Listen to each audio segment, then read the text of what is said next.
Welcome to a debate edition of the Whatever podcast, coming to you live from Santa Barbara, California. I'm your host, Brian Atlas. A few quick announcements before the show begins. This podcast is viewer supported, so please consider donating through Streamlabs. That's streamlabs.com/whatever.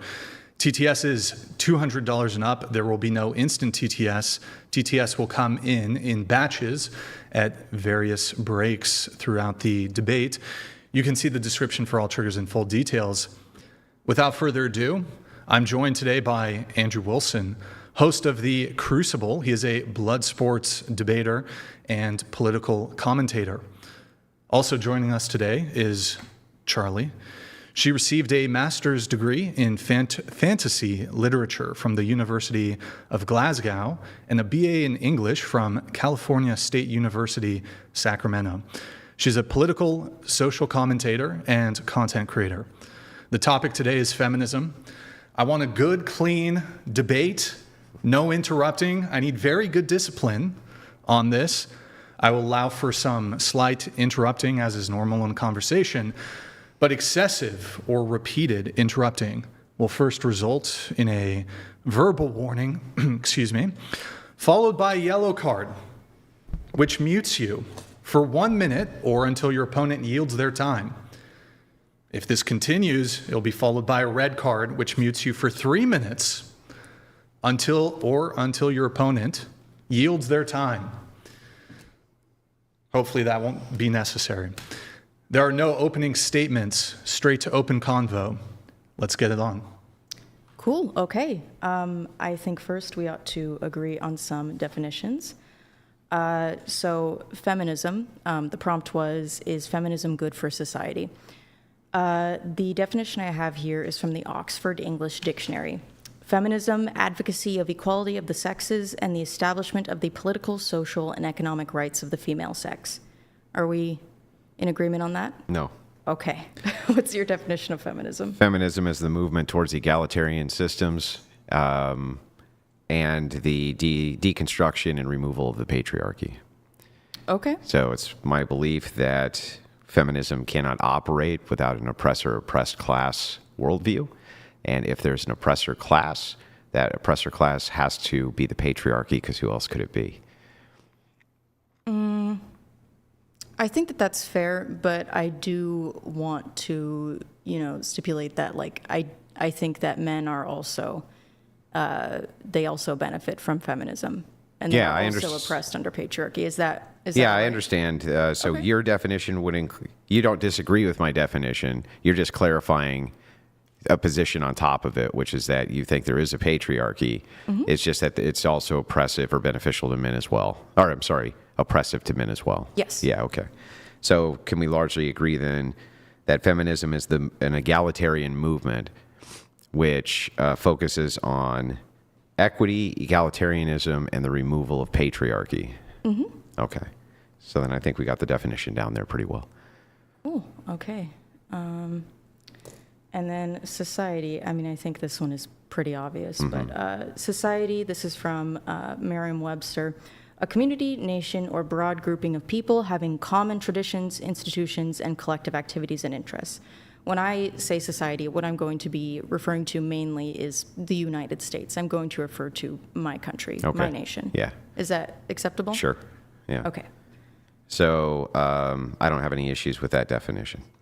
Cool. All right. And then I guess, I really don't want to get into another meta-ethics debate. But About the word good? Oh, what is good? Yes, what makes something good? So when we're talking about good here, why don't we just stick with outcomes which are preferable to most people?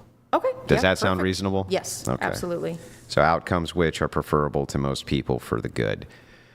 So I understand that you and I have different viewpoints on what mm-hmm. good is, but the good faith of not trying to bog the conversation down into 3 hours of meta-ethical jumping up and down, I'm fine with that too.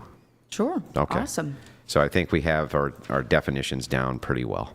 Cool. Okay.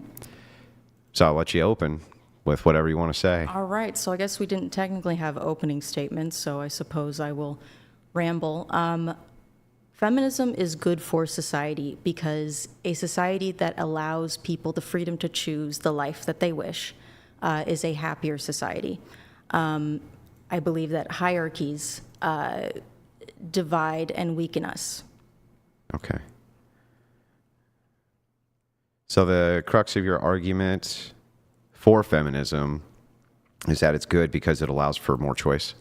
Yes. Is that the crux? Am I getting that right? I would say so. Okay. I don't want to straw man it. So if you want to think about it for a second, make sure that that's what you mean by it, or if there's any addendums that you want to give to it. I think freedom of choice and egalitarianism. Freedom of choice Yes. and egalitarianism. Okay. All right. Choice, egalitarianism. Now, Charlie, were you an advocate of the C-19 lockdowns? COVID-19 lockdowns?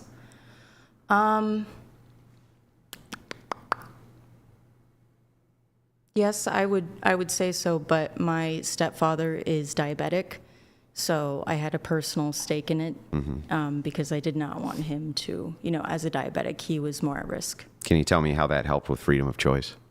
How that helped with freedom of The choice? lockdowns? Because the lockdowns seem to me, so I kind of give you my take. When I think of like a fascist dystopia, I think about things like checkpoints, state mandated garments, state removing media, independent media, in order to have state messaging. I think of those types of things. And those were all the things that I saw during the lockdowns from the side of the leftist progressive and the feminist side. And they all seem to be in pretty good unison there. And it seems like all that did was limit choice. And so I wonder if there's not a contradiction in your worldview where at the same time you love feminism because it expands choice, but at the same time supported lockdowns, which definitely limited them. I think that if we are going to, consider something being good on the basis of creating the most amount of good possible, I think that You mean the most amount of best outcomes possible? yes, but Okay. yes, Most amount of best outcomes. possible outcomes. I Okay. do believe that for a specific period of time, it was necessary to have everyone, including government officials, do their best to not spread COVID-19 until we could mitigate the dangers. Okay. I think that in some cases, I understand that many people grew very frustrated very quickly after some time, but I do think that in cases of emergency, when it comes down to freedom of choice, we should have freedom of choice, unless you are making decisions that would inhibit the freedom of choice that others have. Isn't that a paradox? How so? So isn't this kind of the idea of the paradox of tolerance? We should tolerate everything except intolerance. Everyone has the freedom of choice except to inflict, some type of damage on other people's choices. Isn't it kind of paradoxical? So in other words, I guess the thing that's interesting about this view is that you're telling me that limiting choice is necessary for good outcomes. I think in very, very, very extreme circumstances, such as a plague. Well, that's not a plague, right? It's just a virus. It's a virus, Yeah. but a lot of people were dying. Very few people total were dying, right? Well, it was pretty freaky. Yeah, it was mostly like fat people and really old people who were dying. I think that even fat people and old people, I would prefer them to not die from viruses if possible. So how much freedom of mind can you take in order to make sure that that fatty gets to live? How much of my freedom do you get to take to do that? How much of my freedom to walk into a store without wearing my government-sponsored, mandated garment around my face that marks me as acceptable? Does that sound like freedom to you? Or does that sound like some other kind of ism that you guys would normally call it. I think that if there is an insane infectious disease that, doctors and scientists and professionals don't necessarily understand at the time raging around, I would say that you possibly infecting those around you and putting their lives at risk is, I do think, a time in which, freedom of choice should unfortunately be limited. For instance, it's like when someone is checked for weapons, like that is technically removing a freedom of choice if we don't allow someone to enter a building with weapons. But it's good because if they have weapons, they could use it to permanently eliminate someone's freedom of choice. Yeah, but I guess this is what's interesting to me is that this is your view. Your view is that feminism is good because it expands choice, right? And then in the same breath, you say the COVID-19 lockdowns are good because they limit choice. And so it just seems like limiting choice to you is fine as long as it proves or provides for good outcomes. Well, as long as there's good outcomes, we can limit choice. my rebuttal to that would be the COVID lockdowns were temporary emergency measures.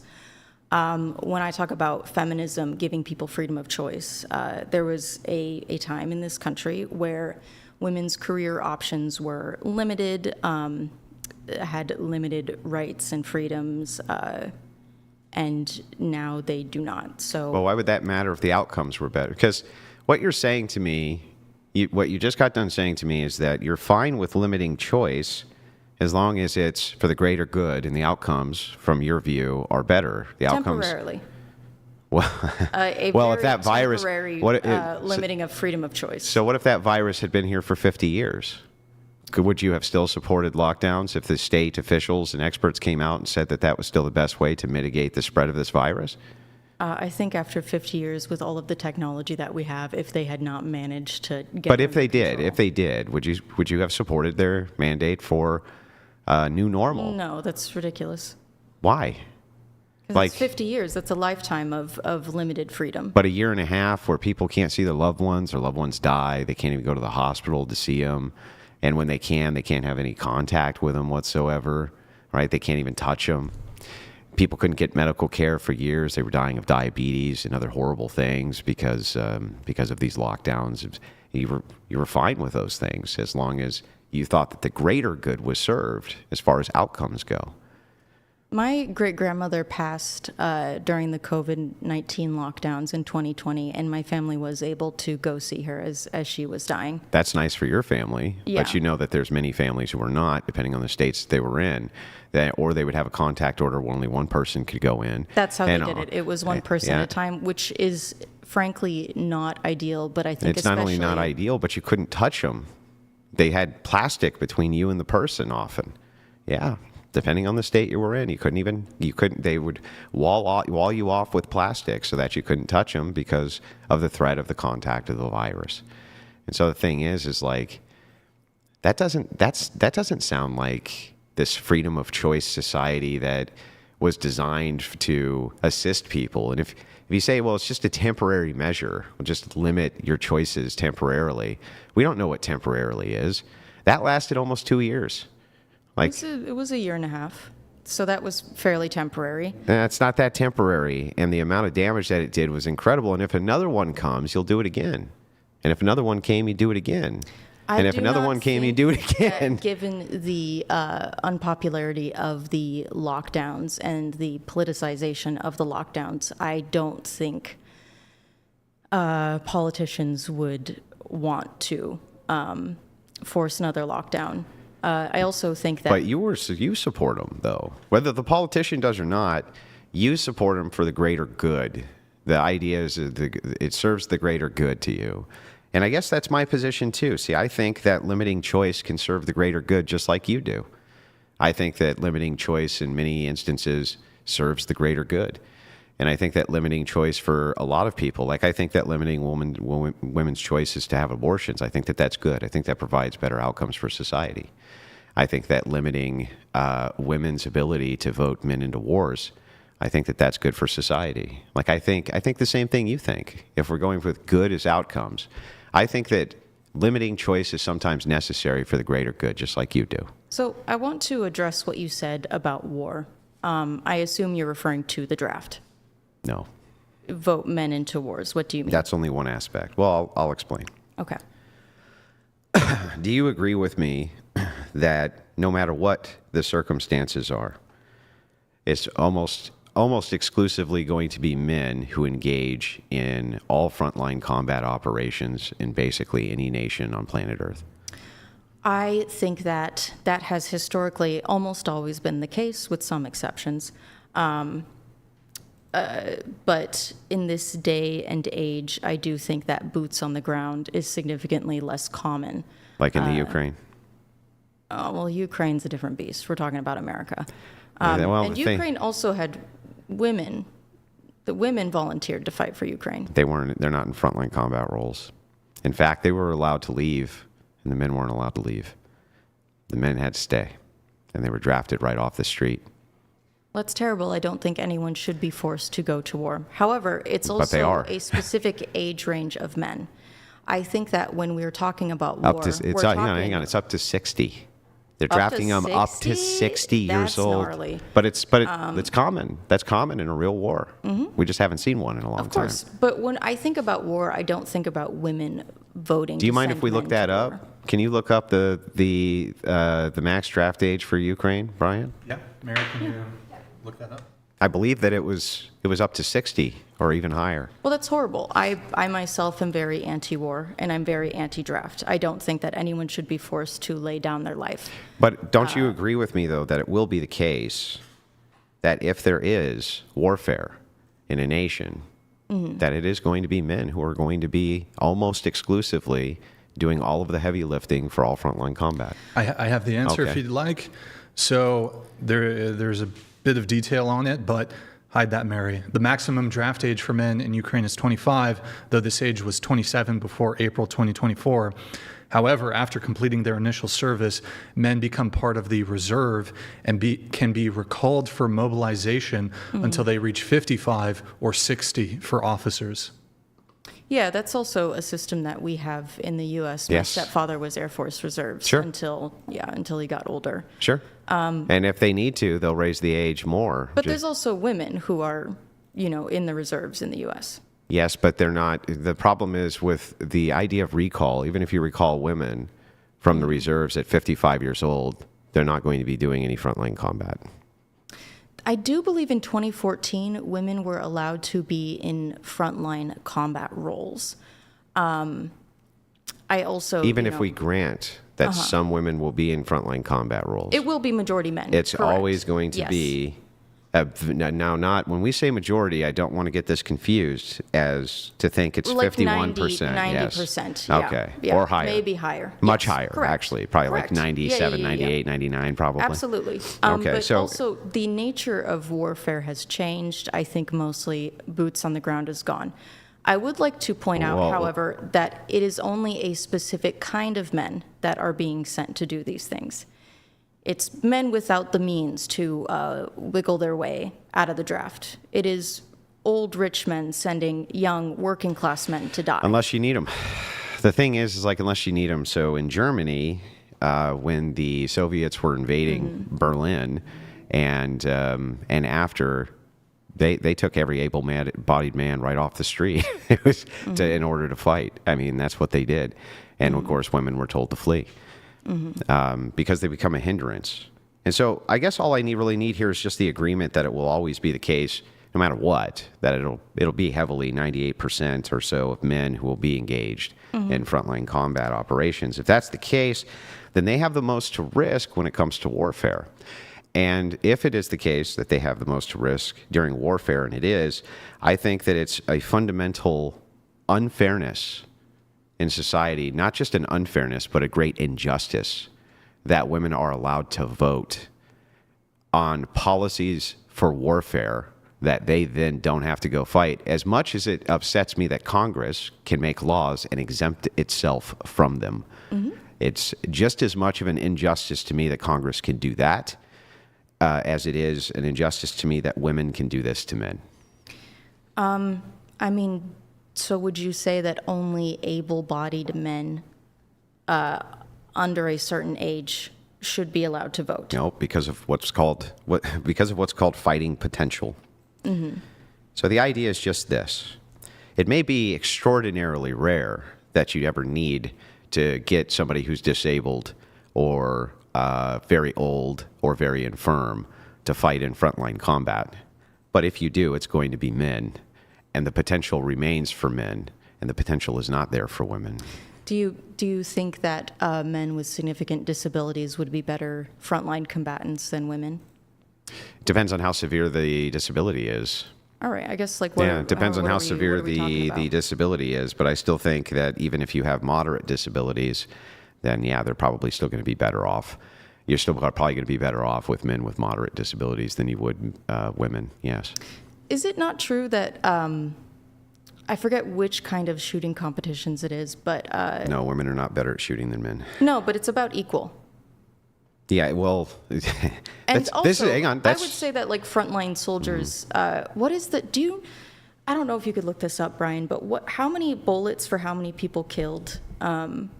It's usually like an average of like hundreds of bullets shot, thousands. 1,000 shot before one Actually, person is it's killed? tens of thousands.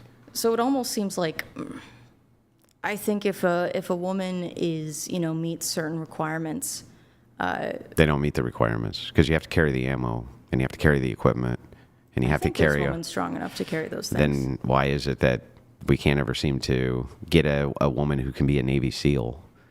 We never had one. Well, that's some pretty extreme. Most men cannot become Navy SEAls. I agree, but only Most men. But only men can. And when it comes to the idea of frontline combat, they have to lower. So women can be in the infantry, that's true, but they get lower standards. Women get lower standards in the military than men get. Well, I think if you are, polling for whoever in defense of your country or homeland, you would take anyone who might But have even slightly if, lower standards. I guess even if I grant that we could have some very small percentage of women who are capable of doing this, and maybe we even field them, because the vast majority, the overwhelming majority, don't even have the potential. They don't even have the potential to do this. It seems to me that it's not just that women can vote to send their men off to fight by a simple majority. Just by a simple majority, they could do this by electing the politicians in office that have their pro-war stance, perhaps.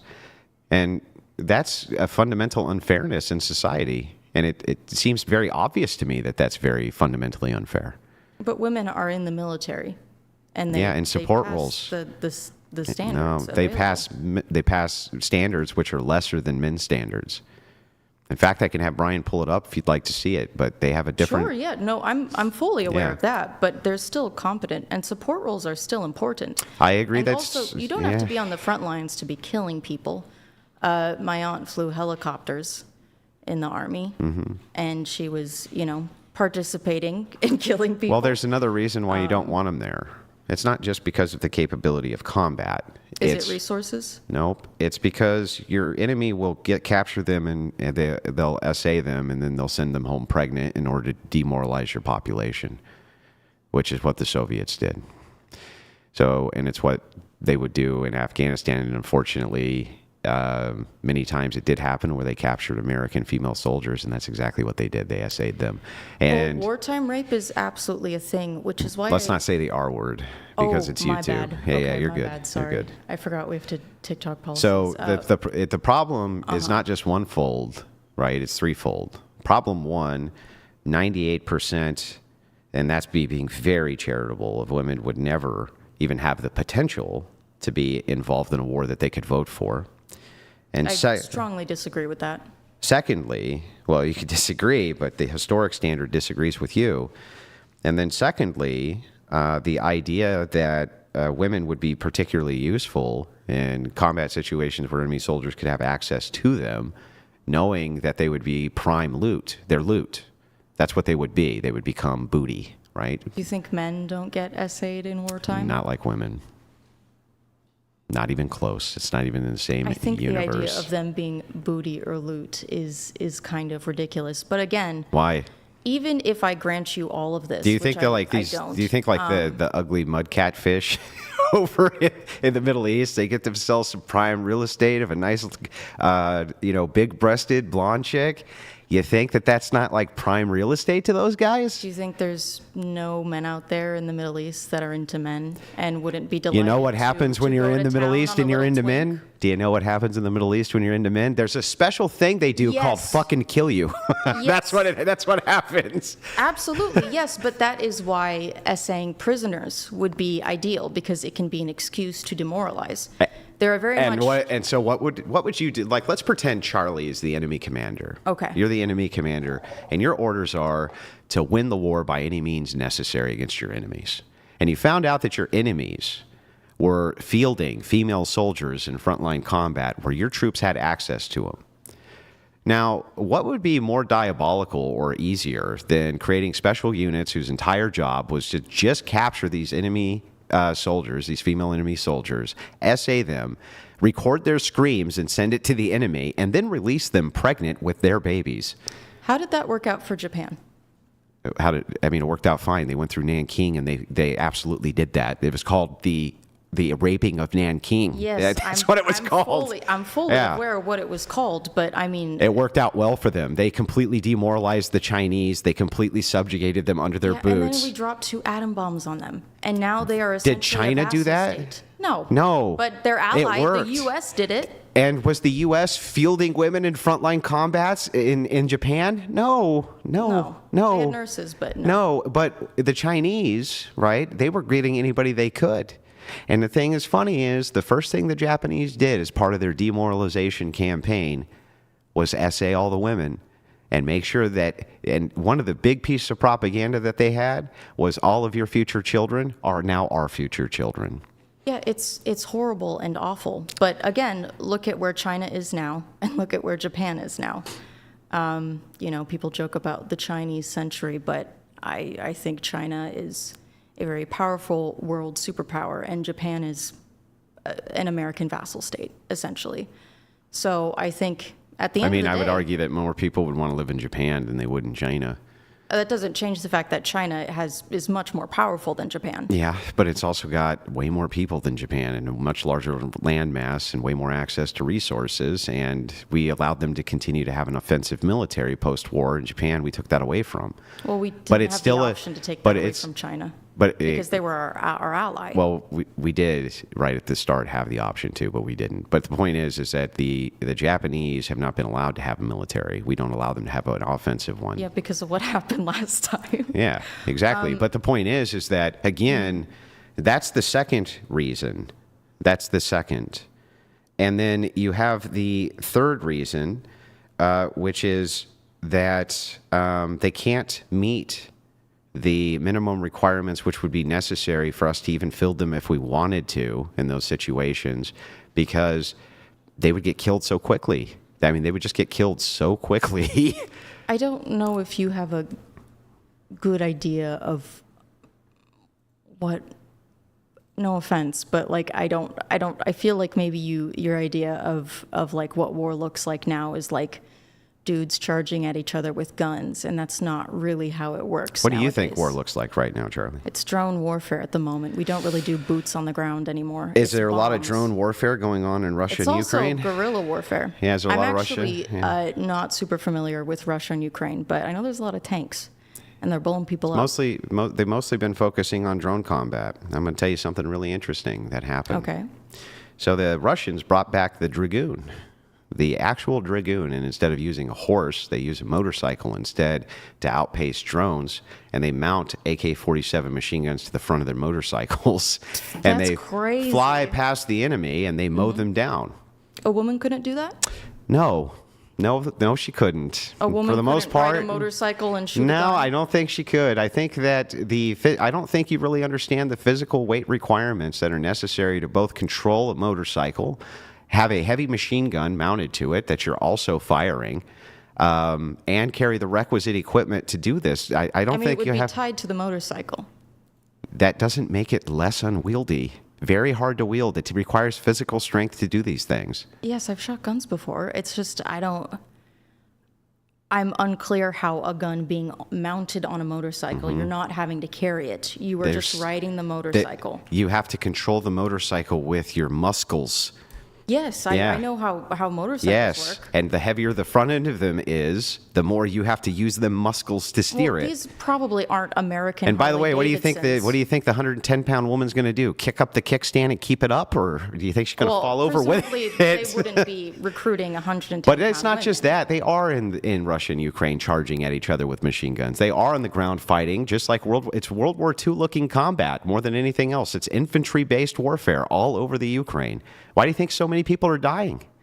Why do you think they're dying so much? Because they're engaged in frontline infantry combat day in and day out. Is it not a lot of guerrilla stuff? Yes, of course, guerrilla fighting is always part of warfare. All right, I feel like that is what the majority of warfare is now: bombs, drones, guerrilla stuff. War will always come down after you get past the technological barriers. So if you have a first world nation attacking a third world nation, sure, right? They're left with guerrilla warfare. We use massive amounts of technology to level major cities, things like this, and then send in an occupying force. They fight the occupying force with guerrilla warfare. That's true. But when it comes to first world nations, that's different. They have technology. They're going to blow the hell out of each other, right? But then when they blow up each other's technology, it still comes down to infantry-based combat. Why do you think they train people to be infantrymen? Because it still comes down to that. And there's lots of places you can't get technology. You can't always get technology in the deep, dark jungle or in the high deserts or in the snow-covered That is true. fields Ukraine and plains. is low on. I think they're pulling very, very old. It's not just that. weaponry. Think about here in the United States. You're going to get a tank through Michigan in the wintertime? I don't think so. I don't think so. So the thing is like, yeah, it requires the requisite is a lot of strength, regardless of technology. And even utilizing technology requires a lot of physical strength. Tanks require loading from shells, carrying tons of shells, carrying tons of equipment and ammunition. And not only that, you have to be more resistant to the elements. And men are. Men are more resistant to elements than women are. And so they have kind of everything going for them. They're the super soldier, and they were designed basically to be super soldiers, right? That's I mean, I think you might have an exaggerated idea of what the average starving Russian farm boy might look like. I think like that a lot of the boys recruited into or drafted into warfare over to, across. How do you think you would history. do in a physical fist fight with the average Russian starving farm boy? Depends on how tall he is. I have beaten. Well, it's been a long time since I've. I mean, fist fought my honestly, brothers, but- out of just any random Russian farm boy who's starving that you can think of, who you came across, right? How well do you think you would do if you tangled up with him in a physical conflict? physical fist fighting, not well. Not well. But if I had a gun, I think we'd be about equal. Yeah, but Or if a he knife, or a spear, or swords. but if he had I a think we'd be gun, fine. I don't think you would be equal. I think that starving peasant who's male is still going to be 10 times more dangerous than you with a gun. With a gun? Yes, he's fat. He's going to be faster. But again, He's going to be this is- stronger. He's going to have women better and predatory men instincts.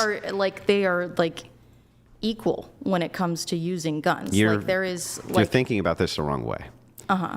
If I set you up right here, okay, and we lay you down on a table and you have a rifle and the rifle's been sighted in, and all you have to do is aim it at the target and pull the trigger, you can do that equal to a man. Yeah, Totally agree. But if you have to carry that fucking thing for 60 miles and all the ammunition that comes with it and all of the equipment that you need to sustain yourself to survive in any sort of environment with you, you're going to have a huge problem. And the reason you're going to have a huge problem is because you don't have to just carry your equipment. You got to carry the guy's equipment next to you as well for the things that they're doing. And men are on average 50 to 75% stronger than women. That's why they're capable of doing that. Women aren't. Well, the me of right now is perhaps, yes, not equipped to do that, but there are certainly women who, carry very heavy loads when they camp or hike I agree. and travel far distances. There's also There are I think some that, women, that a woman yes. who hunts regularly would be much, better equipped in that sort of scenario than a teenage boy who's No. never picked up a gun in his No, life. because it's the strength differential means so much. Not with a gun. With a gun, it means a lot. You have to. Okay. Okay, not I knowing wish. how to I use wish a we gun. had one here so I could demonstrate this for you. But I think I can at least express it for you. Okay. Do you agree with me that ammunition weighs a lot? Yeah. Okay. Weighs a lot. It weighs a lot. Okay. It's a bitch. How would you feel about carrying 400 rounds of it on your chest? I would hate it. Yeah, along with full magazines and the rifle itself, and your cleaning kit with it, and your food for the day, your basic mess kit, your basic mess gear, your sleeping bag, everything else that you have. And then It at the would end of a suck. long hike, It would you're suck. expected to fight. I wonder, this is kind of an insane proposition. I do want to go back to, again, like women during warfare because, okay, let me actually not make a, I was going to say, I mean, my goodness, if we really needed to, we could just start giving women testosterone if we needed to get them as buff as the average man. Yeah, but you see the whole net. If we were desperate for it, we could start giving women tea and they would get pretty jacked pretty quickly. Yeah, do you see the issue there, though? That should be pretty obvious right away. Which is Well, I mean, that. it would be forcing someone to take HRT. No, that's not the issue. The issue is it's like, why wouldn't you just give it to the men? Excessive Because now you- testosterone in men just turns into estrogen, which is why people looking to transition to, have more male secondary Mm-hmm. sex characteristics, they have to be careful about the dosage of testosterone they take. Sure. Otherwise, it loops around and turns back into estrogen. Sure, but if So- it's the case you're looking for a strength differential, right? Mm-hmm. Most men are short on testosterone anyway, and you could give them TRT. Why not give it to That's them all? that's one. But two, for women, TRT and its effects and changes on your physical Mm-hmm. body would take years. Doesn't take weeks. Takes I- years for your muscles I to know start to quite increase. a bit about this. It Go ahead. doesn't. It does. It It does. doesn't. It definitely I have does. very personal experience with this. It doesn't. You became 50% stronger using TRT. You became equivalent in strength to the average man using TRT. I mean, my muscles immediately grew. Yes. Yeah, Yes. your muscles will immediately grow. They But so what? immediately grew, and I also wasn't even working out. They would need if I to- started, what they would if need I to do, started yeah. working out while I was on T, I would be jacked out of my mind. Sure. I would be stronger. And you than would still be most weaker men. than no, you wouldn't be stronger than most men. That's the problem. I think I would want to see for that reason, a study on if FTM people are like how long it takes for We them can- to become as strong. Can I as the logically average demonstrate it for you? man. Surely there's. Okay, I can studies. just logically demonstrate it for Okay. you. How many of these F to M's are in male contact sports?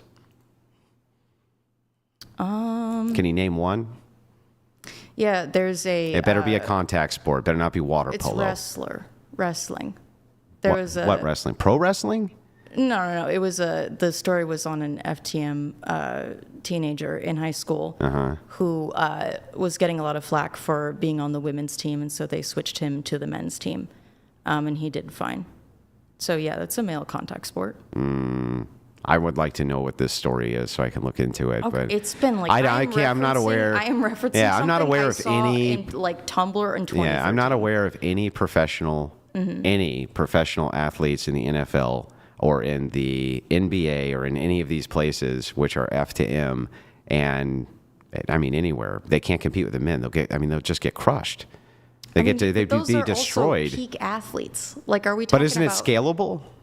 Like they would be peak athletes too. Do you think that everyone else, like, I feel that everyone has, based on their genetics, a level of potential that they can reach. Yeah.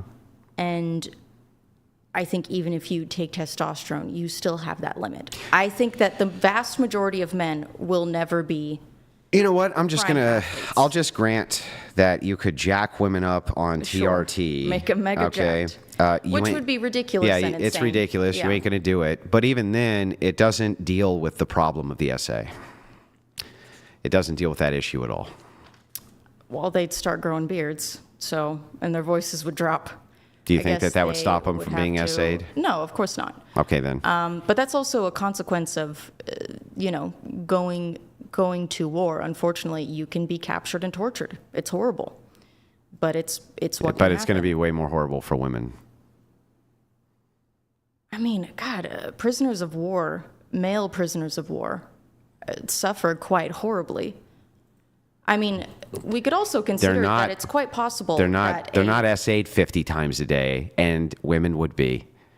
Sure, but I would assume that female prisoners would not be given would be given less harsh physical punishments versus the men. Less harsh physical punishment than being raped? No, but what I mean is like What's a less know. harsh punishment than that? having like your freaking legs and arms broken and being like beaten to a bloody pulp every day. Didn't you think that most women, if they had to choose, would prefer that over SA? Because most of the feminists I've talked to would claim that they would. Over having my legs and arms broken. My God, I would have to decide in the moment because I guess. those both sound pretty awful. They both sound pretty awful. Both sound pretty awful. But being sent back home pregnant with your SAers' kids, too, that would be hugely demoralizing on your countrymen, I wouldn't don't it? know what starvation and long-term imprisonment would do for someone's fertility. Why does it even need to be long term? They could just Doesn't do it have to over be a couple of long-term. weeks, send you home pregnant. Sure, and then that person could abort or keep the child. That's Their choice. That's horribly traumatic. It's horribly traumatic. Yes, correct. Not just for you, for your countrymen, for your husband, for your parents, right? It's the most demoralizing thing I could ever think of doing it's to the horrific. enemy. It is horrific, and it happens all the time. Women are essayed and forced, keep. Not only that, can we just point out that in the military itself, the SA rates for women are really high, just being in the military, period. Yes.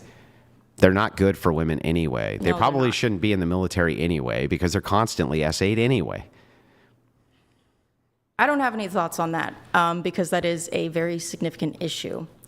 Huge issue that would It's that would a go very away. significant issue. It would go away if women weren't in the military. I think different units could be better for that. However, I do. You're going to have the Charlie all-female fighting force? I mean, yeah, didn't the? You know what I would do if Didn't I the were Soviets have an all-female sniper? They had all-female sniper I'm going to just I hate units. Did they not? to Yeah, I hate to be the person to because it's like telling a kid that there's no such thing as Santa Claus, but the female super soldier snipers from the Soviet Union were propaganda. They didn't exist. They weren't real. Well, I'd have to look into that. Yeah, but, look into it, but okay. the big female ass kicking chicks, 99% propaganda. And by the way, for the men it was too. 99% propaganda. They had outrageous kill counts, 7, 8, 900. Give me a fucking break. Yeah, right. Not even close. But what are you going to say? That your enemy comes out with a report that says that their sniper killed 120 of yours. Is your report going to say that you only killed 10 of theirs? No, of course not. You match propaganda with propaganda. Well, yeah, it's also World War II. It's not like we can really verify And it was what's going on. It was way But that overstated. being said, women in the military, whatever. Do you think that women do not suffer when their sons, husbands, brothers, fathers are sent to war? Yeah, they suffer. Because I would, I can't say what I would do if my brothers and father were sent to die, just to make some rich guy more money. I can't tell you what I would do. It's Yeah, but I mean, it's preferable to not die yes. than to die. Yes. So but you what I'm still get saying the is, better like, end of the why- deal. Why would I vote to send my brothers and my dad to war? Why would I go, yes, oh, just what I wanted. I want all the men I love to die. Mm-hmm. Like I feel like that's ridiculous. Women are susceptible to propaganda in many ways that men aren't, and they're the most susceptible to it.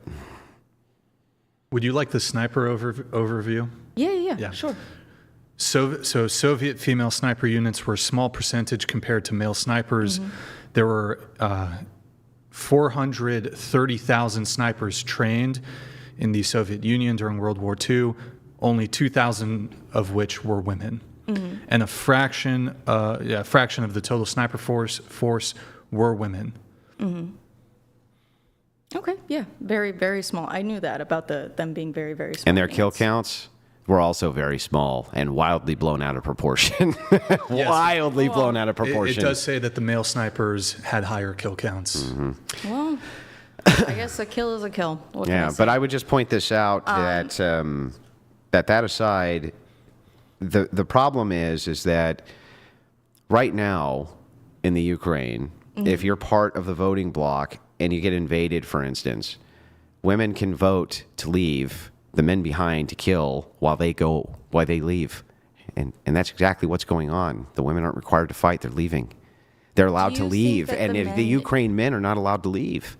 Do you think that the men, I think that's horrible, but how do the men in Ukraine feel about it? Because I do think that there are often men with very, strong ideas about chivalry who would say, that's my duty. Sure.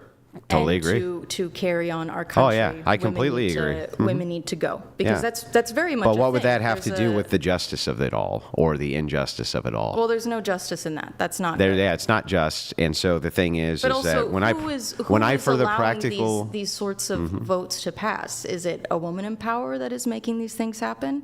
well, in a democracy, yes, aren't all women in power? Yeah.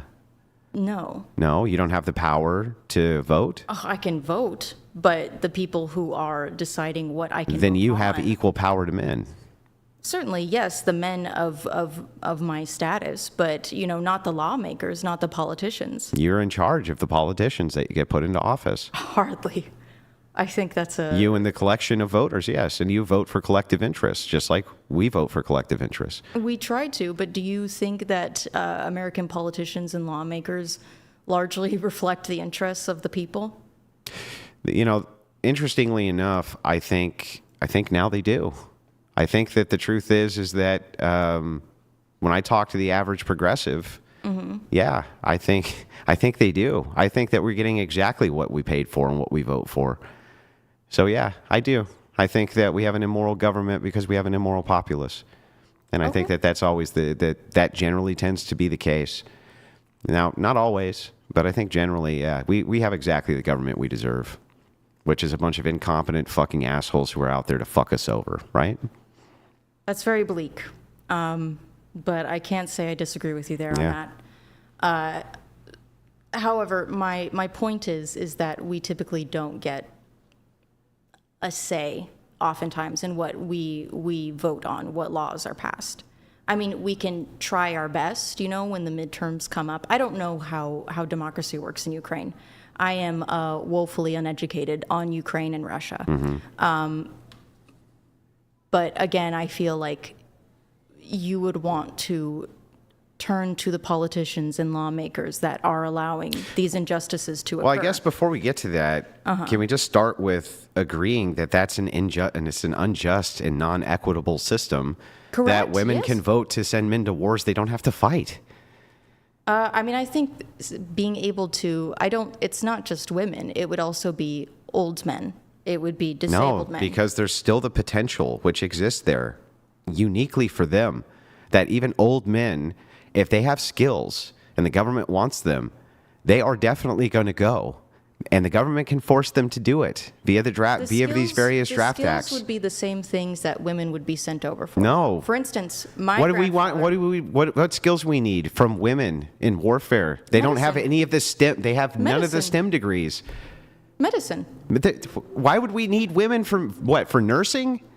Correct, yes, for healthcare. But they've always been nurses. And Yeah, and we did also have Yeah. female nurses in wars. Florence Nightingale is a and they didn't significant get shot historical because figure. they were nowhere near the front lines. They're always behind. All right, well, you know what? Behind enemy My grandfather Yeah. was drafted into Vietnam, Yeah. and he was a doctor. Yeah. He was not near the front lines ever at all. Sure. He was a very valuable But he had the asset. He was a potential doctor. to be. No. Yes. They were not going to waste a doctor on the front lines. Are you crazy? Unless the war came to him. And the thing is that sometimes it did. Like Well, they yeah, had the I mean, Tet the offensive. hospital got bombed. They but had there the were Tet. also female nurses like in the same housing on the same boats that were also bombed. Usually they keep them separated and evacuate them first, just like they did during the Tet Offensive. When the Tet Offensive happened in Vietnam, that was during the Tet holiday, their like Day of the Dead, and there was a Tet ceasefire, and they broke the ceasefire. They attacked military bases all over Vietnam and just fucking decimated us. It was Awful. brutal. Yeah.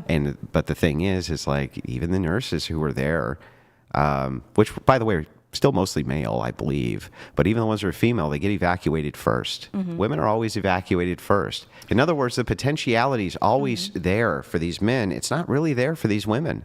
And I don't know why it is that for like any other form of social injustice, you would be all about this. If I said hey, look at the fact that, like, for instance, these white people can vote to have black people go fight wars they don't have to fight. You would be like, no way. We're not going to allow, no fucking way. And if I gave you the same potentials for that, I feel like you'd be like, we need to stop that and right this second. But for some reason, when it's between the sexes, you don't care. Would the response be, okay, no white people can vote?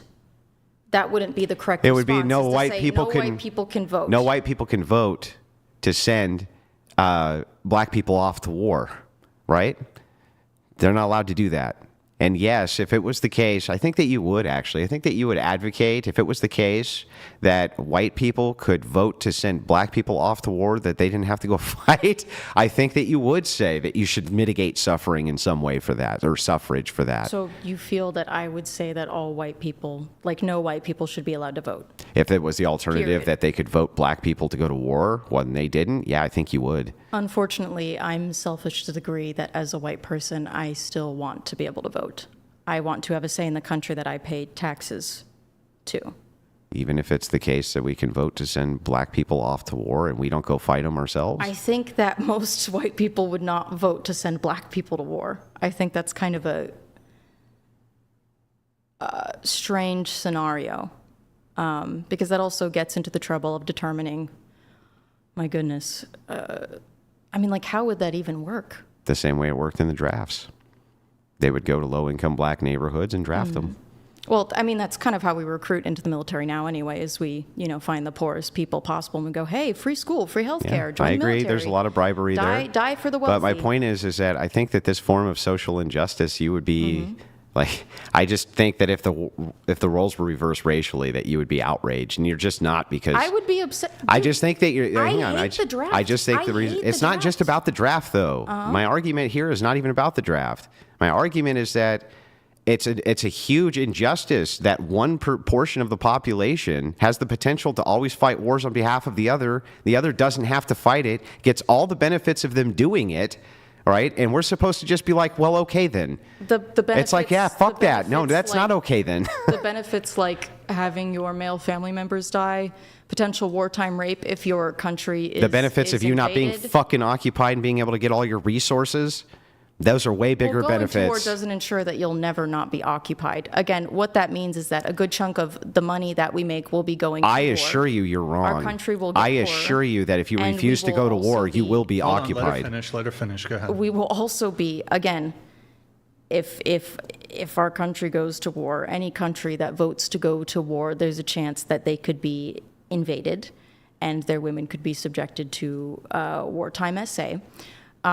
Again, also, in times of war, things are tough. Your resources are not there. People starve during wartime.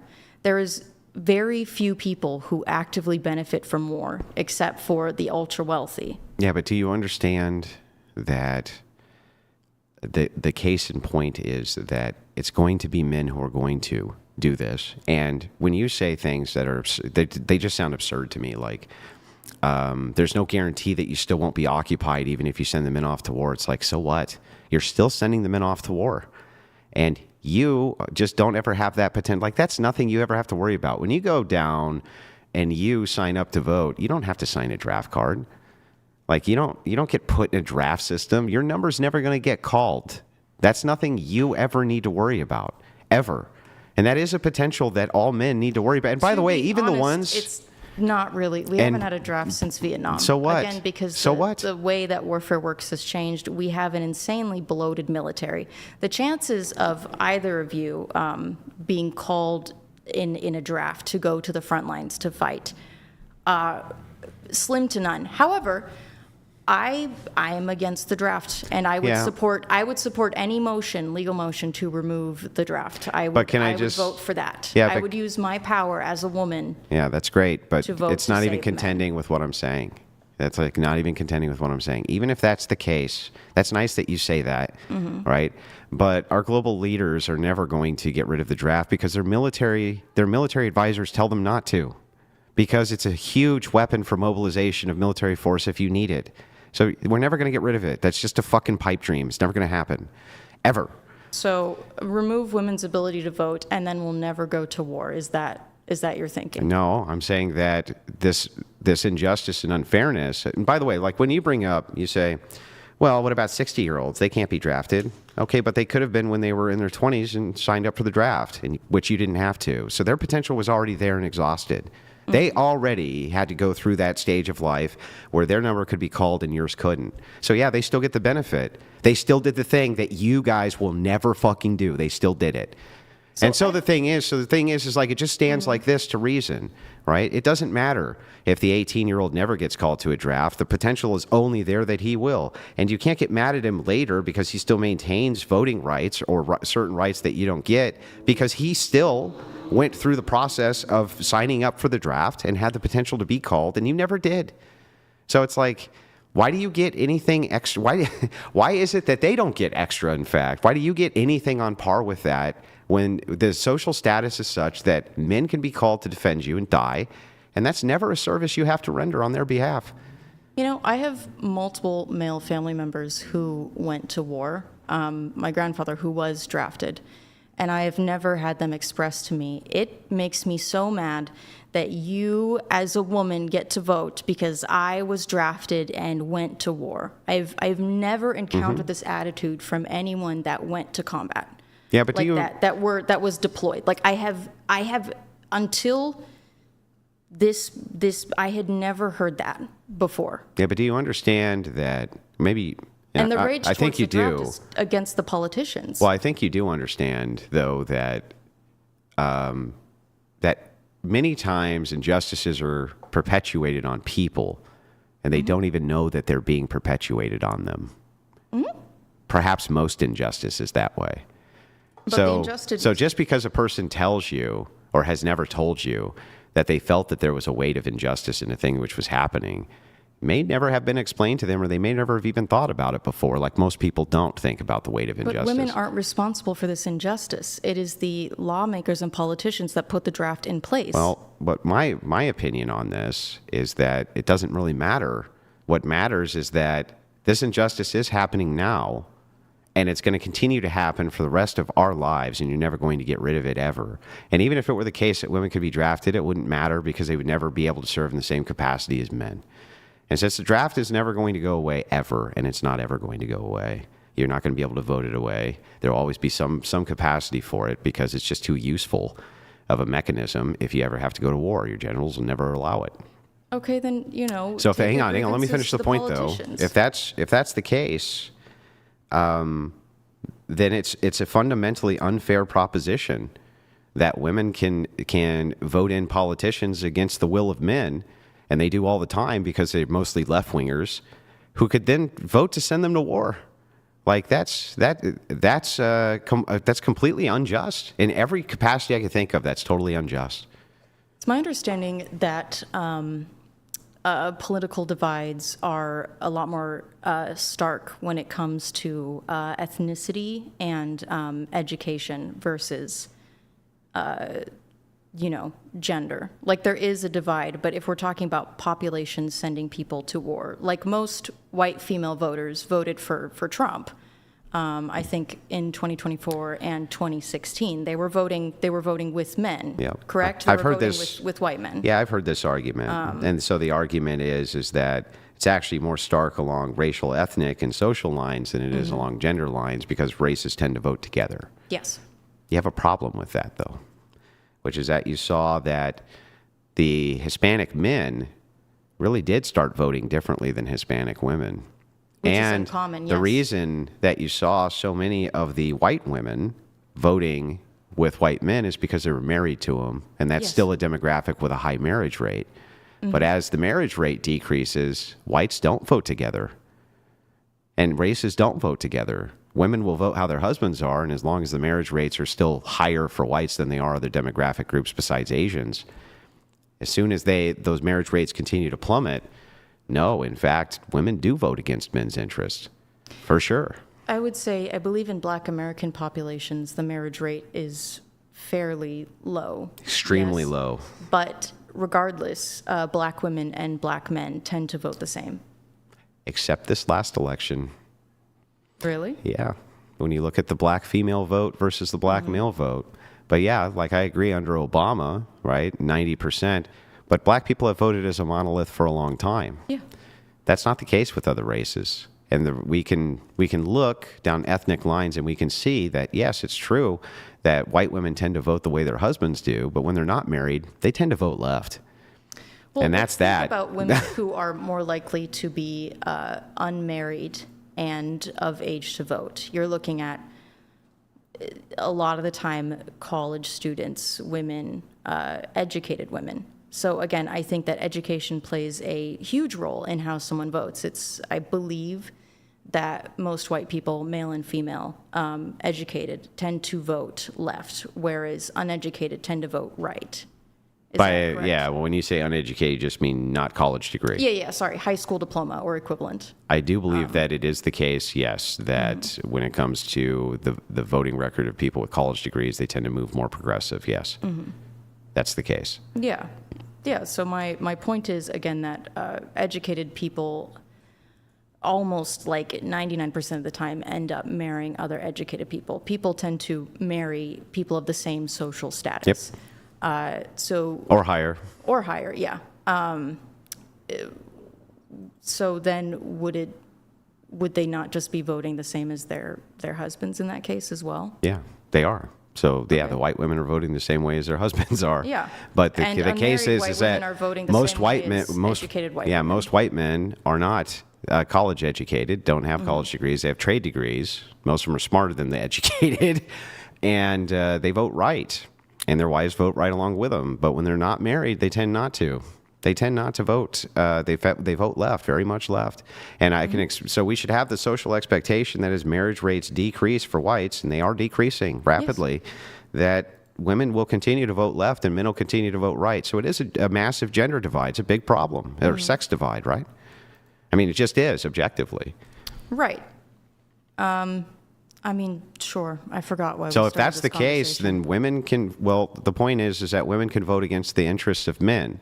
Now, maybe you could say that that's okay when it comes to democracy, but it's really not okay when it comes to things like warfare, when they can vote to send men off to war. Like that's just like criminally unjust from my view. It's so unjust. This is going to be a tricky conversation. But you could make the same argument about abortion.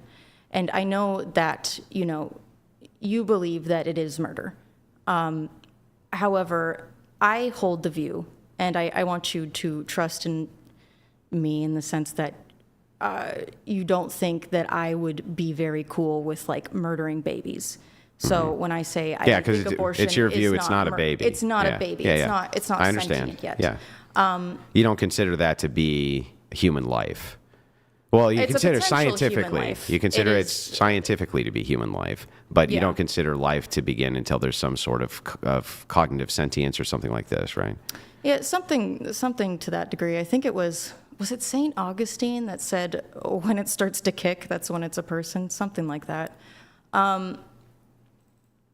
I think that abortion and birth control, because women are, very much encumbered by our physical forms, our biological capacity to have children, I think that the only way we can have equality is to have access to birth control and abortion, so that we can participate in the economy the same way men can. So when men vote against women's interests and can force us to carry children and destroy our avenue to freedom, financial freedom, financial independence, it strikes me the same way as the draft does to you. I feel like that's Yeah, I an understand. immense- yes. Here's something interesting, though. Let's just start with this, because I think we should get our terms correct here. Okay. When you say force, right, nobody actually forces you to have a child, even if you can't abort it. Isn't that actually the case? Nobody's actually forcing you to do that.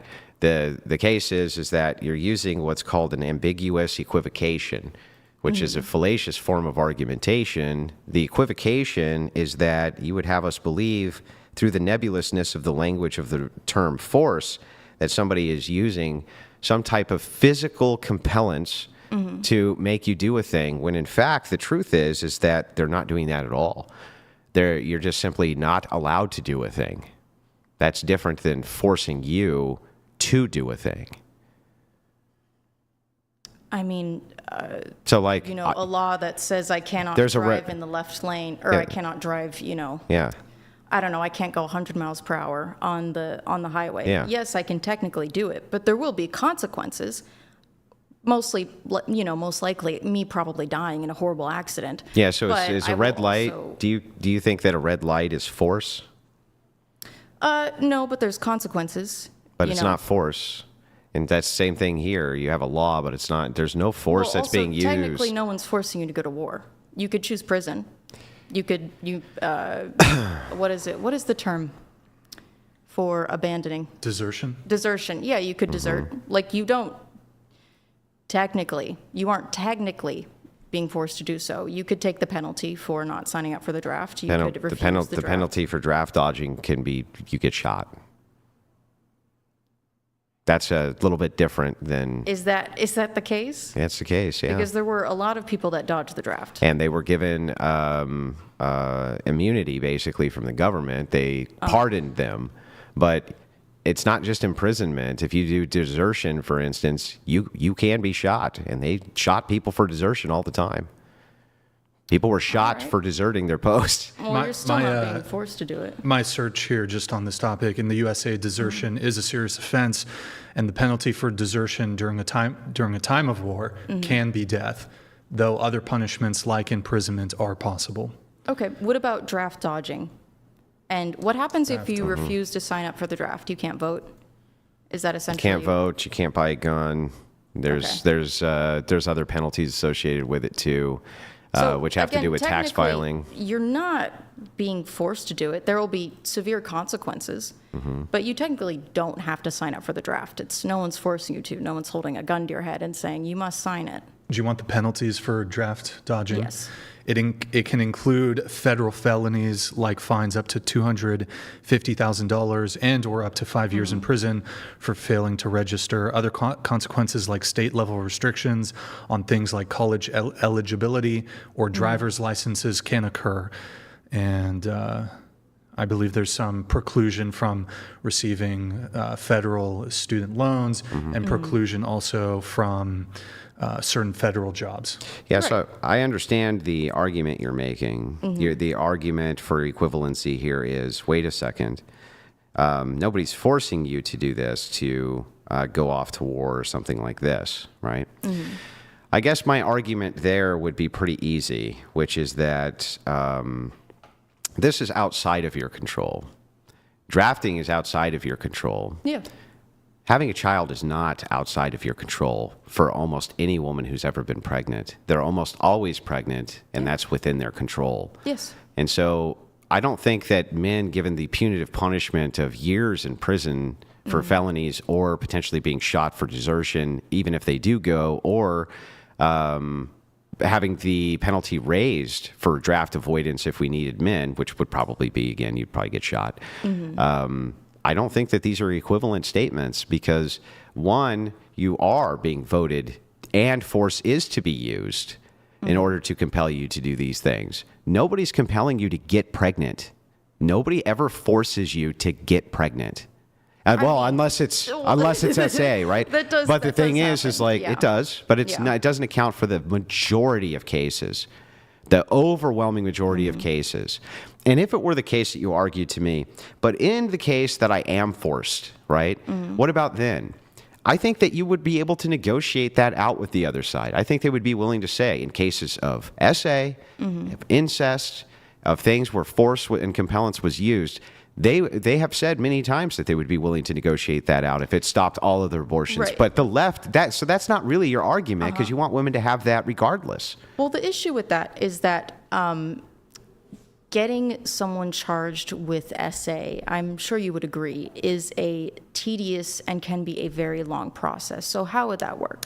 If, let's say, I was SA'd and I became pregnant and I showed up to Planned Parenthood in a state where, well, I guess they're closing the Planned Parenthoods, and I said, I need an abortion, I was SA'd, and they go, okay, we need the paperwork to prove that you were SA'd. I could potentially be looking at months, maybe even years of trying to prove that I was, SA'd. And in the meantime, I would be pregnant, and then I would reach a point where an abortion would not make any sense. Well, let's and even I would assume have that you to- were able to negotiate this out in such a way where if you just made the claim that you were SA'd and named whoever the victimizer was, and you were in the process of that, then you could still get the shmishmortion. But if it was determined that you were lying or made it up, then there was some sort of criminal penalty towards you. But what happens, do you think that every time a charge is dismissed, that means that the accused is innocent? No. Because I think a lot of the time people But who do things by like that same argument, then I have reason to doubt the SA standards, because do you think that if a person is convicted, that that means that they're guilty? No. Well, then if that's There's the case, absolutely scenarios then we where have. people- So all we can there's do a then is mistrial. go off of data, unless it's questionable data, right? What else can we do? Because the idea here of you just saying, well, they may be innocent. It's like, okay, well then that person who was convicted of SA may be not guilty, right? He may be innocent, and the person who's innocent may actually be guilty. It's hard to say. But in this case, if you went and you filed this, right? Let's just say somehow we got it to where you could actually move through the system very quickly in order to get this abortion if it was proven that it was due specifically to rape, right? Great, got that. But that's not really what you want, right? You want unfettered access to abortion by every woman, don't you? Yeah. So it has so any of these arguments, the micro nuanced arguments, which are around rape and incest, don't really matter that much, because ultimately that I you do don't have a lot of concerns about that being, the process of having to prove this to get that exemption. I do genuinely, not out of self-interest, but out of, fear for other women and girls. but assuming that was a possibility that we could expedite such a process quickly, Yeah, right? I would still want abortion to be Yeah, so then who accessible cares? to Where you're everyone. arguing over something that's almost inconsequential in comparison to the overwhelming amount of abortions which are done, and they're done as a form of birth control. I mean, they're not frequently done. Yeah, they're frequently done. They're not rare, No, they're not rare. and they but were it's always like we a were once promised in a they were going to be lifetime- rare, but they're not rare. Once in a lifetime occurrence. Actually, Brian, could you Google Sure. what percentage of women have an abortion in their lifetimes? Because again, it is a form of birth I think it's control, over yes. 40% of women have one. Yeah, but are they having abortions every year, or are they having one? I have it. According to that doesn't matter. An estimated 24.7% of women in the United States will have an abortion by the time they are 45. Okay. And that translates to approximately 1 in 4 women. Okay. Okay, Yeah. so So not quite it's- as high as I thought. Yeah. But 1 in 4 is still fucking high. But it's I don't think that most people get repeat abortions. It's usually the cases of that, I think, are fairly rare. Brian, I don't know if you Why? can fact check. But why does frequency here matter? Well, 'cause It's still if we're being used talking as a about- form of birth control. If That's we're the talking truth. about a birth control, and we're thinking about, like birth control is typically something you have to use every time you engage in intercourse, or it is some sort of hormonal thing that you are, using all the time. What I'm saying is that abortion, it's this idea of it as comparable to the pill or to a condom is. Well, it's comparable only in the way that it's being used as a form of birth control. Yeah. Yeah. I mean, yeah, I guess it's preventing a birth, sure. Yeah, so it's comparable to birth control, because that's what birth control is doing, preventing a birth. Yes, but it's a painful, traumatic process that most people do not want to undergo. It's like a last resort, But It happens. yeah, and as a form of birth control. So yeah. that's, and the most common forms of abortion are forms of birth control. So the thing is almost all women have an abortion not because they're SA'd or because of incest or their life is at risk, but because they use it as a form of birth control. Well, it's because the birth control that they were using failed, typically. So now they use this other form of birth control. Yes. I think we're saying the exact same thing here. Sure, I don't feel yeah. like we're even speaking past each other. So the thing is like, that to me that's fucking insane, first of all. Like, why would you even want to advocate for a society in which female hormonal birth control is even a thing anyway? It fucks women up. Like, it fucks them all up. I mean, It makes them all mental and fucking crazy and fucking retarded and all kinds of shit. I mean, it really depends on the woman. I do think that hormonal birth control, by and large, horrible. But there are women who, when I was 14, sorry to TMI, but I got my period and I got it for 2 months straight. And so to fix that, I was put on birth control for a while to balance that out so that I was not bleeding every single day of my life. And then I was taken off of it. There's Maybe women we with can- like PCOS. Maybe we can find common ground here. Hang Okay. on. Maybe we can do it this way. You want women to not have to have unwanted births. Yes. That's what you're after, right? Yeah. Okay. I think every child should be I propose that if you take away birth control, hormonal birth control, and you take away condoms, that women will actually have less unwanted children because they'll have less sex.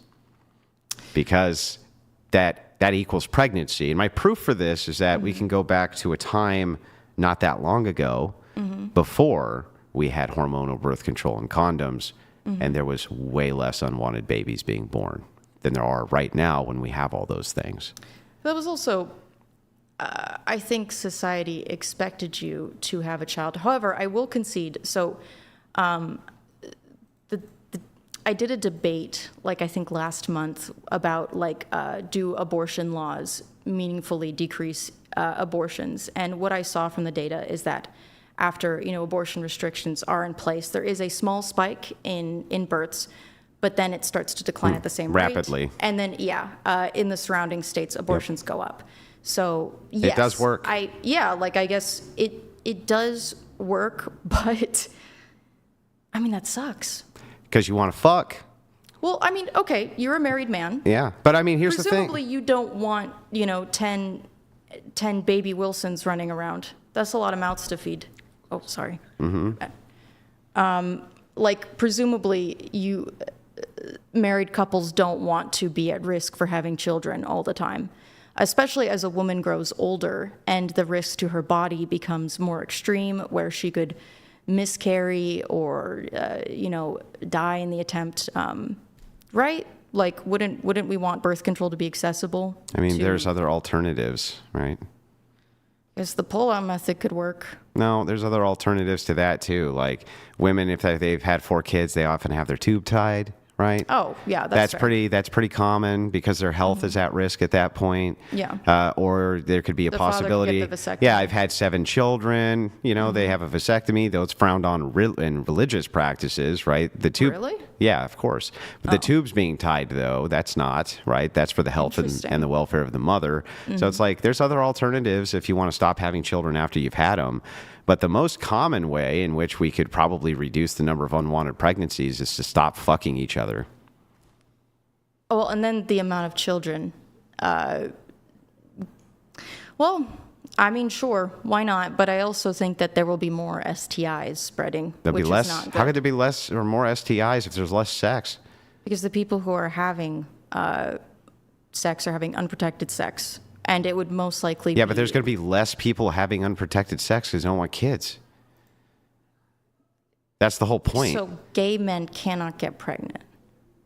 And Yeah, but gay men- That's my concern. Gay men because- rarely use any of that stuff anyway, or if they do, because of the nature of what it is that they do, their STI rates are like 5 times. No, I think they're higher than that. Can you look up in comparison to the normal population how high it is?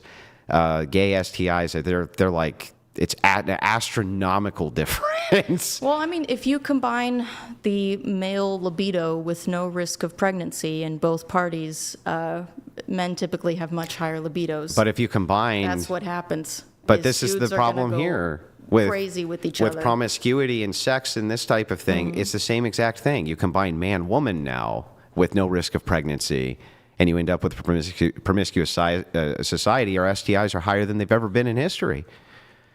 Do you think promiscuity is bad? Yeah, of course. It's terrible. Terrible idea. It's just a terrible idea for the promotion of society. I mean, not even just STIs, which are just at an all-time fucking high again. They're like, Are they really? I think they're higher than they've ever been. Again, we can look that up, but they're extremely high. I do have the. Yeah, go ahead. Oh, do you want to? I do have the statistic really quick. A 2018 study found a 35% STI positivity rate among gay and bisexual cisgender men compared to 15% for heterosexual cisgender men. Yeah.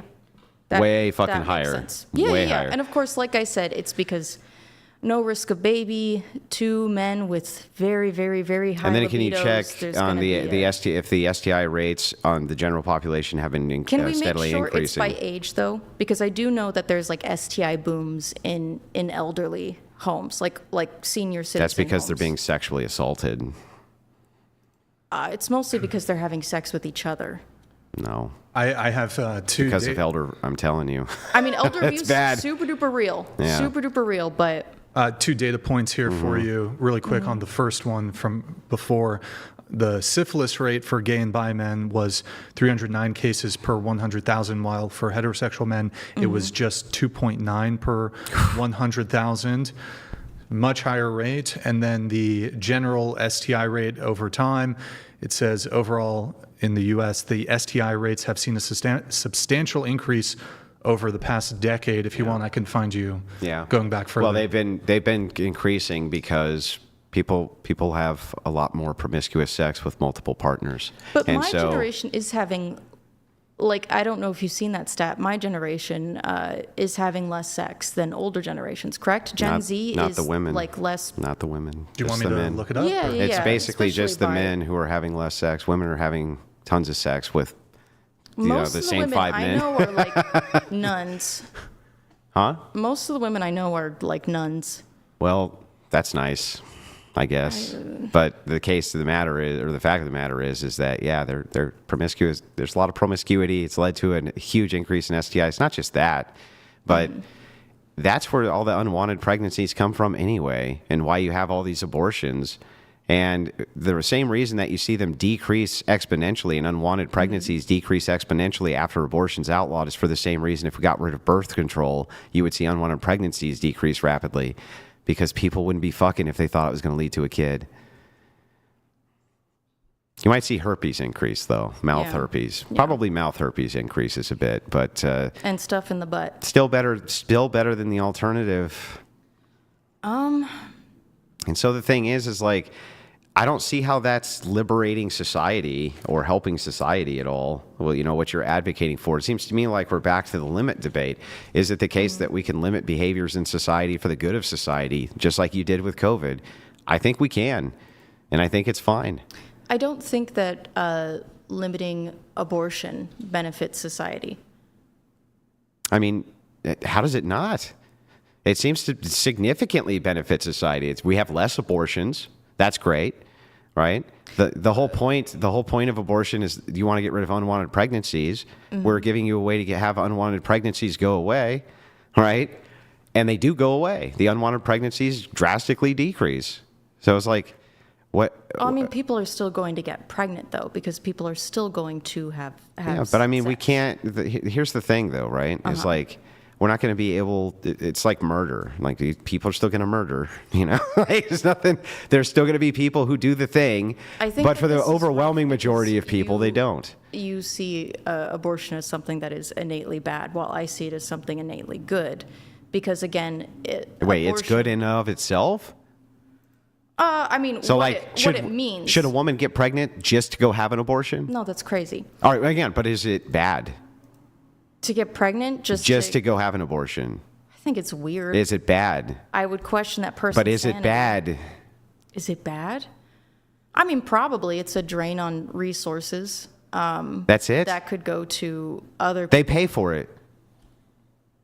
Well, yeah, but it's a waste of everyone's time. How? Everyone's getting paid. Everyone's getting, yeah, but then, you know, women who are. Like, what? How could that possibly be a worse waste of resources than, oh, I had a gangbang last night and got knocked up with this? How's that not just as much of a waste of resources as a chick who's like, well, I'm just going to go and have sex in order to get pregnant to go have an abortion for fun? Like, how is one more of a drain on resources than the other?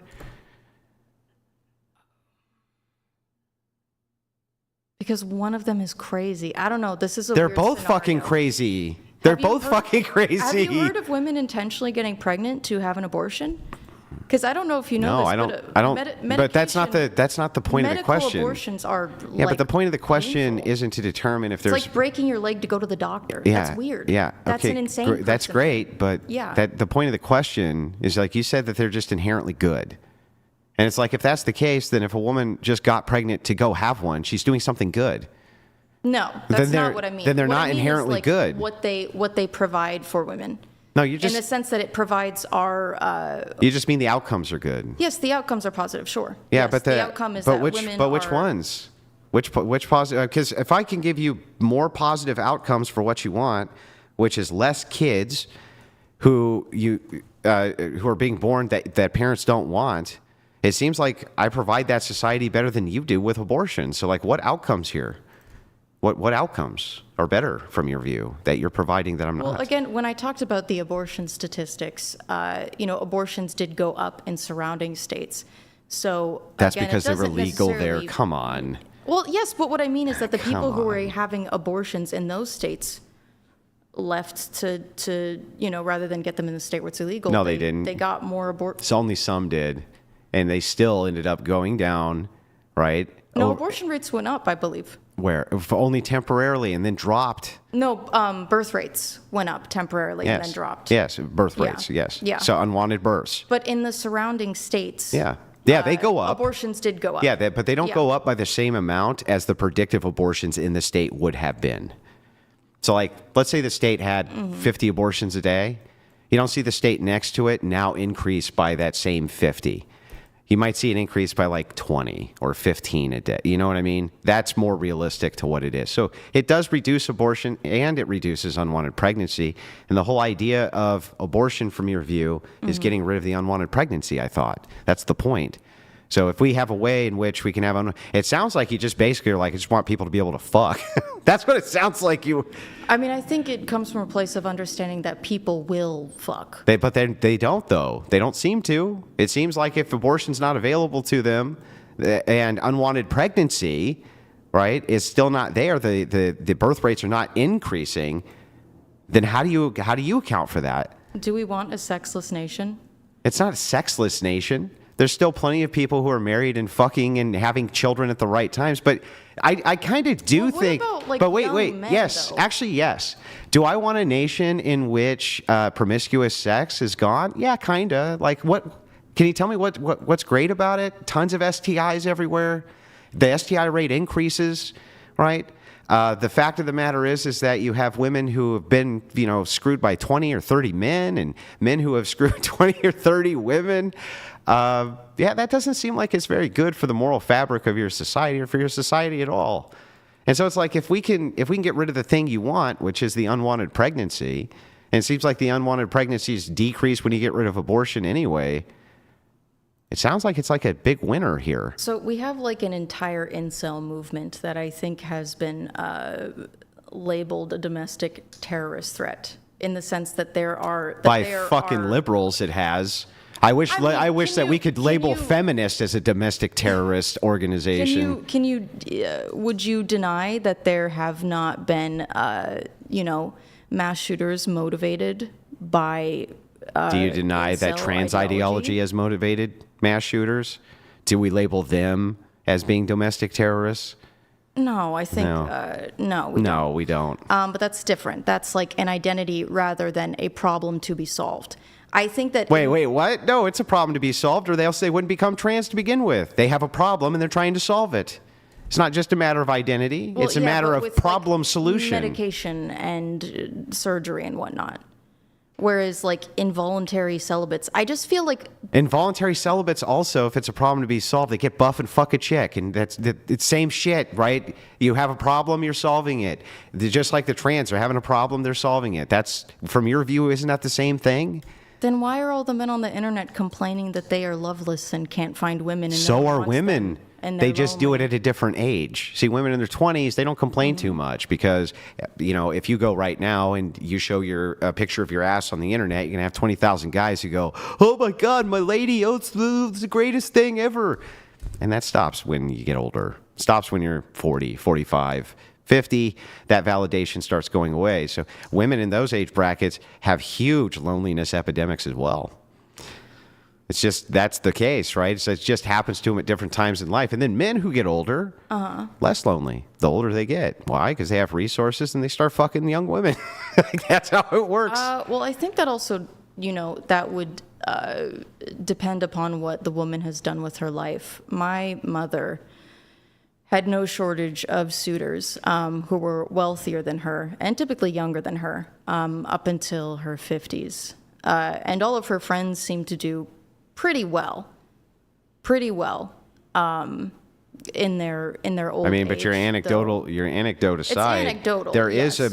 it is true there's a male loneliness epidemic crisis, and we are Like, I feel we like do that's just gonna get hyper-focus on worse, that, right? but the truth is that it's the case for women too. If the men are lonely, then, and there's as many women as there are for men, Mm-hmm. right?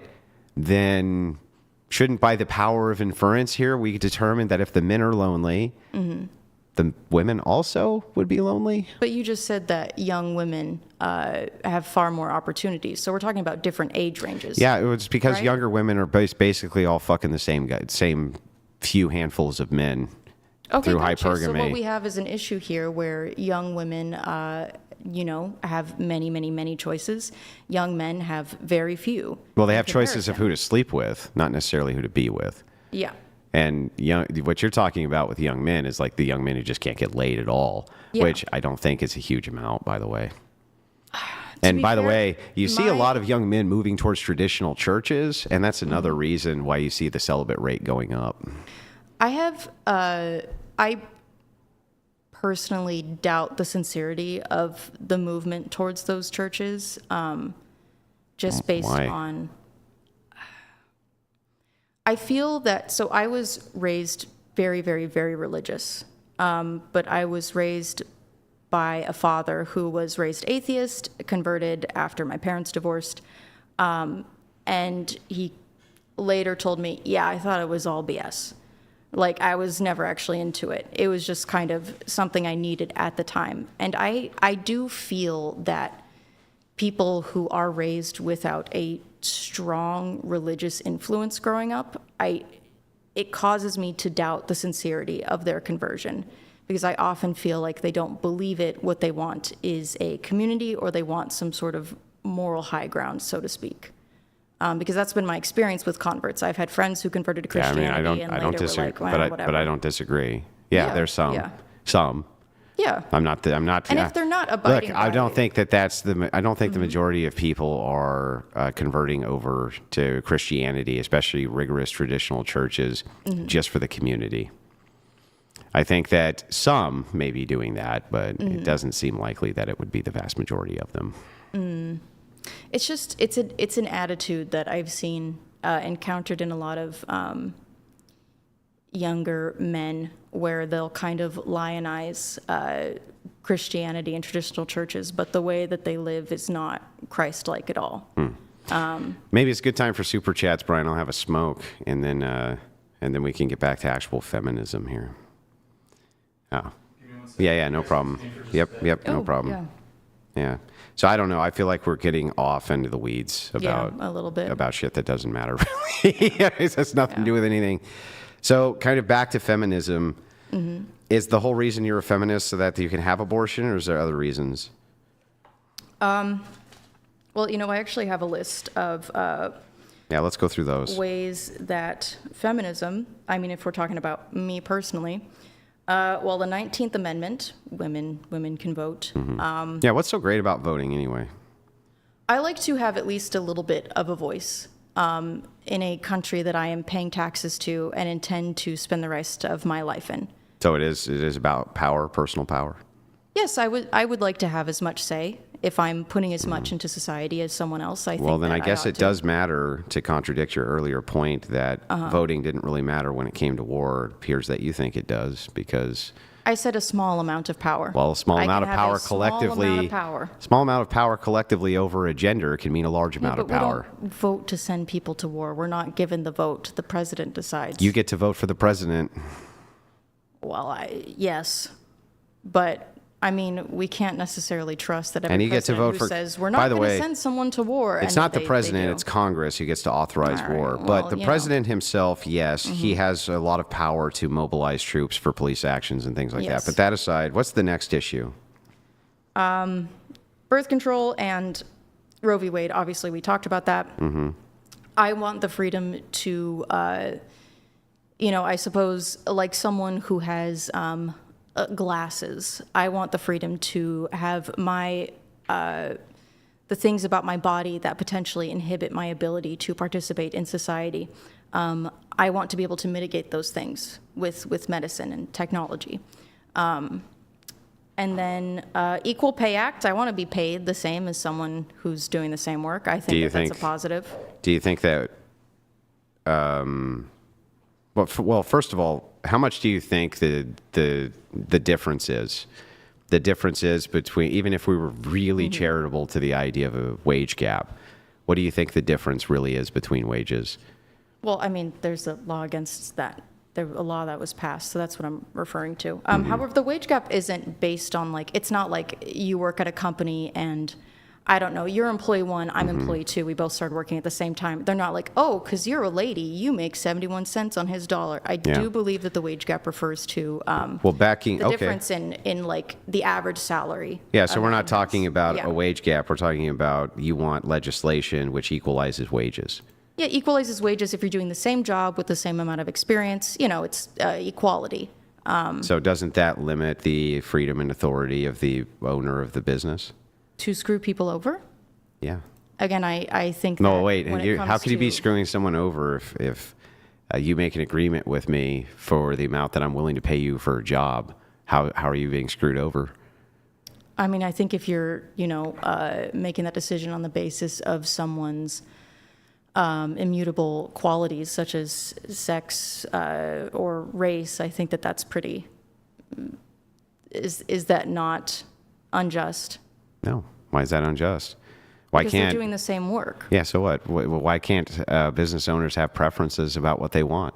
So, like, for instance, let's say you had a business owner who's like, yeah, I don't want to hire you just because you're a woman. Like, why isn't that their business? Because I don't think that people should have the freedom to screw over other people.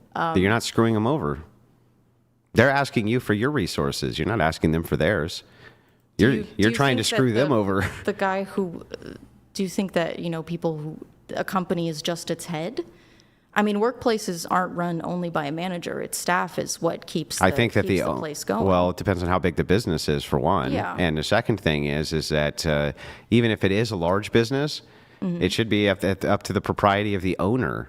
He has access to all the capital, and all of those managers and employees are asking him for his capital. He's not the asking employees them are for the ones this. that are making that capital for him with his guidance. Wait they a are second. producing that capital. No, they didn't risk any capital. They risked no capital, and so they don't get what he gets. That's the big problem you socialists always have. Mm-hmm. If you don't risk capital, you don't get to gain. Like, you don't get to be like, I happen to be working here when that guy risked all of his fucking money, and he made a bunch of it, and so now I get a portion of it. That's not how the world works. I mean, you're talking about small businesses. Small in business this is the case. same thing, and big business is the same exact thing. You're still risking money that ain't yours, so you don't get to benefit from that. That's how that works. You have to risk your own money for that. And so the thing is like, yeah, it seems like you have people who are asking for economic opportunities from somebody else, and they're getting mad when they won't give it to them. And it's like, how's that not their business, though? It seems like it's totally the business of the owner. I guess you can have, you could do that. You could look down on your employees and consider them to be people that are you're doing a favor for, rather than skilled workers that you're hiring. I'm to not help even sure you it's a run your favor. business. I think that that's the wrong wording. Like, it's not a favor. Because It's someone can open a business, but Yeah. if they don't have anyone to work in it, like what is the business then? Yes, they risk the money. well, people but have small businesses all the time, and just they run it. It's only yeah, it's- them. Yeah. And then most often when they hire an employee, that employee doesn't have anywhere near the responsibility or risk that the owner has. No, of course, I'm not saying they make the same amount, but a fair wage for the same amount of work. But that should be determined by the employer, what that fair wage is, not by the state. By the way, the state can't even do it anyway. They don't have any understanding of markets at all. So the thing is like just saying, like, I'm trying to figure this out. A woman comes in, or even better, right? A Christian comes in and a Muslim. And I say, okay, well, I'll hire you because you're a Christian and not you because you're a Muslim. What's actually the immoral proposition here? Why is that actually wrong to do?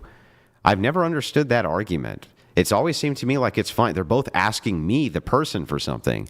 Why can't I tell them to go fuck themselves? And I only want you because I prefer you and don't prefer you. And it is based on an immutable characteristic. And who cares? Fuck you. Fuck your immutable character. I don't like it. So get it out of here.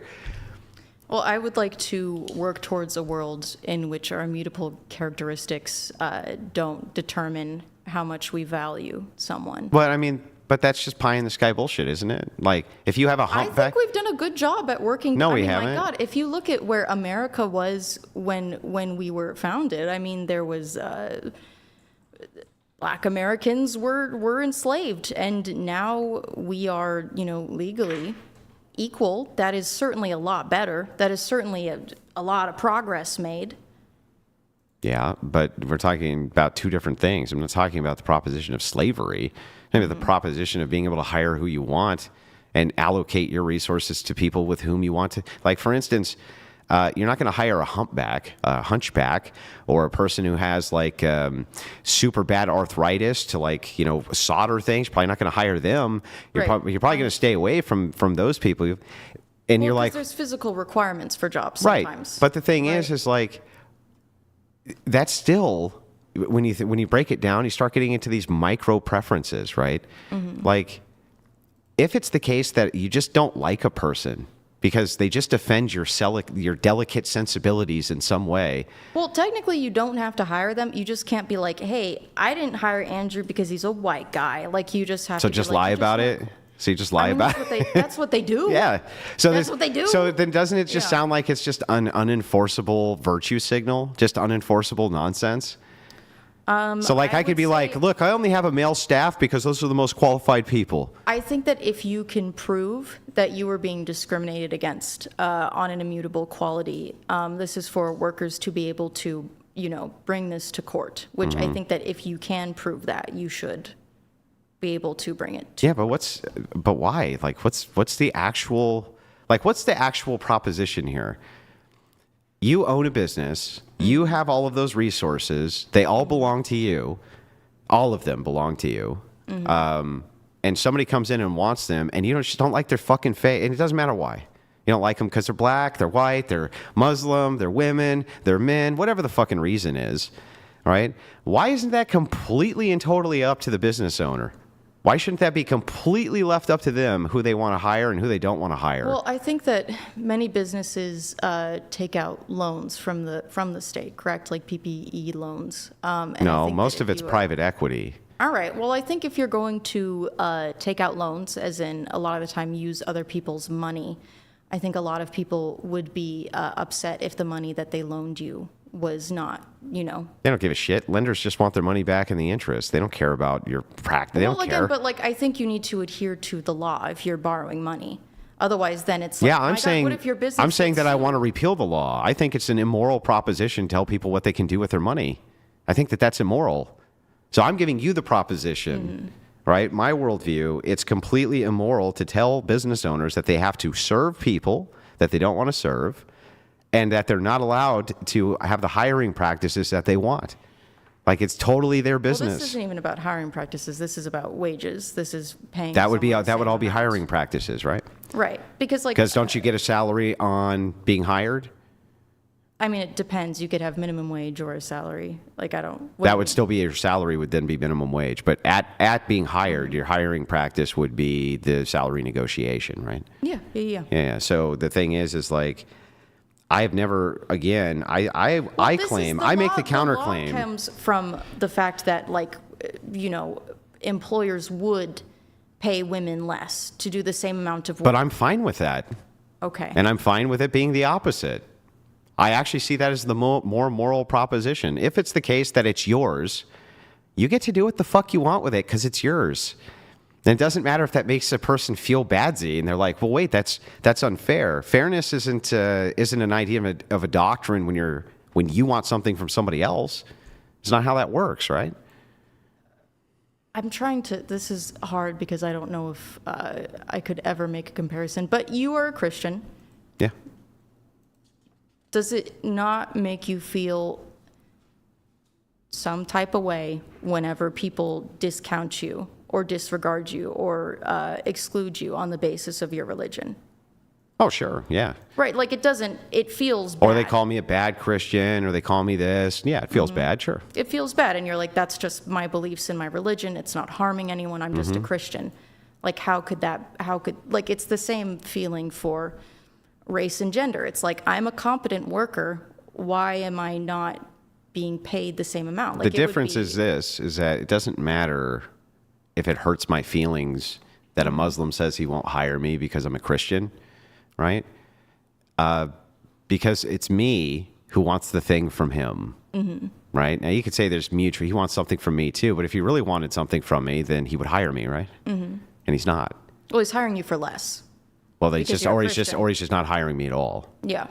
Right? But whatever it is, he wants less from me than I obviously want from him, or else we would never be able to come to an agreement on wage. So the thing is like, it seems like a much more moral proposition to me that you get to determine that if a person has their own private equity and resources and don't want to pay you less just because you're a woman, that seems like it's their business. I mean, I don't think so. I think that, creates a society where, Where you maximize freedom. devaluing others on the basis of their immutable qualities. Yeah, but you're allowed to devalue others based on their immutable qualities. You're allowed to do that. Isn't that freedom? You're allowed, but you get in trouble for it. Yeah, There but are isn't that, well, then consequences how to is this really, this idea of feminism is about expanding personal freedom. It's like every time I talk to you about a topic, it's just limiting a freedom. Every time I talk to you about any proposition that you consider liberating, it's actually just punishing. It's like, this Well, isn't let me really explain about to you- being fair to men and women. It's about punishing people and telling them what they have to do with their own money. No, let me explain to you what I mean about freedom of choice. Yeah, do that. So, But let me have a smoke first while you take some super chats. Really quick, Andrew, as you're getting up here, behind you, just as because of your black ex-wife, and as a seat warmer, can you grab the baby doll and just put it as a placeholder there to? Long story. It's a long story, but so Andrew will be right back. He's just going to have a quick smoke. There you go. Welcome. What's your baby's name, by the way, Andrew? Tyrone Wilson. Tyrone Wilson. Welcome, Tyrone. So a couple quick things here, guys, while Andrew takes a little smoke break. If you guys want to get in a Q&A, TTS, it's $99 via streamlabs.com/whatever. Go ahead and pull that up. And also pull it up here, streamlabs.com/whatever. It's going to be a $99 plus. If you want to send in a Q&A, you have a question for Charlie, you have a question for Andrew, we'll do that segment in a bit. Also, guys, if you are enjoying the stream, go to Twitch. Actually, before that, if you want to support the stream without any of these platforms taking their cut, you can via Venmo, Cash App. That's whatever pod on both. There's Venmo, and then there's Cash App, rock and roll. And then also, we're live on Twitch, twitch.tv/whatever. Drop us a follow and a Prime sub if you're enjoying the stream. Pull up the Twitch.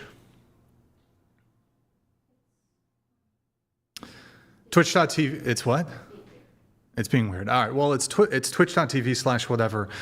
If you have Amazon Prime, you can link into your Twitch, quick, free, easy way to support the show every single month. Let me adjust here. I just realized my computer's not centered. My OCD's on fire. We also have merch, shop.whatever.com. Go ahead, pull that up, please. All right. We got t-shirts. Scroll down a little bit. We're selling, refresh this. Hit F5. Hit F5 on that. I need to show you what our merch offering here. What was that shirt? Which one? Big labia matter. Oh, that's my. I have a nonprofit organization. Hashtag BLM. Are you a supporter? Are you hashtag BLM? I'm pro BLM. Good. Pull it back up, please. That's my organization, nonprofit. 10,000 labiaplasties a year in the United States. Absolute tragedy. I agree. Yeah. You know, the government shut down. What else is there? There's wars and stuff, but the BLM thing's the most pressing issue of our time. Pull it back up, though. We're selling Madison's Pickle Haba. We have like 2 or 3 of them that we're selling. So there's that. Then there's some other merch there too. Also, guys, if you're enjoying the stream, you want to see more debates, maybe we'll get Charlie back on. You want to see more stuff with Andrew Wilson. Like the video, guys. Like the video. Andrew's going to be back here in just 1 minute. He is finishing up his cigarette. So stay tuned. Don't go anywhere. Also, I figure, why not? We got a course, Debate University, if you want to learn how to become a master debater like Andrew Wilson and also Charlie here. Both of them are master debaters. Really the best. I'm flattered because surely you don't mean that. I don't even want to know what the sound is. What sound it is. Well, you guys are good. Surely don't. So be sure to check it out, debateuniversity.com. And also, guys, discord.gg/whatever, pull that up. We post a bunch of behind-the-scenes stuff. Andrew will be here for our dating talk tomorrow, Sunday, 5 p.m. Pacific. I post a bunch of behind-the-scenes stuff. We had a lot of flakes. So keep it there, Mary. No, keep it there. We had a lot of flakes. So if the flake is ridiculous, I'm going to post it. In this case, she flaked. This could be our biggest show of the year, by the way, biggest dating talk of the year. She's on her period, so she can't make it. Maybe you guys were talking about the wage gap. Maybe that's a reason why that might exist. So, yeah, discord.gg/whatever. Be sure to join. We post our stream schedule, by the way. Andrew, you need alcohol? I do. What do you want? You want a seltzer or no? Anything else under the sun? Reach up there. There's some I think there's what is it? Whiskey or something? Yeah, I'll take it. Yeah, just let him chug from it. We have Andrew returning to the table. So final reminder, guys, Q&A, $99. I came back this time, Junior. I came back this time. The one below it. Yeah, there you go. Rock and roll. All right. We have Andrew returning. So let me see if there were any chats that came through while we did that, or we might just actually hold them for a break a little bit later. All right. If you guys want to just jump right back into it.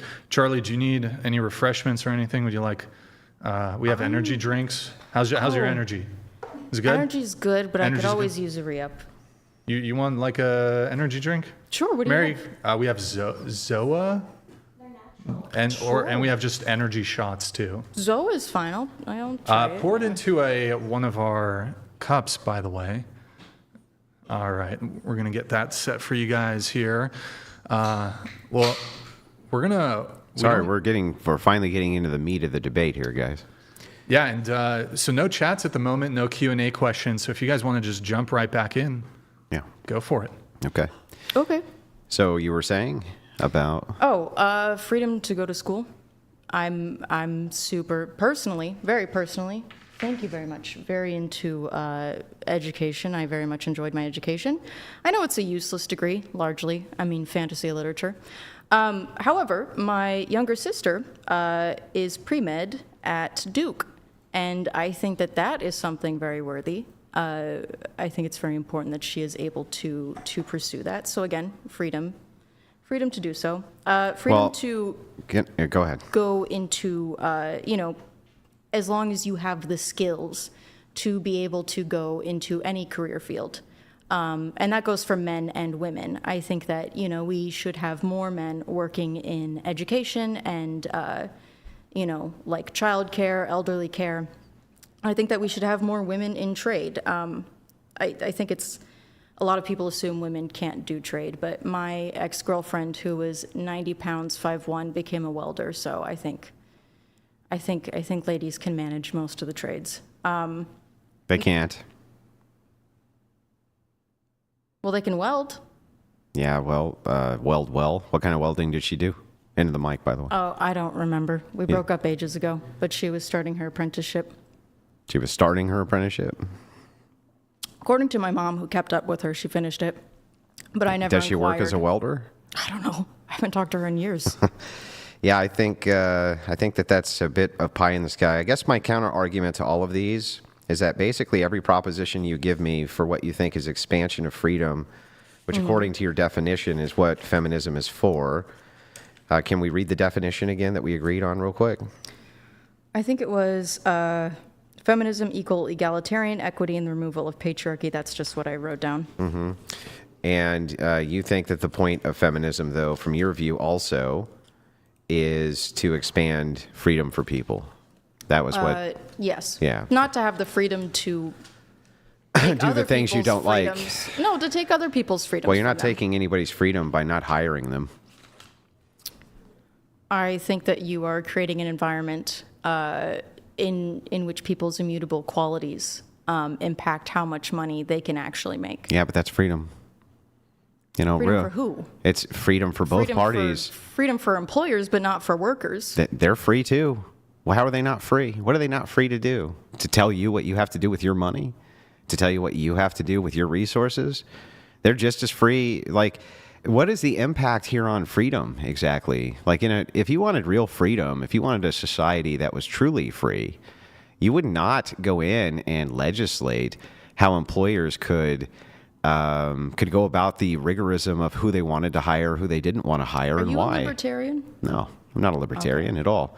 It sounds a bit libertarian. No. It's following Christian ethics. The idea here is like you don't get to make a determination, an unjustified determination at that. You just have this kind of like bizarre thing that you start with. People shouldn't be discriminated against based on immutable characteristics, and it's like, why the fuck not? If it's the case that they want resources from you that are yours and you don't want to give them to them, why the fuck not? Why can't you discriminate? What about that is justified from your view? Did Jesus discriminate against anyone on the basis of their immutable characteristics? Well, based on immutable characteristics, I'm not sure. Like, I'm not sure that he did. No. All right. Well, isn't to But be that's fair, a spirit- It's been a long time. I don't since think I've been that to Bible I don't school. think that spiritually we should do that. Spiritually, yeah. shouldn't we aspire to be Christ-like? Yeah, So spiritually. giving, loving, Yeah, sure. So as, let's go like, to the money reduce our changers and judgment. whip them, and let's go tell prostitutes to stop being hookers. Can we do that? yeah, but we do so with love and empathy. Okay, love and empathy. But so, are you okay with Christians stopping prostitution? No, no. So, Well, like, I think let me be clear. I think that most women who are doing full service sex work, a lot of them that isn't necessarily what they wanted to do with their lives growing up. yeah, but you still support their freedom to do it if they want, right? I think that they deserve protections. I don't want to see those women harmed at all. Do you think it should be illegal to do or not? I think it should be decriminalized. So not illegal. Not illegal, but Yeah, decriminalized because I don't So that's want. the thing, right? Is like you can't pick and choose which Christian ethics you would prefer that I apply and which I don't. And the thing is like here, I'm being remarkably consistent and just bit a bullet for you. I just said, yeah, I do agree, right? Mm-hmm. Based on immutable characteristics, Jesus Christ didn't discriminate. from helping anybody with their spiritual health or anything else. I totally agree that that's true. I think but that when it waiting comes, with loving arms. yeah, but when it comes to how we engage in the world and people's preferences, there's nothing biblical about creating refusals to, or that you have to hire people that you don't want to hire based on whatever it is you don't want to hire them for, or pay them whatever wage they demand you pay them. Were Christians not, oppressed by the Romans? Were the Jews not driven out Sure. of like everywhere they ever tried to live? Yeah, Like Christians. was that portrayed positively, or was that? Do you think like? And Christians, when you talk about Christian reforms, the demands were not ever that, oh, wait a second, now we get to make a determination on what you do with your resources towards us. Where did Christians take over and then say, you have to treat us to the same exact wage as you do, this people group over here? That just never happened. It wasn't a factual case. And so it's like, It's because Rome was deeply unequal. well, no, just life is deeply unequal. So the course, but I question think that the we question can- just becomes like, where are we getting this grounded ethic that it's okay to tell people what they can do with their stuff? It's theirs. I mean, no one is saying it's just equal opportunity and trying to not make judgments on someone on the basis of. But I their think it's immutable fine for people to make characteristics. judgments. Of course, like if I am walking down the street at night and I see a large group of rowdy 20-something men, I'm going to be like a little bit like anxious. I'm going to be like, well, they're rowdy young men. That could be potentially dangerous. Is it bad if I do that with black people? I think that highly depends upon the context. In the same context, I just see a group A of group young, of rowdy young men? yeah, or just rowdy black people, and I cross the street. Is that racist? I think it's just because they're black on the basis that you think they're going to jump you. Yeah. Do you think that happens often? Do you think that if it was just a bunch of men and you cross the street and you call that sexist or not sexist, then how would that be racist the other way? Well, because I think we have to consider which one is coming, on the basis of like personal experience versus like, I mean, how often have you been like harassed at night by rowdy black people? Like a crowd If you of go rowdy black around, people. rowdy black people, yeah, they're probably going to harass you if you're white. I used to walk through the Tenderloin at night by myself. This was when I was very butch. So, mind you, I Yeah, walk at through. a glance You're going to didn't- walk through South Central by yourself. I don't know where South Central is. The point is, though, I'm is talking that about like San Francisco. The Tenderloin is a if heavily you're black area. you're informing your judgment that that the rowdy group of young men may do bad thing to you. That's Historically, they do bother and this me. would be the same information that a young white man or a young white woman would have if they're talking about. Hang on. Let historically, me again, make the point, and then you can respond. right. Is it not the case that young white men also have the exact same justification that you would have? That historically now, at least in their lifetimes, it does seem like whites are disproportionately attacked by black men.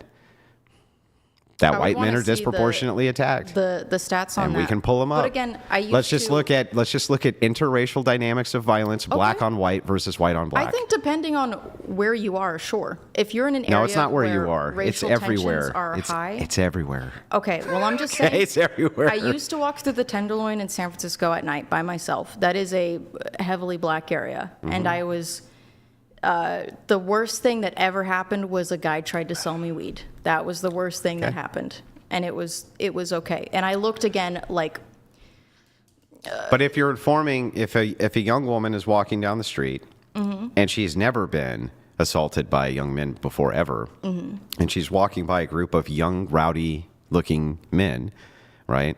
And she just knows from hearing stories and from her observations, and statistics and things like this, that she could be in some trouble there, and she crosses the street. Would you say that that's sexist?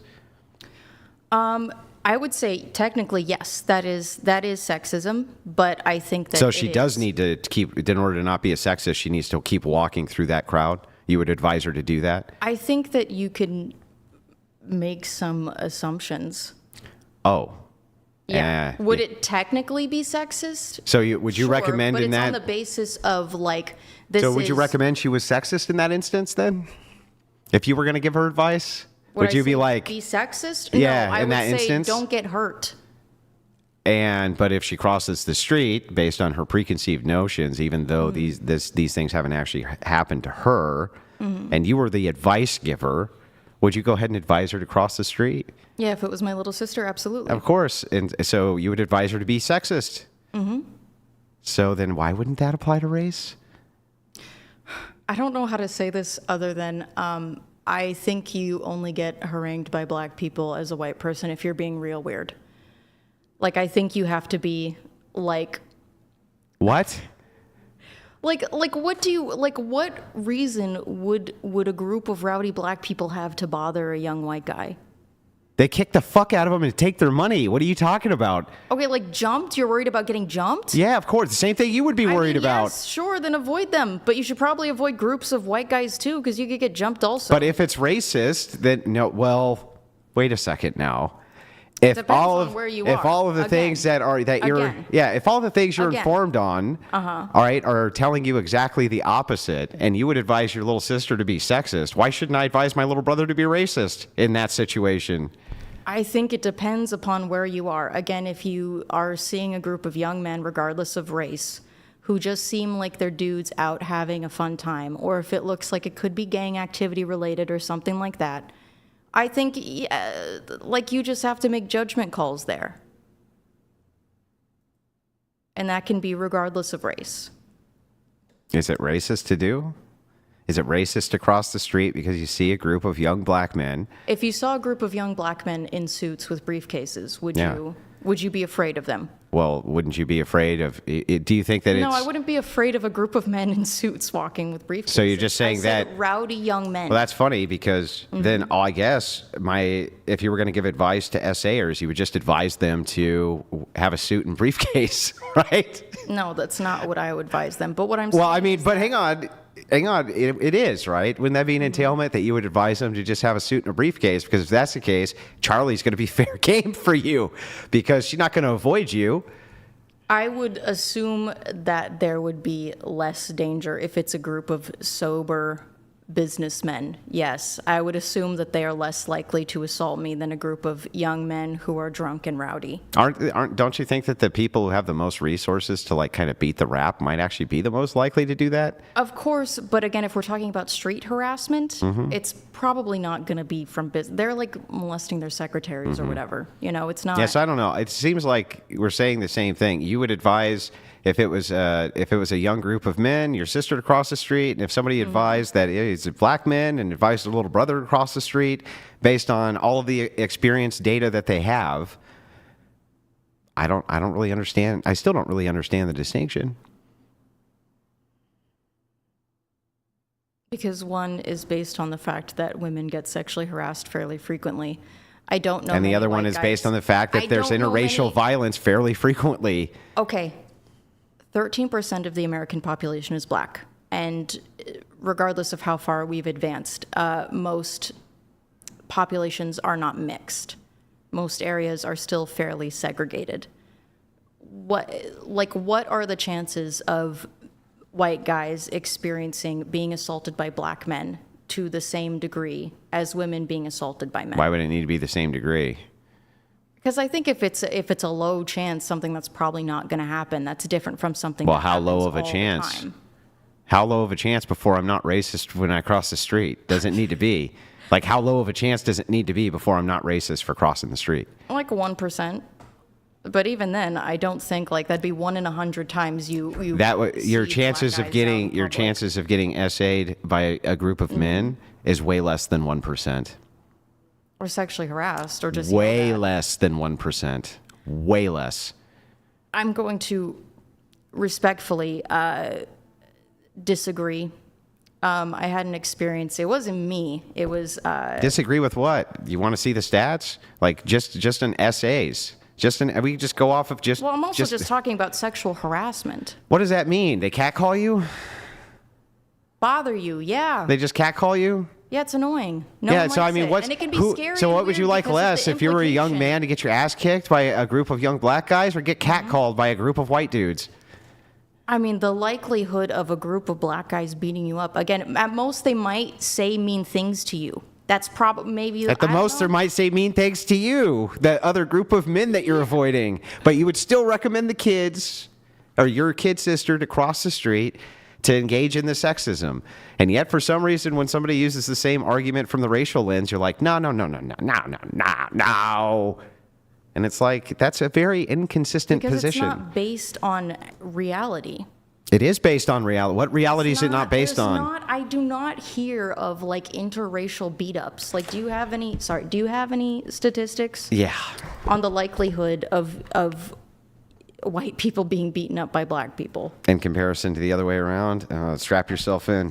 I was trying to find something earlier, but it wasn't coming up. But so basically, you guys just want me to look for white on black crime versus black on white crime. Yeah. Okay. Or at least Assaults. like, Give me a few moments to Okay. find it. And look at Yeah. the essay stats, interracial essay stats, and then you tell me. why interracial essay Well, stats? because then I would think that in order to be consistent, you would bite the bullet that you would tell your little sister if it was a group of young black men to cross the street over if it was a group of young white men, just based purely on the statistics of which one's more likely to assault you, right?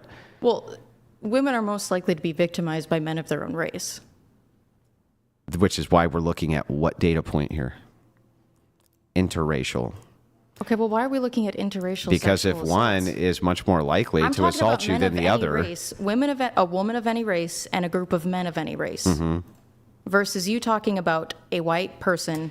Yeah. Versus Do you know a group what? of black Can you tell people. me what per capita means, Charlie? No. No. Okay. I didn't think so. But anyway, let's move back to this. So it's pretty simple. Okay. Do you want to tell me? Yeah. Per capita is just when you isolate for a segment in order to adjust for the percentage against the whole. So it'd be something akin to this, right? Okay. Let's say you had two black men and you had I don't know, 8 white dudes. Okay, so for a total of 10, right? 10 represents 100% of all of these people in this people group. Okay, and you have 4. You have 4 of the white guys who commit crimes, right? Like SA. And then you have both of the black men who commit SA. If you're trying to determine which out of the people group committed more SA, would you then adjust for the 2 black men, because that's now 100% of black men who are committing SA, or for the 4 white guys, because now that's only 50% of white men who commit SA? So it would be like relative to population size. That's Yeah, what you're per saying. capita. Okay. Yeah. Yeah. Yeah. So it's super important to understand this, No, no. right? When it Because comes to even if sex, it's the yeah. case that most SA crimes happen within your own race, that could very well be true. Mm-hmm. What you'd really be looking at, though, is the per capita percentage. Sure. So, yeah. Let's get that then. Yeah. Still working on it. I'm not finding any. But if it were the case, I just want to know, if it were the case that interracially they attacked white women far more than white men attacked black women, then wouldn't you give the advice to your little sister to cross the street? Yeah, if that was a thing that was happening, where sure, like black men are just out there hunting white women like animals, I Well, guess I would. You see, But- hang on. Did you see how you just characterized that with a terrible straw man? Did I say anything about black men hunting down white people like animals? Essaying. Did I say Essaying. anything You about said them essaying- hunting? Essaying white women. Did I say anything about them doing that? No, but the implication. No, so you just made, no, there's no implication of that either. Just an implication. The implication is of that the black high. men are sexual predators. No, the and- implication and is only- uniquely violent. What? Okay, how is that implied? If it's the case that more black people do commit more R crimes than white people do, how is that anything other than a fact? It's not a fact. It is a fact. It's not. Are you And sure? we also have to test for. We have to consider convicted for. Oh, Like it's you even. said, like I said earlier. It's even worse. Like I said earlier. It's so much worse, Charlie, than you think. It's so people much. going innocent. Or, Charlie, it's worse than you could ever imagine. What do you mean? You're about to find out when Brian pulls up the stats. It's worse than you could ever imagine. Okay. Well, will you concede that not all convicted sex criminals are guilty of what they have done? Of course. Okay. But Is will it you not true concede? that we have a justice system? Well, hang on. But will you concede that most of the people who are convicted of the crimes that they committed those crimes? Because I'm not sure, actually. well, then what's the point of things like judicial review? And what's the point I of think things that it would like what's the depend- point of things like that? What is the point of doing all of these audits? What is the point of all the studies and things like this if crime itself was not mostly being placed in its proper categories and people being convicted for the Do you correct think crimes? people experience more outrage when a member of the out group assaults a member of the in group versus when a member of the in group assaults a fellow member of the in group? The out group. Right. Mm-hmm. Like I think that people in general are going to be far more upset about a black man essaying a white woman than they would be about a black man essaying a black woman. Okay. Right? Let's just So grant again, it, if sure. we're looking at convictions, there's also a history of false accusations, against black men by white women. That is a fact. That has happened. Mm-hmm. So I would also consider that as well. Yeah, I mean, throughout the entire historic standard, sure, but like just the last 10 years, no, there's not much of that. All right. Not much in the way of false accusations going on there. Things like DNA, we have DNA testing. That's the big one, the DNA. But a lot of rape kits don't happen. A lot of cases don't have rape kits involved. So don't with trust them. women? Or should we believe all women? I think that you can believe victims, but I think that you can also account for, like a pattern of racism So don't believe in the it? justice system. So don't believe all women? That's not what I'm saying. Well, I don't I understand. think that you should. Should trust I believe victims. all women or not? You know what? I'm gonna be real with you here. No. Yeah, fuck no. I think that you should actively, when someone Right. makes accusations, Yeah. you should be careful, but you should also investigate because I have seen false accusations fly. Yeah.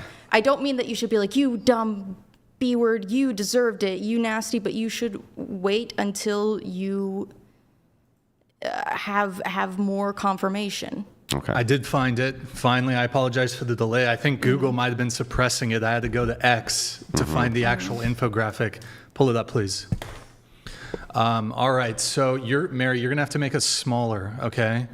So make us right small. And then hide right this one. Okay. Interracial violent incidents per capita of offending race. And this is from a Bureau of Justice Statistics National Crime Victimization Survey from 2018. So white on black there, 30, Hispanic on black 76. Well, I'll just do, okay, so white on black 30, black on white 1,288 versus 30 for white on black. Well, gee, Chuck, it seems like, based on what you just said earlier, if I could demonstrate this to you, you said that you would advise your little sister to cross the street. Do you hold to that? By the way, this is incidents per 100,000 offender population. Do you hold to it, Chuck? Do you hold to it? Are you going to advise your sister to cross the street now? Nah, because I think it's white boys that are getting beat up. Can you pull up the interracial SA statistics, please? Sure, Well, again, we'd give me a have moment to- to find it. It's just going to get worse as we go here, Charlie. All right, well, I'm what telling you, saying is it's that just going to half get the worse. population is male, half the population is female. The encounters between, and then 13.3% of the population is black. Yeah, and even less of that is male. It's only about 6% that's male. Yeah. And so, but again, the justice system. Remember that word we were looking for, per capita. Yeah. The justice system also does punish black people more. Black people are convicted more for the same crimes than white people. Did it ever occur to you it's because they commit more crimes? Well, if you look at comparisons to actual crimes committed versus conviction rates, it's committing crimes at about the same rate, but black people are more likely to be sentenced. Because they're on their third time doing a crime. That's why. And that's never adjusted for in the data. Do you have proof? Yes, for we that? can pull it up. Yeah, name whatever study you want right now, and I'll pull up the methodology, and I can guarantee you that if we look on the offenses by offense list, is it oh, this white dude, he went in and he stole a car and he got 1 year. Okay. And this black guy got 10 years. That's not fair. And you know what's often left out? That's his 15th crime. And that's why he got the higher sentence. That's what I've noticed when I look at that data. But the thing, I'm willing to look at whatever data you got. I'm happy to parse it out. Well, I didn't prepare for this. I know, I understand, because I did not prepare. I prepared for debate on feminism. that is, not but this on- is part of that debate because it's showing a worldview inconsistency that you have, which is that men are mean, bad, evil patriarchy. You would advise your sister to cross the street, right, in order I to don't avoid think them. Men are evil, mean, bad. Okay, you're But right. I'm That was a looking at- straw man, so let me be more charitable. Okay. You would tell your sister to cross the street when it came to a group of rowdy young men, right? And you say that you would advise her to do that even if she personally didn't have any bad experiences with rowdy young men, just based on experiences you've had and data and various things you've observed. And yet, if somebody does that and says to their little sister, hey, stay away from young black men, right, based on the same exact criteria, that's somehow fucking racist. That's what's crazy to me, is like, just, Well, can we didn't get some pull up the consistency? essay- we didn't pull up the essay rates. And again, I would think that violent offenses. When would you see largely this, be Charlie, men. when you see this, But again, we also discussed that the justice system is more likely to convict It's not- black look, men essaying white women than they are to convict you know black what? I'm men even willing to essaying give it white women. I'm even willing to give it some absurdly high number. Like they're wrong about 5%. Okay. And it wouldn't even come close to compensating for the distinction. Not even close. All right. I mean, do you personally experience a fear of black people? No, it's not a fear of black people. It's an understanding. And by the way, do you know who taught me this? Black men. They were the ones who taught me this. Because you know who's the least likely to walk around a group of young black men they don't know? Black men. That's the wildest shit, I but think it's true. depending on the area, yeah. Yeah, I it's think true. it highly depends on the area. Yeah. Again, like if you are walking through an area that has like a lot of Did gang you by chance find violence- them stats? Still Not yet. looking for it. Someone will Looking send it to for you it. on X. But yeah, it's bad, Charlie. It's bad. So like the interracial distinction is not even in the same universe, and neither is the violent crime assault rates. And if we go down by women, it's even worse. It's just every time you go to the next criteria, it just will get worse for your argument. I promise. I would just What about bite the bullet. controlling for gang violence?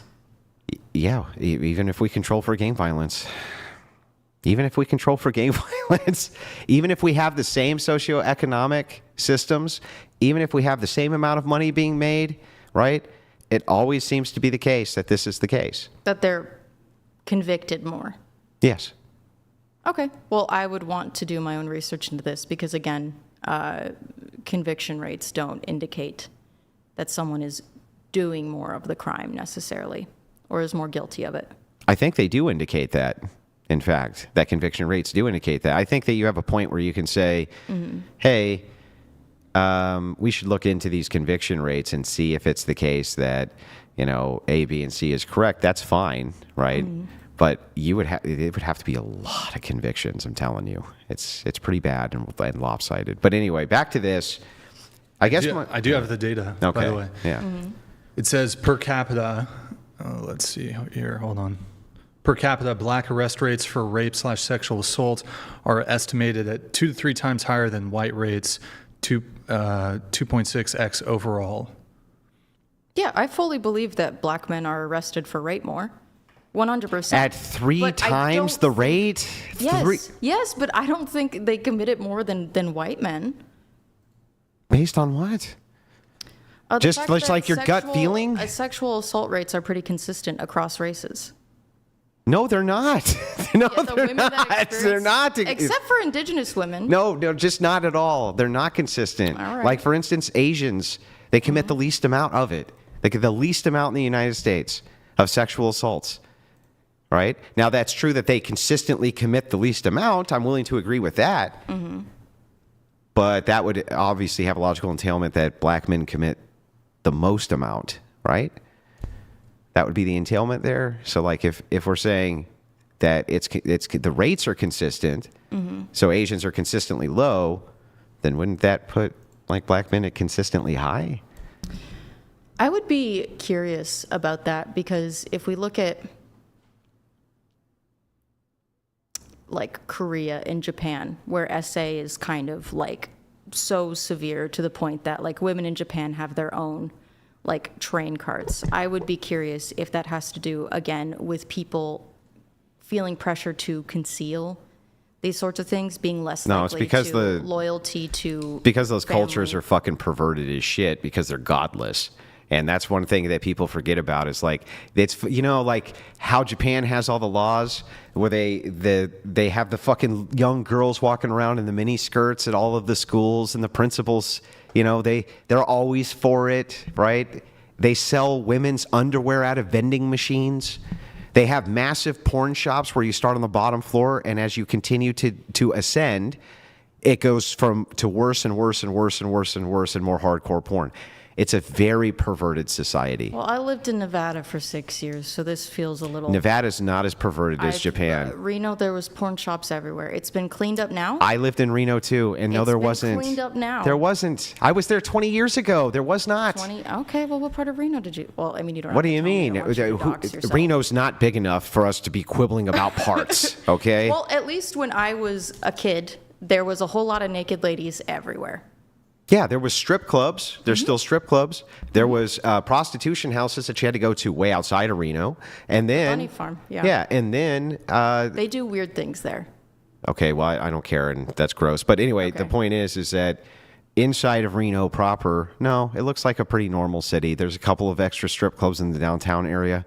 But no, it was never like an overly gross city. If we Googled youth pastor crime, I feel I've done this before. It's all sex crimes. So I feel like if we are saying that Japan and Korea are perverse because they are godless, I think that we should look at the rate of like essays committed in churches. As long as we can look at the amount of essays committed in public schools, Charlie. Sure, yeah, By we can teachers. absolutely do that. And so the thing is like, wouldn't it stand to reason that predators go where the prey is? Yeah, Well, absolutely. then why wouldn't they move into being youth pastors to get access to children, just like they go to Yeah, public of schools course. to get access to children? Of course, but those Yeah. are people that we assume believe in God. And we assume that the secular ethics held by teachers, same ethics that you hold, right, are that they're not going to diddle kids, but they fucking do. Well, I mean, what percentage of teachers are atheist? To be fair, I grew up in a very religious area. Highly secular. Okay. Public schools are highly secularized, where well, first of all, the school system itself is secular, period. Yeah, of course. It's removed from religion. Yeah. How many identify as being Christian in the school system who are women? Most of them are college educated, and as you know, the rates of not believing in God among the college educated are pretty high. Yeah, I'd say So, so. yeah. But I also think it does highly depend on which area that you are. Well, yeah, everything like, depends I think on- cities are going to. Yeah, be they depend on very areas, secular. but that would be the same thing for the youth pastor. That's going to depend on area too. So the point SA is, rates? yeah, is going to depend on area for Sure. youth pastors. of course, just like it would for Why? public schools. Of course. No, I think the SA rates would remain the same. What I mean is religion. I don't think they do remain the same. Depending on demographic, it's not going to remain the same. Like, for instance, I would say that in minority schools, the chances of molestations probably increase. Yeah. So then, no, that's Well, not. because who's going to listen to those kids? Yeah, so it doesn't stay the same then. That's my point. We have some chats coming through, so we'll take a break for those. A message from the Government of Canada. Past Chi George donated $200.04. If feminism is a net positive for Western society, including other first world countries, then why are many feminist countries suffering the effects of birth rate and worker shortage crisis? That is because when women are given the choice to not have kids, a lot of the time they choose not to have kids until they're ready for it.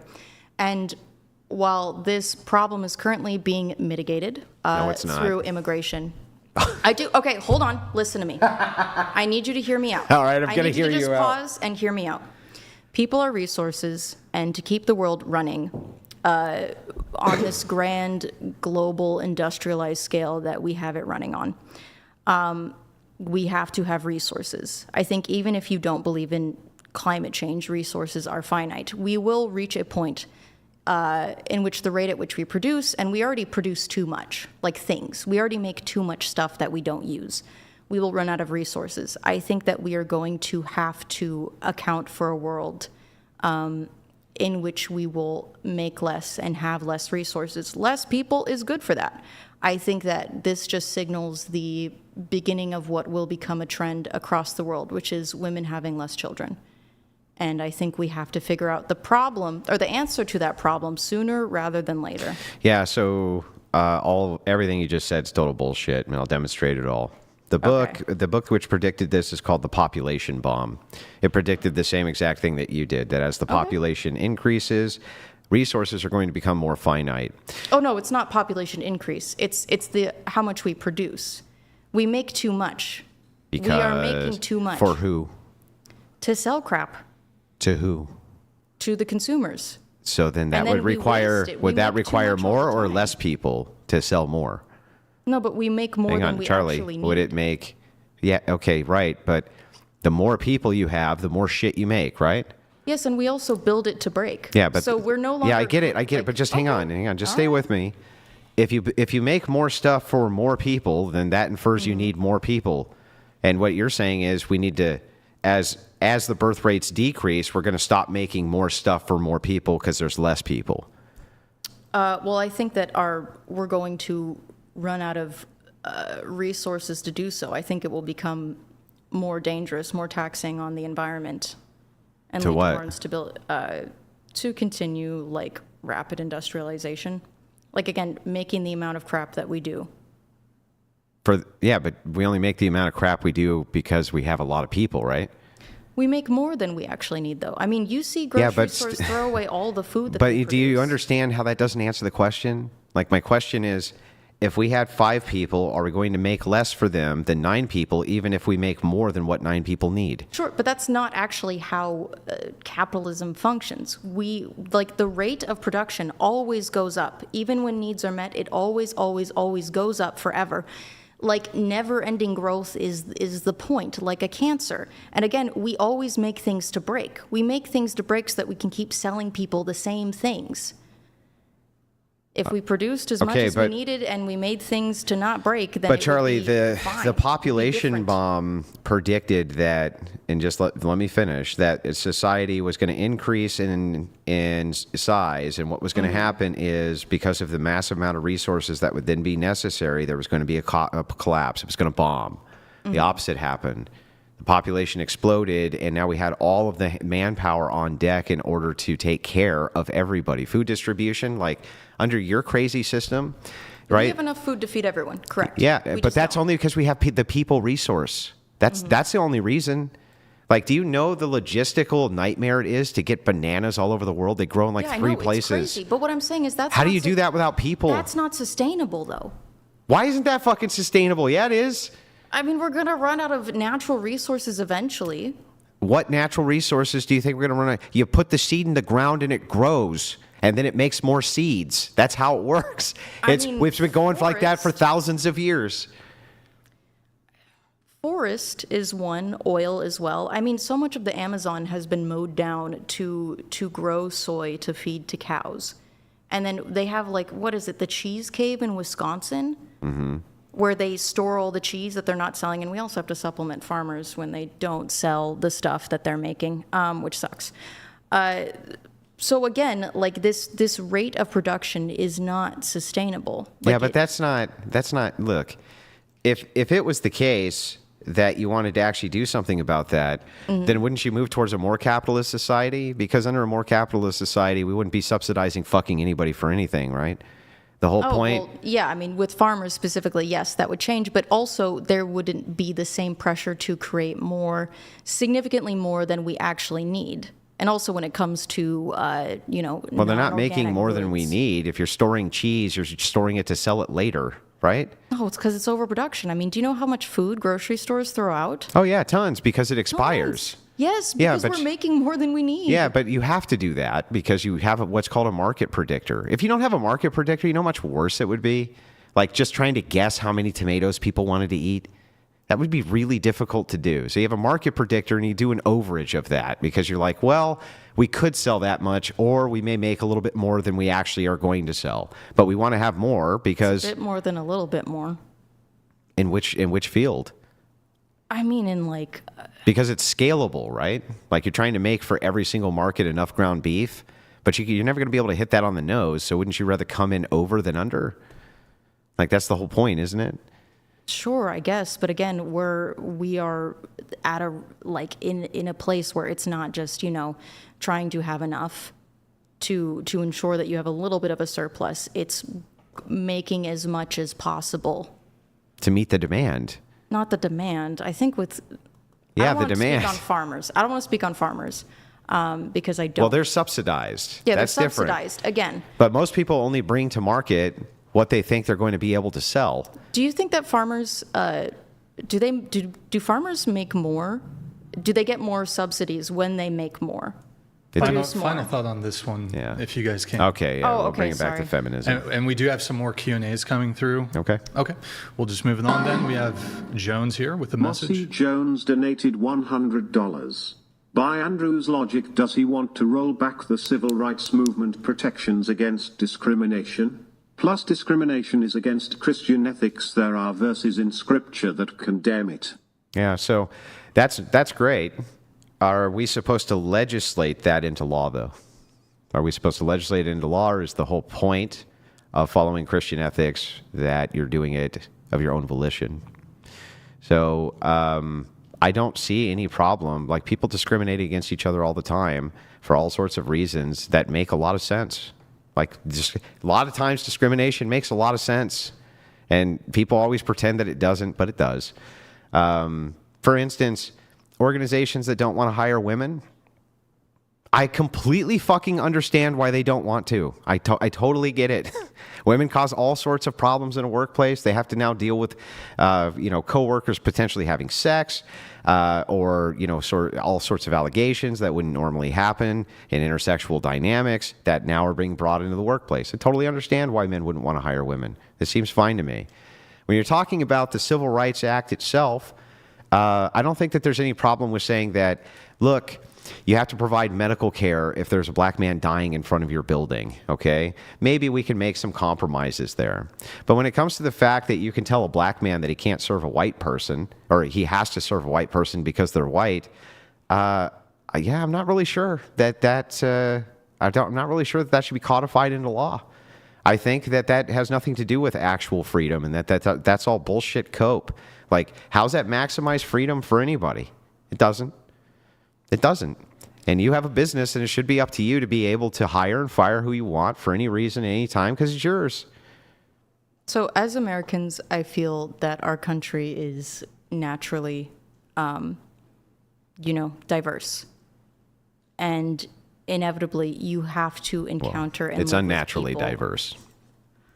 Well, I mean, Not naturally you diverse. can blame we could talk about, colonizers and slavery and, economic crises around the world, some of which we've manufactured. It's like you have to learn how to live with people who are different from you. No, you don't. Yes, you do. No, if you want you to don't. live in America, you do. You kind of. How? But do you see live how your that's life? not natural? Like how you contradict your position when you say, How it's is it natural. It's unnatural? natural. It's like it's not natural. The truth is that people naturally don't gravitate to people who are much like. They usually gravitate to people who are like them, not unlike them. Right? But Yeah. We also, again, we live in a very diverse nation. Yeah, but that's goal due is to to being see it each was other as forced on us. Americans. That's forced on us. Sure, It's wildly yes. unpopular everywhere. Every Western nation that exists, mass migration is wildly unpopular. People hate. Why do you think Trump got in? He got in because people were sick of mass migration. They hate it. It's like, that's not natural. That's totally fucking unnatural. That's completely the opposite of natural. What happened is a bunch of fucking corporate fucks wanted to exploit cheap labor. Yes. Okay? Yeah, exactly. Yes, correct. And so the thing is Correct. like, I don't want that to happen anymore. That's akin to me to slavery, 1. And 2, the people Yeah. here don't like it. And 3, right? This is our nation. We don't have to But do share they it with not anyone. Like it on the. Your ancestors were immigrants, and my ancestors were immigrants. No. And they had to. No. They had to No, they assimilate. weren't immigrants. No. First of all, Okay, my ancestors were immigrants. That's great. They were immigrants, and but they let's take were it. Let's take it all the not- way. Let's take it all the way back to the beginning. Do you? to the colonizers. Yeah. No, they weren't colonizers. Yes, they made colonies. They made Yeah, colonies yeah. for European countries. So, What do you call that? so other did the than a Native Americans who colonizer? came here from Asia. They made colonies. They were colonizers. So a colony has to have like a base. It has to have like a base country. Yeah, it has So to. indigenous people packing up all their crap Going- in Asia and moving, and that's their permanent settlement. That's different than having a colony. What? I'm sorry. I'm confused. Most of the colonizers There were was- not living there forever. are you- it was colonies. are you- People went back and forth. yeah, are you They aware- were colonies that were under the jurisdiction Okay. of European Do you nations. consider all Asians to be the same people group? No. So multiple They're people. incredibly So diverse. multiple people groups came here over the span of thousands of years. Yes. Okay, great. So then, guess what that means? That if you have people who come all the way over here and they make themselves a nice home base, right? It's now their land, and then more Asians come across that land bridge, right? To wherever they're at, and they make themselves a little base, they're doing what, Charlie? They're colonizing. That's not what a colony is. Can What you is get it? the definition of a colony? Pull up a colony. A country or area under the full or partial political control of another country, typically a distant one, and occupied by settlers from that country. Another definition, a group of people of one nationality or ethnic group living in a foreign city or country. So it would be under definition with two. the Hang on. control of another foreign nation No, from a far you're distance. lying. That's not. He just read it aloud. Read part two. Again, definitions have two. This has two different definitions, and you're selectively only picking yours out of convenience. Read definition 2 Wouldn't for that go colonizer. against every part of American history? No, it goes against your stupid feminist bullshit. Read section 2. Colonies are They were attached to colonies European too. vassal Those were states? colonies also, and also what I gave you examples of are also colonies. If It's I was both. even going to grant that absurdity, like then what were the? Can you read what were the definition states? 2? What were Charlie, the stop states that, spurging, Charlie. like, Stop spurging, indigenous Charlie. people were Stop under- spurging. I'm not Charlie, spurging. Charlie, just let him read the second definition. A group of people of one nationality or ethnic group living in a foreign city or country. What's your objection, Charlie? What's your objection now? Okay, so tell What's me. the objection now, Chuck? What is it? Normal people with brains understand that when we say colonizer and colony, they're called colonies because it is under the control of European nations. Are you going to doubt that? What was the foreign nation that controlled the okay. indigenous nations? Can you read definition 1, Brian? Yes. A country or area under the full or partial political control of another country, typically a distant one and occupied by settlers from that country. So, Charlie, what you're talking about right now, you're right. Those are colonizers. And what I'm talking about right now are also colonizers. So, What do you city see? did they settle in? What Do nation you did they see? settle in? Well, if you want to look up the Aztec nations, we can. If you want to look up the The Mayan. cities weren't there until they went there. There And weren't then other there. people came after and settled in those areas and built colonies. And they were not within foreign nations or They foreign don't, cities. yes, they were foreign to them. Yes, of course. Those were not settled areas. They were settled areas. So this land bridge existed between Yes, Asia. I know that there were various, but Yeah. they were not colonizing foreign nations. Well, and according foreign to the lands. definition that we just read, unless you can tell me why that definition's wrong, they were. Well, unless you can tell me what freaking vassal state they were sub or That's vassal not- state. read the definition what again. foreign nation they Read were the under definition control again, of. Brian. One or two. 2. A group of people of one nationality or ethnic group Ethnic living group. in a foreign city or country. Ethnic group. You think that indigenous people living in the U.S. they are colonizers, if I were to even grant that, which is ridiculous, in the same capacity that European settlers were colonizers. Okay, do you understand that what you're doing right now is fallacious? It's called equivocation. I literally separated out the two concepts. Both are colonizers. Both. You say only one is. Yet I gave you the definition, right? A legitimate definition for colonizer, which includes you just have to be part of that ethnic group and go to a foreign land that already has people in it, and now you are a colonizer. And so the thing is, Charlie, is like, I'm sorry that we colonized the colonizers, But it's definitionally true that we did. They were colonizers first. Sorry, Native Americans. They colonized first. Those and were not settled lands. I do not accept this. Oh, they weren't. They weren't No, settled lands. they So were you not didn't. settled lands. So over how many thousands? Did indigenous peoples fight over land? Yes. Yes, correct. But were they colonizing the areas where they Yes. settled in? If they No. were migrating, one ethnic group migrating to another land which was already occupied, they were colonizing it. Natives did it all the fucking time.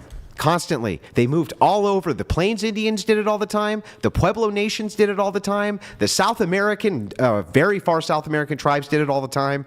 They were constantly fighting. Do you think that that is the kind of language that the average person would use to describe what the Native Americans did? Yeah, I think if it was explained to them, You they would would, think that yes. they would say I they- think they that what's happened colonized the is a bunch of US. you bullshit artists gave us the myth of the noble savage.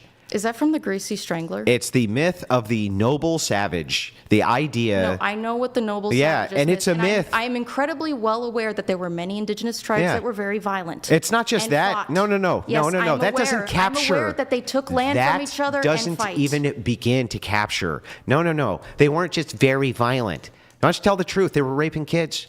Why don't you tell the truth that they were taking people on top of pyramids and cutting their fucking hearts out and sacrificing it to Ra? Like, these weren't, it wasn't just like, they were a little different than us. They were a little more violent. They were, no, they weren't the same. It was a completely different people group. You think Europeans And they were are not fucking capable of colonizers. violence? Yeah, the whole different brand. Do you know what? Whole different brand. If I came across a people group that was sacrificing human beings and also essaying little kids, I'd fucking take them out too. Well, pagan nations or pagans allegedly have done things like that. And the Christians converted them from their heathenistic barbarians ways, didn't Do you they? think that the Spanish Inquisition was civil? No. The Spanish Inquisition was Catholics in a single region. It was a single region. When Yeah, but what they did Catholicism to each owned the other- whole world. What they did to each other was that civilized? No, of course not. It was crazy. Yeah, I agree. It was awful. But you're also talking about an organization which spanned the entire world and controlled it. Sure. And one region of it had issues like that. It's I'm like just bringing up an example the United of Christians States doing bad things. Yeah, Like, it's not Christians just because do they're bad indigenous. things. But again, if I were to come across a society that did that was doing that type of shit, I completely understand why they got fucking wiped out. I get it. Well, the Aztecs, yes. There were indigenous And the tribes Mayans. that were. And the Incas.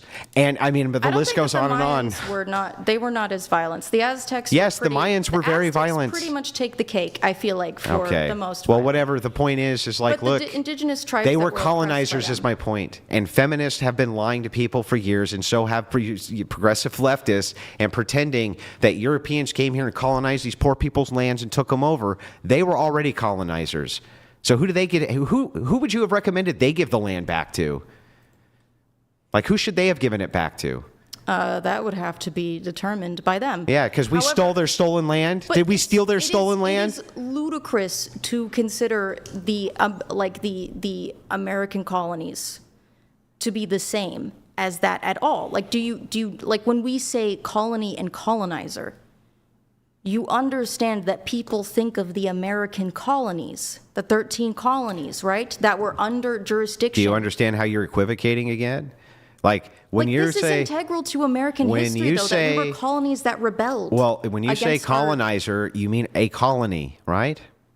Yes, foreign people that live in a colony established by a foreign state that they are Or- under the jurisdiction of, that or- exists primarily for trade purposes. Or an ethnic group which goes to an already settled area, right, and begins to settle it against the will of the people in the But settled there's area. the suggestion of trade and of a foreign nation being in It doesn't control of that area. It doesn't have to be. That's not definitionally true. I mean, I guess very technically, but that's not how people would use it. It's not how you leftists use it because you want to pretend. You want to pretend that the natives weren't colonizers themselves when they were. Because they were. I think it's referring to a very specific historical context. No, I in think which that the it's just 13 trying to say colonies- white people are bad because they No, came and took it's- the Indians' land. It's like literally meanie heads. on the basis of how those colonies functioned. They were under the jurisdiction Uh-huh.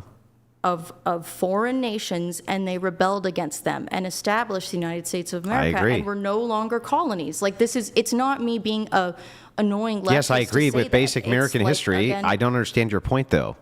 When you call us colonizers, is that Mm-hmm. meant to like be nice to us, or is It's that a meant? fact. Is it meant to be disparaging? It's a fact. Is it meant to be disparaging?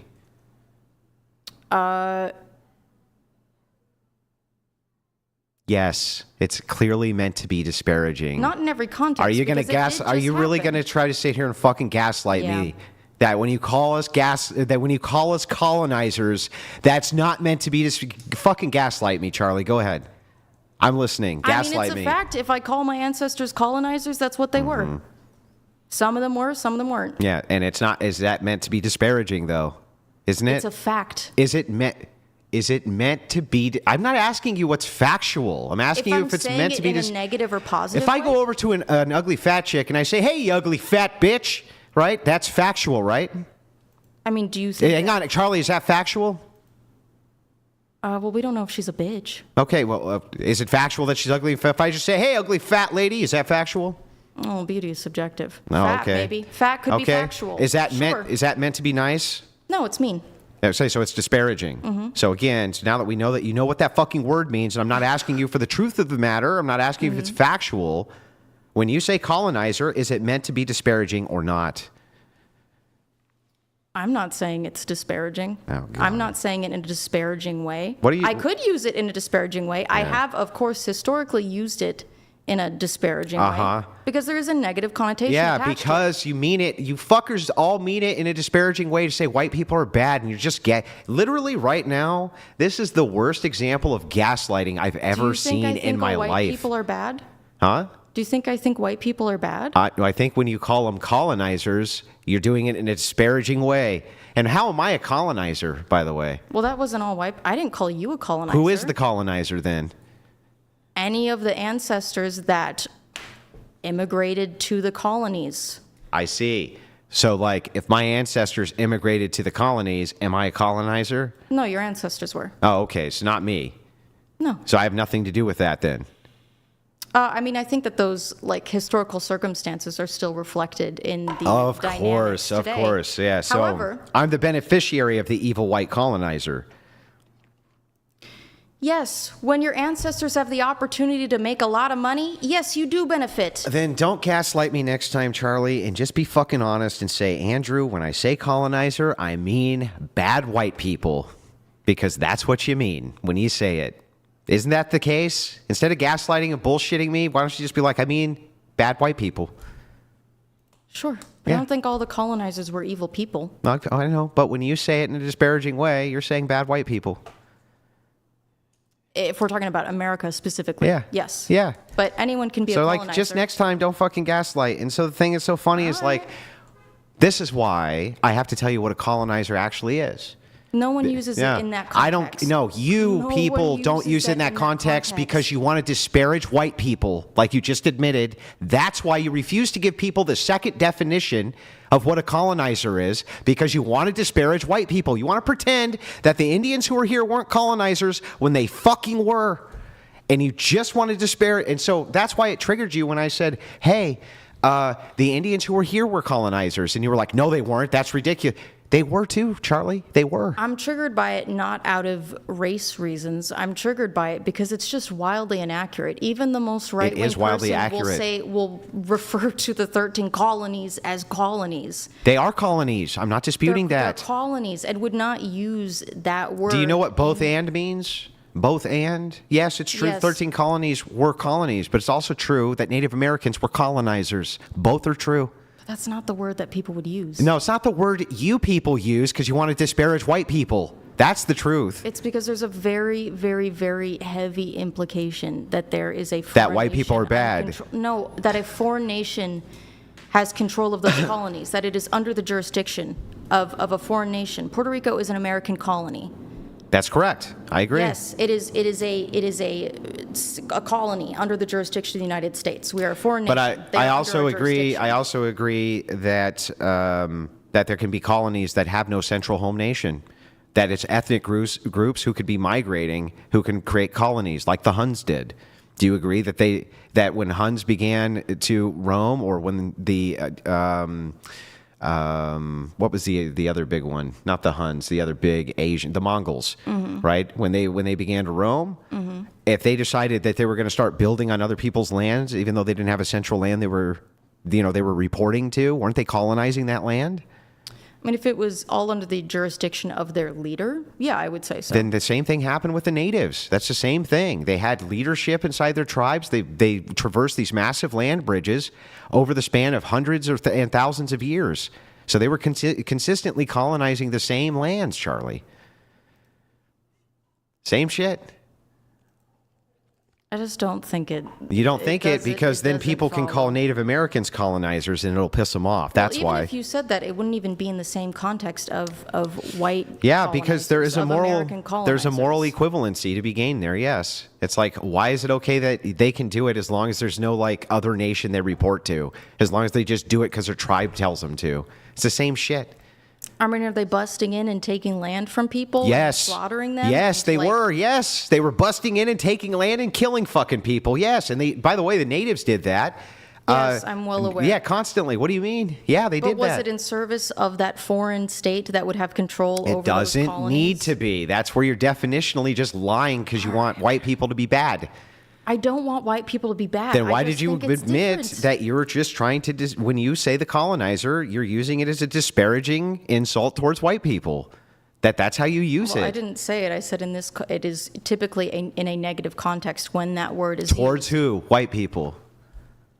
Usually white people. Yeah, Yes. usually white people. Usually white people. Yeah, sure. so that's But it's the also thing. a fact, man. All I right. don't know what to say. I don't know It's what also to a tell fact that Indians did it, Charlie, and you're fucking. This is why I am well aware this of is the why I history hate of feminist- violence and slavery. This is why I hate committed feminist by indigenous revisionism. people. I am very well aware All right. of that indigenous peoples participated in rape, torture, slavery, and violence. I'm super aware of it. You don't need to tell me that. Got it.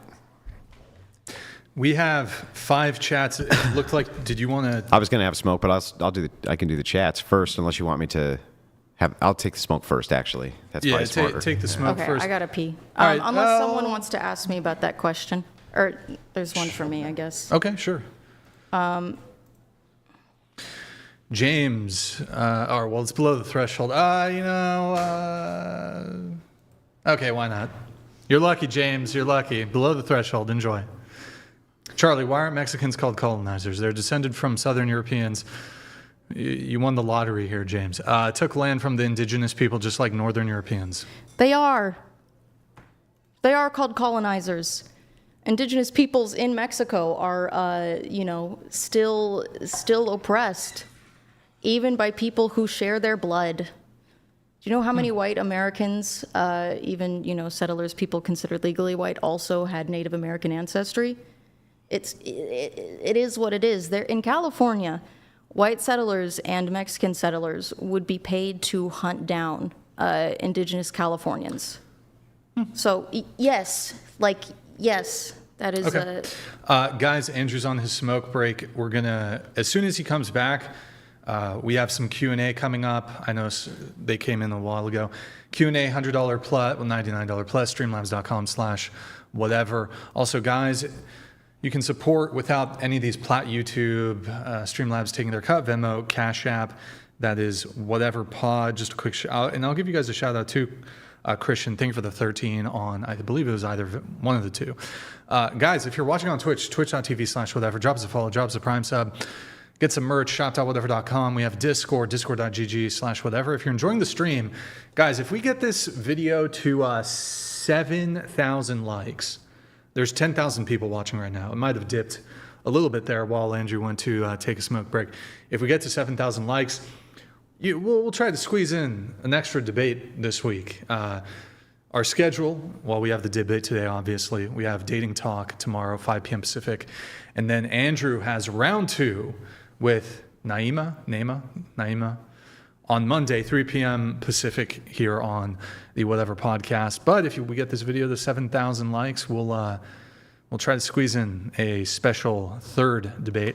Also, guys, if you want to learn how to debate, debateuniversity.com. If you want to become a master debater, and then once again, as soon as Andrew comes back, we'll get right into a Q&A session.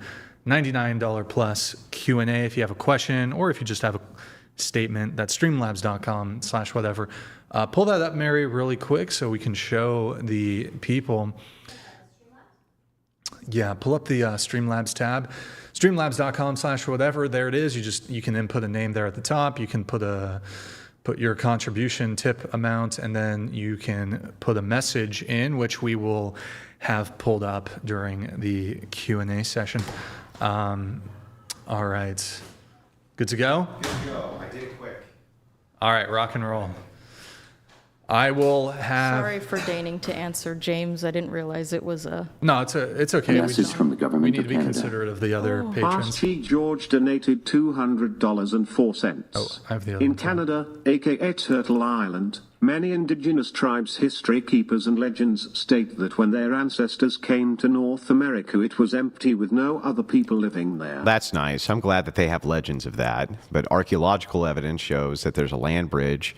At least this is the current archaeological history, that there was a land bridge which existed for thousands of years that they were crossing into.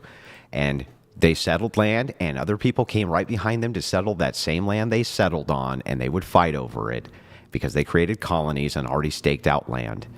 And I don't know what else you want to say about it, but if you live in a land, according to definition 2 of colonizer, and somebody comes with a different ethnic group and settles the same land you're settled on, that's a colonize. They're colonizing. That's what they're doing. And so the whole idea here is you see the equivocation, how it's always a bait and switch. It's like, no. You have to have a foreign government that's funding this. Otherwise, it's not really colonization. It's like, that's bullshit. It's morally the same equivalency. It's morally equivalent. What's the So- difference? Do you think settler is disparaging towards white people? Settler? Yeah, settler. I don't think that you guys use settler as disparaging. I think you use colonizer as disparaging. Oh, I've heard settler disparaging. I was going to say It can be. I will grant that settler that yes, if they were they settled lands. Yeah. So Yes. the thing is like if Sometimes you with no one there, sometimes yeah, but if you without. settle lands, right, that usually means not conflict. Otherwise, it's conquering lands, right? Well, you can conquer and settle, can't you? Yeah, after you conquer them, you can then settle, sure. But when you say settlers, like, do you consider the people coming out of Israel to Palestine to be settlers? People coming out of Israel to Palestine to be settlers? Yeah, when they come, when Yeah, they they're go, settlers. when they're making their settlements. Yes. That's not colonization. It's both, but I would consider them settlers as well. Okay, right. So they're colonizer settlers, is what you're really saying. Yes. Okay, so then you're actually saying that these people were colonizer settlers. When you say settler, you're just pointing back to colonizer in this context. Kind of. I do feel like, again, to me, the context of there being a foreign nation that they are under the Right, I jurisdiction know. is important, I feel, to the, I to feel the definition of I colony feel and like it's a colonizer. morally equivalent statement that you just call us colonizers because it's disparaging to white people, and the reason you don't call Native Americans colonizers, even if they colonized, is because you know that they would consider that disparaging to them, and so, even though these are morally equivalent acts. And it's like, it's so obvious to the onlooker. Like, you realize that, right? Like, from my side, it's so obvious to us when your side calls us colonizers and shit like that, that it's anti-white rhetoric, and it's always Yes, been I know anti-white what you guys rhetoric. think about it. I'm well aware. Isn't it? I mean, you have the shit-eating grin because you know it's true, though, right? Like, you're just gaslighting. Isn't the whole thing designed as anti-white rhetoric? I feel like you are taking me making a distinction between the 13 colonies, which were under the jurisdiction of a foreign nation, farther than it's meant to go. Yeah, I don't think so. Because when I see you crazy ass leftists all over TikTok and all over these places talking about colonizer, the last time I saw this in depth, we were watching on the Crucible. There were I don't know how many was with us. Maybe at the time like 9,000 live viewers with me at the time as we were watching people in front of Portland who were trying to resist our nation's laws. And one of the Hispanics who was there was going person to person and calling us colonizers, calling white people colonizers. You need to get the stop ICE right now, you colonizer. You came here and colonized. We have the right to be here. We have the right to be here because you're colonizers. And so the thing is like, yeah, I do think that he meant it, and he literally said it's because you're white. You're the beneficiary of colonization. Yeah, but that's also kind of hilarious because when you're talking about Portland, you're talking about people with white guilt to the most extreme This was a degree. Hispanic guy. Yeah, I know, Yeah. but he was talking to the white people. No, and he was I'm talking to just- white conservatives. Oh, the white conservatives? Okay, never mind. And he was calling them colonizers. I thought he was doing that to and the what you guys do, white liberals and leftists. yeah, and which you would be and you really- fucking progressives do would this be really constantly. funny. You call them colonizers, and then at the same time say there's no anti-white rhetoric. There's Well, no I'm anti. Not, I'm not all of those people. Okay, I get it.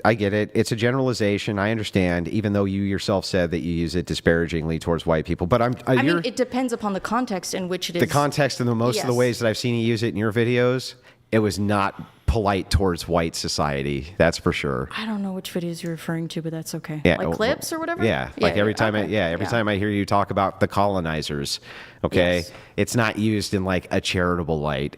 And the beneficiaries of colonizers, it's not used in a charitable light. And when I see that, I know for sure, everybody knows who's watching it, right? We can intuit it out in seconds. And when we put you to the question, we figure it out even faster, that it's anti-white rhetoric masked as being historically accurate. And it's like, it's really not either of those things. It really is just a way for progressives to utilize anti-white rhetoric and pretend that they're not being a bunch of fucking racist assholes. That's what I think. That's what I think is going on. But those things happened. Yeah, but when I tell you about things that happened, right, with Native Americans, you're very quick to make excuses for it. And yet, here when it comes to colonization, the idea that you had a clash of cultures, and anytime two cultures clash, this is what happens. Anytime. When you have a disparage between technology, yes, it's always the case. I believe it. Again, my point on the colony just has to do with the foreign state, jurisdiction of a foreign state. Yeah, that's one definition that of is- colonizing. I agree that these were colonies. Okay. I agree that they were beholden to a state, and then they fought for freedom and formed a new state. So then they were no longer colonizers. They were born on this land. They were settlers. Well, no, at that point, they weren't even settlers. It was their land, right? It was theirs. They fought for it. They got it. I guess by, European standards, they had claimed the land. Correct. By all standards. Who has a standard that if you fight and take the land, it's not yours? What culture has that standard? All I of was them thinking do. more about boundaries.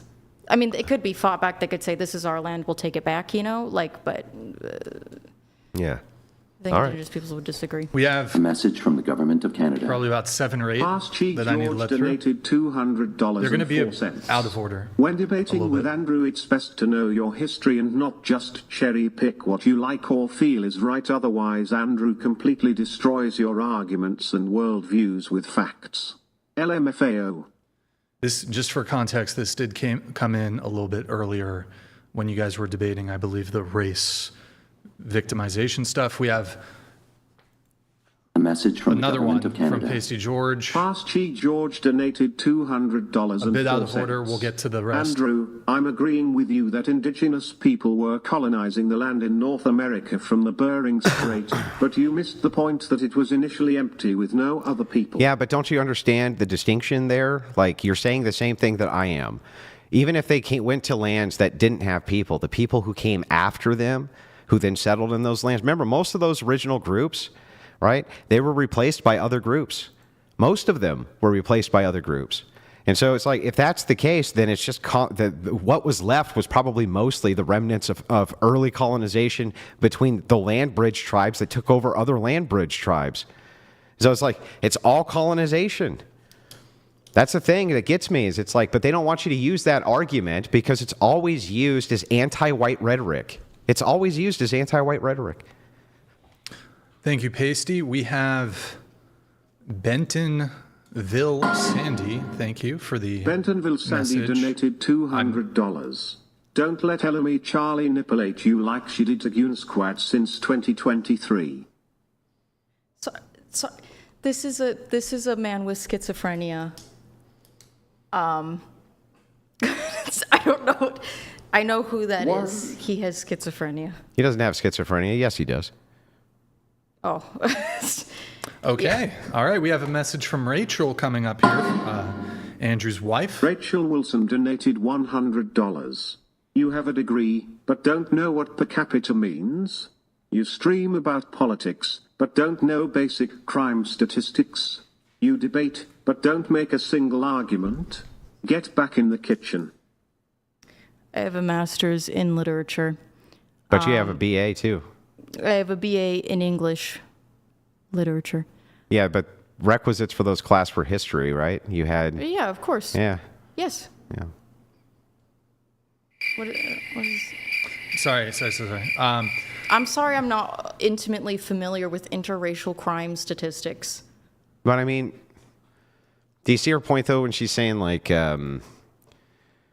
if you make political commentary in the United States right now, we live in a very racially charged environment, and there's no way around that.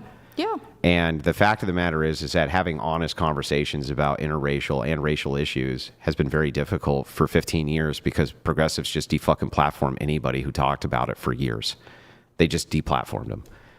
And so now there is a way in which people can conduct and have these conversations, and you find out that many of the political commentators who are leftists don't even fucking know that this is the case. And so we think to ourselves like, how many fucking people have been hornswoggled by these people? They don't even know how the intersectionality of people groups has created these massive problems, and they don't even acknowledge it, look at it, nothing. And from my view, it's like, that's fucking terrible, and it's horrible that socially we have these societal issues and we can't do anything about them because we can't even fucking talk about them.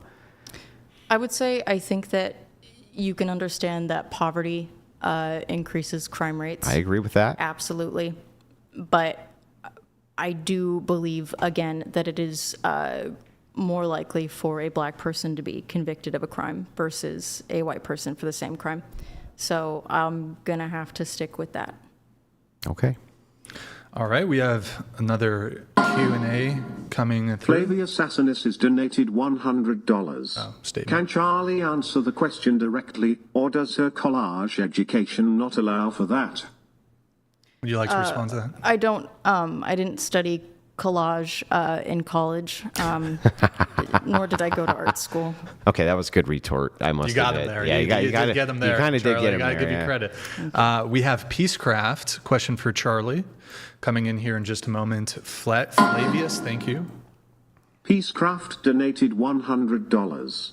Charlie, would you find it ethical to conquer the Simbari and Itara people of Papua New Guinea due to their cultural practices? Also, Andy, the Mongols had a capital, Khartoum. Okay, that's fair. Wait, is that the CUM warriors? Yeah. Apparently, they did stop doing that after they got in touch with people Christians. from the outside world. No, I don't know Christians. was it Christians Yeah, it was or Christians. was it people from the outside It was Christian. world? I've argued this with Peacecraft before. It was Christian missionaries. And by the way, I brought the Mongols up. I was just trying to give quick examples of like, if it is the case that you in any way, shape, or form settle in this area, according to definition 2, or do you become a colonizer? It appears that you do. But even under that definition, they would have been colonizers, right? Peacecraft. So, but anyway, yeah, that's his point. Is like, if you pull a question back up, Brian, I think what he's getting at there is like, what would you do with them? What would you do with them if you couldn't Mongols? change their practices? No, the Papua New Guinea tribes. From the weird. Well, I guess we'll never know the answer to that question because they changed their practices. So They haven't changed I them don't- completely. It's only, I think it's only one tribe that converted over because of Christians, and the other ones still keep that practice in place. Gross. Well, It's pretty gross. I would encourage that tribe to spread the practices because I think that there could be resistance to, outsiders attempting to change them versus people from their own in-group, which is, I think, how you can kind of But if you adjust like just practices. sailed across the cum warriors of Papua New Guinea as they were engaged in that practice and just like dropped the bomb and they were just gone, how does that make the world a worse place? dropping a bomb on a bunch of people that were raised into harmful traditions that they perpetuate the cycle. I mean, each man that is, So how I believe you. Like, again, I think that you can I understand totally that believe these, you. that Listen, these are boys raised into men. I to do totally this. believe you. I know Yes. you're right. It's all based around cultural brainwashing and tradition that they're going to continue the practice of sticking their penis in those places with Yes. those adolescents. Yes, it's bad. So if we went right and we just dropped the bomb right there, and they were gone, how's that make the world a worse place, Charlie? I think that killing a bunch of people is wrong. Yep, that's not my question. Would it make the world a worse place? I mean, yeah, probably. How? I think that when you murder a bunch of people, the world is a worse place. I think that bad acts make the world a worse place. Yeah, but I mean, think that's that- just I think question that begging. you You're just saying it's bad. It would make You it worse open because up it would the make door it worse. For people to bomb, to make it okay to bomb other countries on the basis of their practices. I mean, Don't we do that all the wouldn't you- time? Don't we Yes. do that all the time? but wouldn't you agree that there are many countries out there or in cultures that view American culture as like an abomination and would want to do something about us, right? Yeah. Like, would they not be just as? And I really would like to stop importing people from those countries. Okay, well, we don't really import too many of them. Yeah, we do. The Middle East? Yeah, we import a lot of them. And we import people who have savage cultural practices from Africa as well, and savage cultural practices from South America. We import tons of those too. Come from death cult cities and all Like sorts what, of things. Quinceañeras? No, it's not quinceañeras. That's. Do you know how corrupt these governments in South America are due to the fact that they? I'm well aware, but people can be from Yeah. corrupt, nations with corrupt governments. Yeah, and how good many of the cum people. warriors do you want in your country? I think that you could, very much help people like that. Oh, you're gonna help them. This is also a very unique circumstance Uh-huh. in which it is ingrained in their culture to diddle kids. I don't know. It seems to me Not like good. the people group who are Really here bad. that you're making them unnecessarily suffer by importing people groups they don't want here. Well, we're not importing them You were importing them. from Papua New Guinea. No. Other people groups that are All problematic. right. Well, no one yeah. has practices as awful as that. Yeah, no. And if they do, they're not allowed they to do it. Yeah, they do. And how would you even know? They come up illegally. You won't even enforce the damn border. You people won't even enforce the border. They come up illegally. You don't even know who the fuck's coming through the border. You have no clue. You people don't enforce the border? Yeah, the progressives. They did everything possible not to I'm enforce not the in border. charge of the border. You voted for the people who were. Did you vote for Biden? Yeah. Yeah, you've said open border I mean, policies he across the deported a board. lot of people. Because he let a bunch in. Still deported them. Holy shit. Did you, I don't know if we got the full answer though from Peacecraft. Would you find it ethical to conquer that tribe from Yeah. PNG due to their cultural practices? So not dropping bombs necessarily, but would it be ethical to conquer them to No. prevent the practice? What?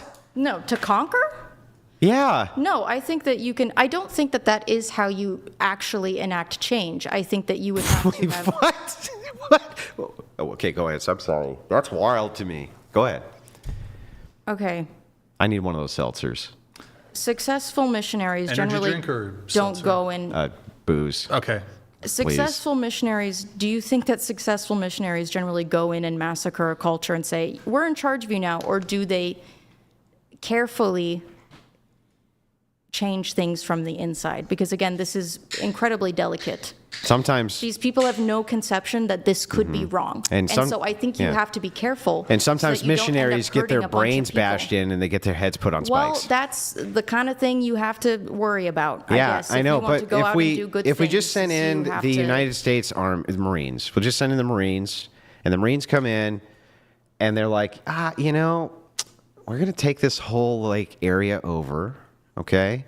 And all you chomos over here, if you do any chomo stuff, we're gonna take you out. And the kids now, we're gonna give them a proper education and baths and food and stuff. I think that the people would resent the rule and be less likely to change their practices. I think that there would be violent rebellion. How would they be less? How are they going to violently? How are the primitive Stone Age warriors of Papua New Guinea going to violently rebel against the United States Marine Corps? Maybe not at that point, but one day. You think that they're going to be really resentful that they weren't allowed to molest I kids think that they're anymore? not going Like to- what? They're not going to look at it from the traditional viewpoint, but what they're going to see is foreigners invading their nation and killing them. That's what they're going to see. Like, again, it's just not, if you want to, affect real change, I think that you would have to make an effort again to influence and educate. So rather what you're, than go I in just want to make sure with that you violence. understand the entailment of your position is that right now, if it is the case that in Papua New Guinea, kids are getting SA'd, young boys are getting SA'd by adults who are making them eat their ejaculate I know. every day for weeks on end, that would be a preferable condition to you than to send in a fully armed force which can separate those kids from those people. How could that possibly be better? How could Because you not don't end up- colonizing you that don't possibly end up- be better? You don't end up killing a bunch of people. They just cross generationally People- essay little boys. Yes, I know it's a cycle of abuse. It's horrible, but they can recover. I mean, like, I don't know. I assume you're opposed to women doing OnlyFans. Yeah. Okay, what if we got every woman doing OnlyFans on an island and bombed it? Would the world be a better Did place? I say bomb it? Right did now, earlier yeah, say but right bomb now it, we're not yeah. talking about that. Right now we're talking about. Go in and kill them if they We're not try saying to do go the in and kill them. OnlyFans? We're saying go in and colonize them.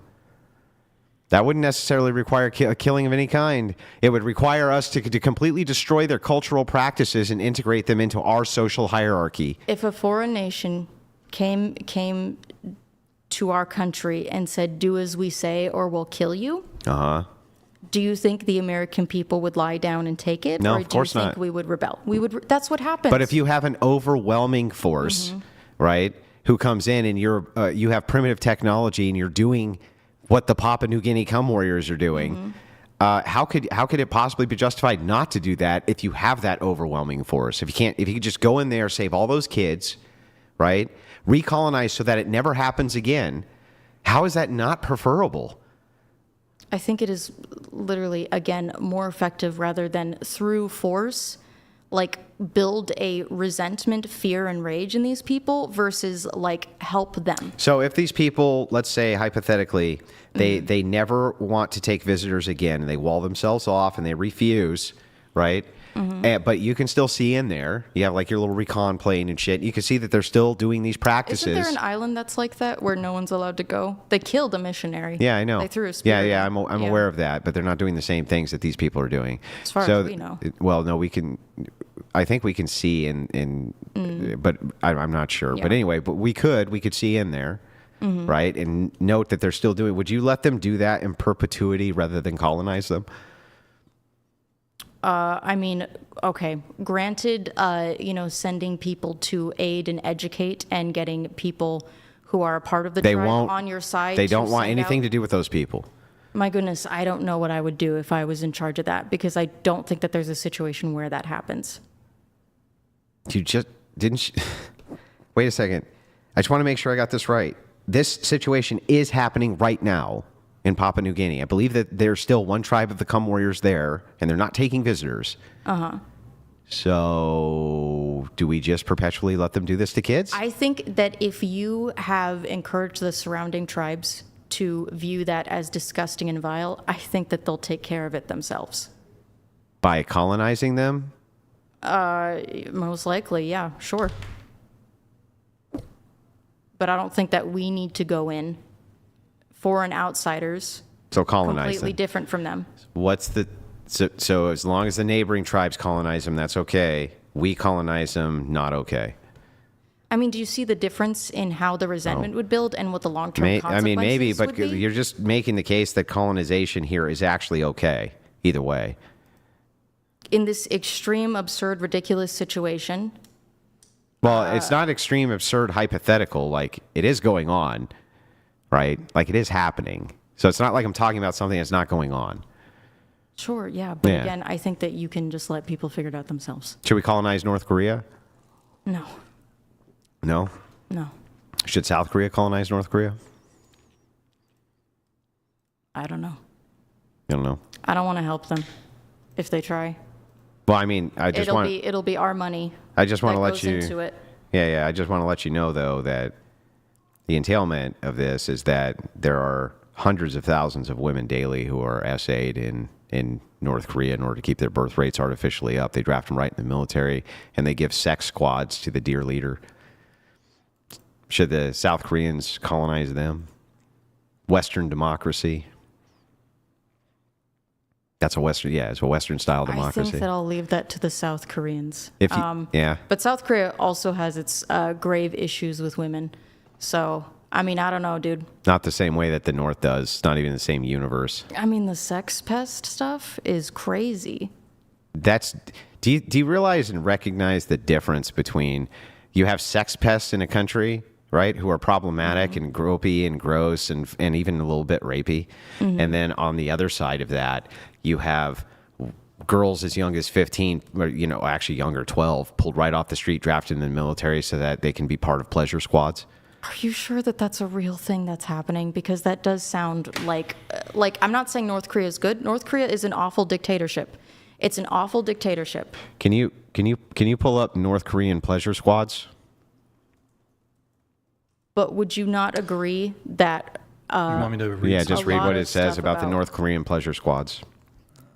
Hold on. And the pleasure girls.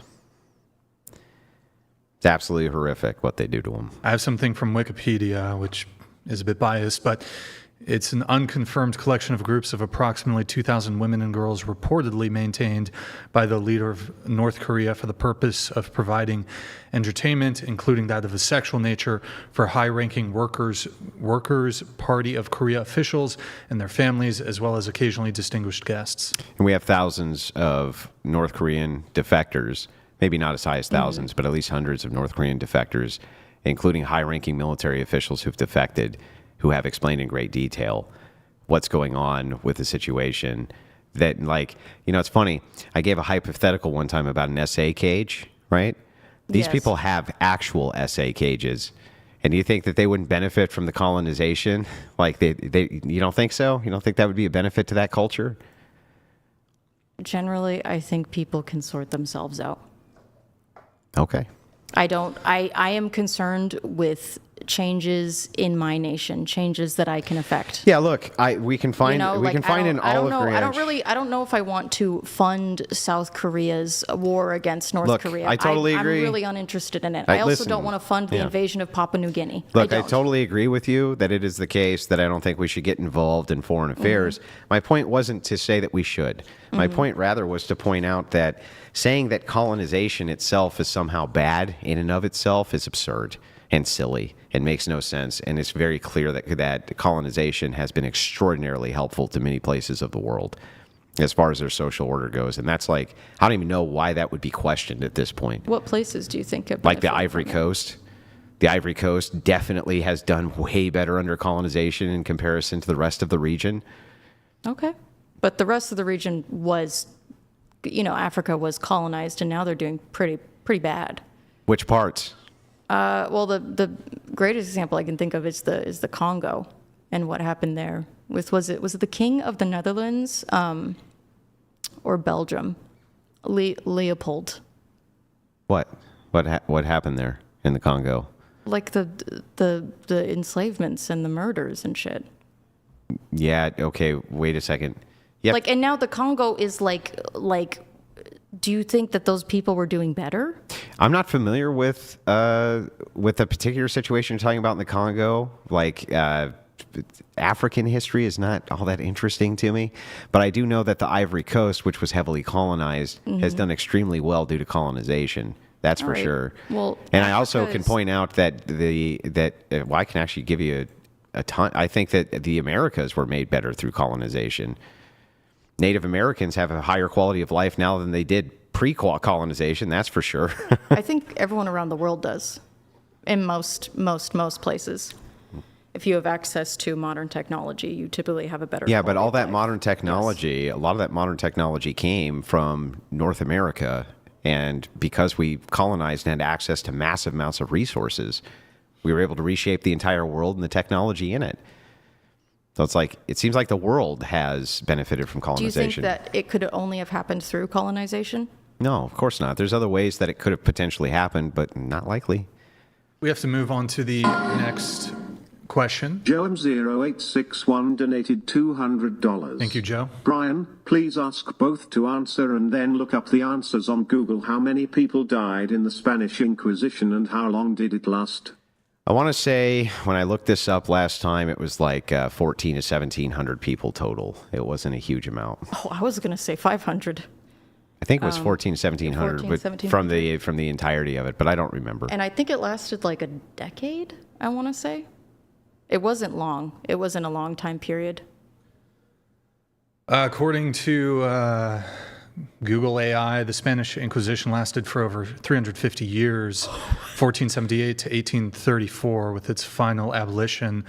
And there seems to be records indicate around 826 executions in person, 778 in effigy, but another estimate says executions between 1,480 and 1,530. Yeah.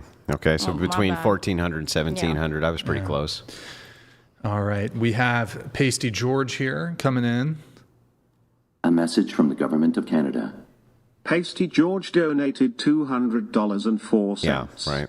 Andrew, I think I understand what you are trying to say. In the end, it was humans colonizing other humans.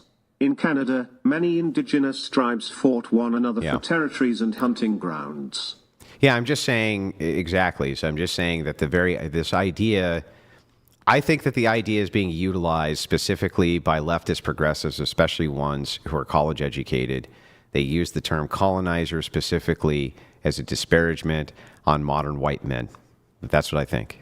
And I've seen it now so many times, and so as the Crucible audience, it almost seems impossible for me to see it any other way. And so my point is just to point out, like, everybody colonized fucking everybody, including the Native Americans, by the very definition of what colonization is, as I demonstrated multiple times. Even if we go back to the beginning where there's a land bridge, they definitely colonized each other constantly. So it's like you colonized the colonizer, you stole from the thief, you murdered the murderers. It's like, at what point do we have a moral equivalency here? If it makes you feel any better, I took a course in my undergrad taught by an Indigenous professor who made us read books specifically on the Creek tribe, which included their long history of slavery. So, All right. We have a chat here from Pat. Pat Excuse me. donated $99. Thank you, Pat. Great debate. Charlie, words can have multiple definitions and migrate over time. You are brainwashed into selectively only accepting one definition to push an ideological message that benefits some. See, that's what I think. I think Pat's right. Like, that's what I think we've been able to infer from this. That's what I inferred from it. It's like, nope, that ideological message, it's really that only that one definition that matters because that's the definition that reinforces the worldview. Would you like to respond to Andrew or the question? I Or don't statement. think Pat or Andrew is going to believe me when I say I just feel strongly that a colony requires in its common usage, is going to require a foreign government to have jurisdiction over it. That is just, again, in common usage. That is how the word is used. But it's just such an appeal to emotion, especially when you say, like, you feel that is the case when I've we never had a heard it definition used for it. any other way. Okay, well, let me just ask you this. Would you reject definition 2 that we gave you for colony? Would you reject it? Like, you can just not accept the definition as being true. I wouldn't reject it completely, but I would say that I think that it is, there are certainly much better words to describe that phenomenon, which is like settler.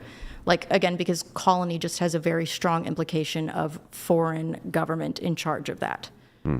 Like again, I just feel like they are fundamentally different, especially when we're talking about the 13 colonies. But you Because that's see- like the whole point of the War of Independence is that we would have our own freedom and no longer be colonies, but be. But I a mean, there was nation. colonies that had nothing to do with the 13 colonies, obviously. Yeah, of course. around the Yeah, world. so like Yeah. you continuously bring it back to that because it seems to reinforce your worldview that you need this definition to be true so that your prism of history is true. Well, I'm an American informed by American history, I guess is all I can say.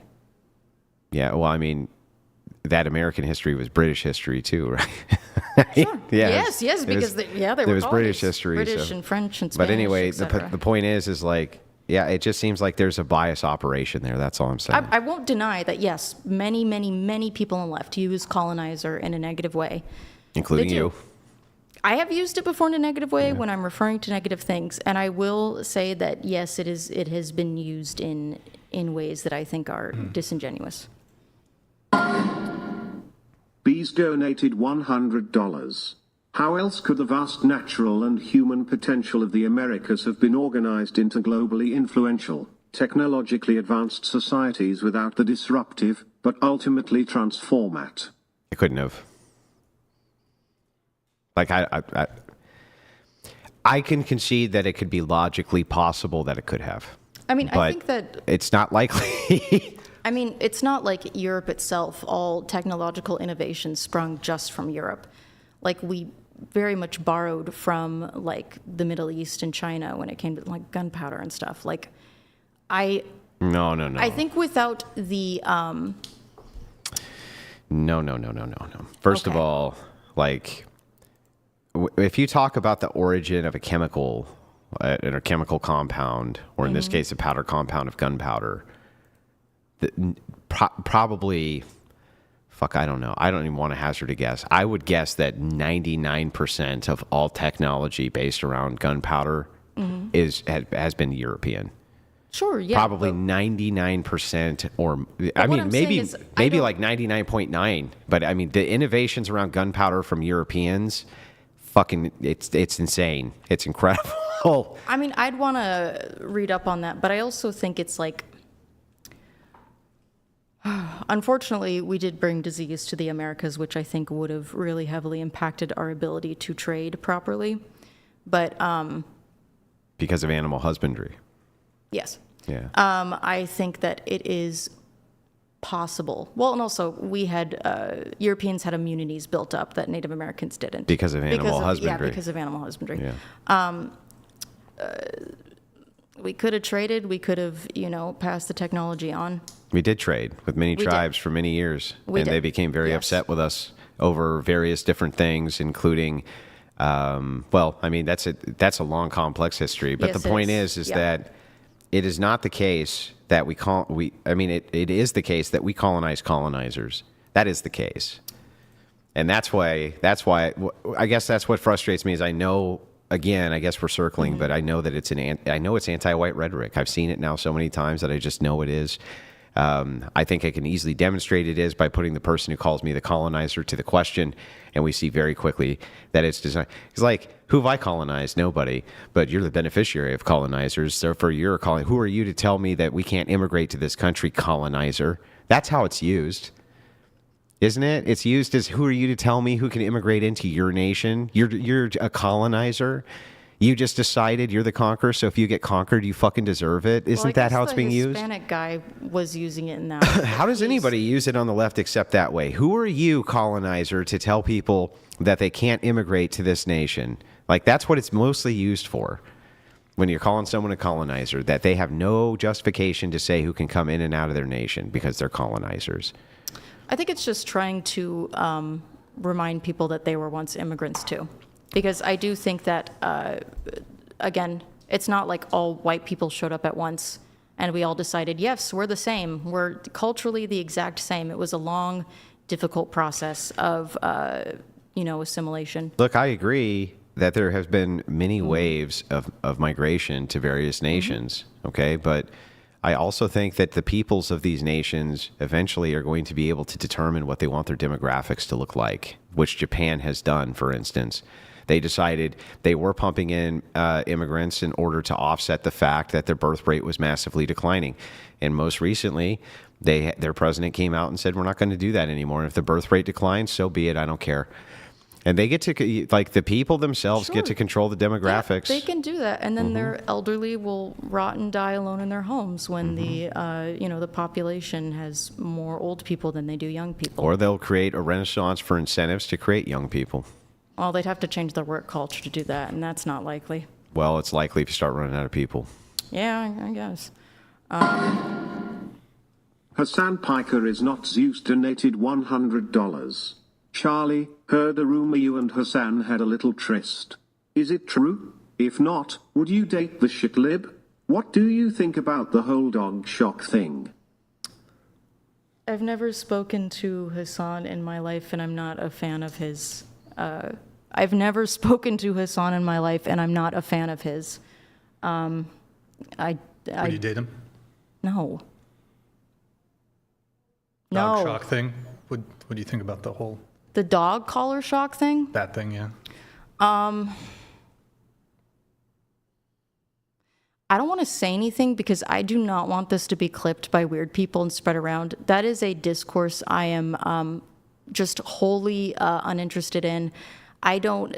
Destiny, Hassan, and Ethan Klein could do the most evil things in the world, and I wouldn't comment on it because I have no interest in being brought into that insanity. Wait, you'll talk about the cum warriors of Papua New Guinea? Yes. What do you want to talk about? Well, the Okay, cum okay, warriors okay. don't. The cum warriors don't have an online mob.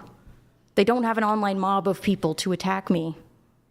Those three do. I'm not going to comment. I don't want to be involved. Okay. I don't know. The Crucible's tangled with all of them. We do pretty well. Your XD donated $100. Thank you, Well, Josh. their audience, I mean. If we were to follow a progressive evolutionary or anthropological history of humans, wouldn't that mean everyone is just a colonizer? Which implies that you just use it as a slur. That's a great point. Okay. Yes, human beings have moved around historically all through history. Human beings have moved around, moved into new places. Human beings have been violent and awful and evil to each other. We have committed atrocities unknown. But I do believe that the colonization of the Americas was the most extensive and advanced colonization due to the technology that we had available at the time. I don't think anyone would disagree with that it was very effective in a way because of technology that I think most of the world had not yet seen before. Would that agree, disagree? Okay. We have Elusive Enigma. Not sure. Elusive Enigma donated $100. With all of the talk about colonizing, what are your guys' thoughts about voluntary segregation like the RTTL project? Would it be okay if whites get together and focus solely on themselves and people?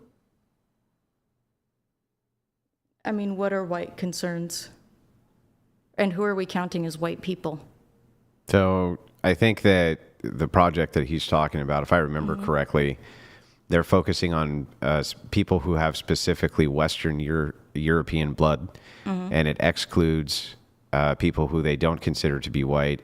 This includes Jewish people, and it includes some Eastern Slavic Better people. include Italians. I'm not sure if they included Italians as being white or non-white, but however they chopped up the criteria, the point of the question is asking if you believe that people have self-determination, autonomy, and can make exclusive groups and live only among those exclusive groups, excluding other people or not. I think you can do that if you want, but I probably wouldn't want to hang around those people.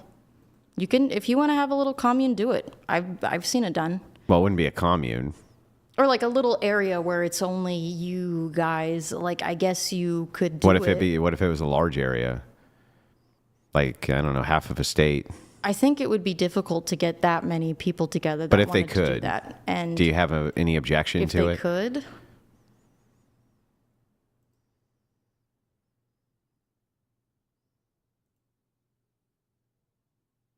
I can't articulate any opposition to it right now, but I don't like it. I don't even think people of like black people, Hispanic people, Asian people, I don't even think that they should do that. I think that that's weird. So, like, forced integration should be the order of the day? I mean, I guess if people are just really, really, really interested in only living around their race, sure, they could all get together with a bunch of people and say, hey, we're all going to buy houses here and buy land here. And hopefully they could do it. But they don't want to just do that. They want to do that and then exclude other people from coming in. I think you'd have to be very careful about how you did it because there are housing laws, I think, housing discrimination laws. But places do that all the time. There's plenty of neighborhoods that will intentionally. So you not don't have any sell actual to- objections to it? I would find those people to be morally reprehensible. Based on what? What are they doing that's morally wrong? I think that isolating yourself is, Morally reprehensible? yeah, I think it's backwards. It's and morally stupid. reprehensible to isolate yourself?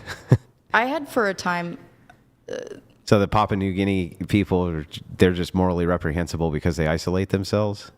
I think if you've lived in a very diverse society that is integrated and then you decide you want to isolate yourself. Listen, I visited Women's Land once and I thought that those people were deranged. I thought it was deranged to, be like, hey, only lesbians here, only forever, because I just thought it was weird. I thought it was weird. I feel like it's hiding from reality. So that's how I feel about it. Yeah, but that's a different statement, saying it's weird and it's morally reprehensible. I found that I found it morally reprehensible. Well, I find lesbians morally reprehensible, but I don't understand how. Well, I didn't think they were morally reprehensible. Well, right, I know. Lesbian. I know. That's why I'm saying, like, I don't understand, though, where you get from people make their own social orders and their own hierarchies, and they decide that they only want to live among one people group. What about that is actually morally reprehensible? Because it would necessitate that they have hateful views about other people. Even if it's people of color doing it, they probably What are do you going think- to well, what do you think- dislike and distrust other races. And What I do don't you think that hate that's healthy. means? To strongly dislike, to have intense prejudice towards. Okay, so strongly dislike? Yes, I don't Okay. know how you would define hate. I think strongly dislike seems reasonable to me. So strongly dislike means hate. So couldn't you want to do this because you just strongly like those people, but don't strongly dislike any other people? White people aren't all the same. Black people aren't all the same. I'm not saying that they are. I mean, but again, if you are talking about such a large, broad group, like what do I'm from Northern California. Originally. If you had a preference to live among a single people group, which I assume you have preferences to live among people groups, your family, extended family, a dog, I don't, whatever it is, you have preferences for that. If somebody had a preference that they wanted to live in a whites only or blacks only community, that was their preference. Why does that entail that there's hatred? I don't even understand that. I think that I would describe it as biological and race essentialism, in the sense that because someone is of a certain race, they act the same way. I feel that I have more common. Wait a second. That you have more. There's no biological essentialism there. The idea is not you're only going to act this way because you're white, right? But you could make a determination on a group of people that on average you act a different way than another group of people. You could at least do that, right? Without giving the caveat of the monolith that all of them operate this way.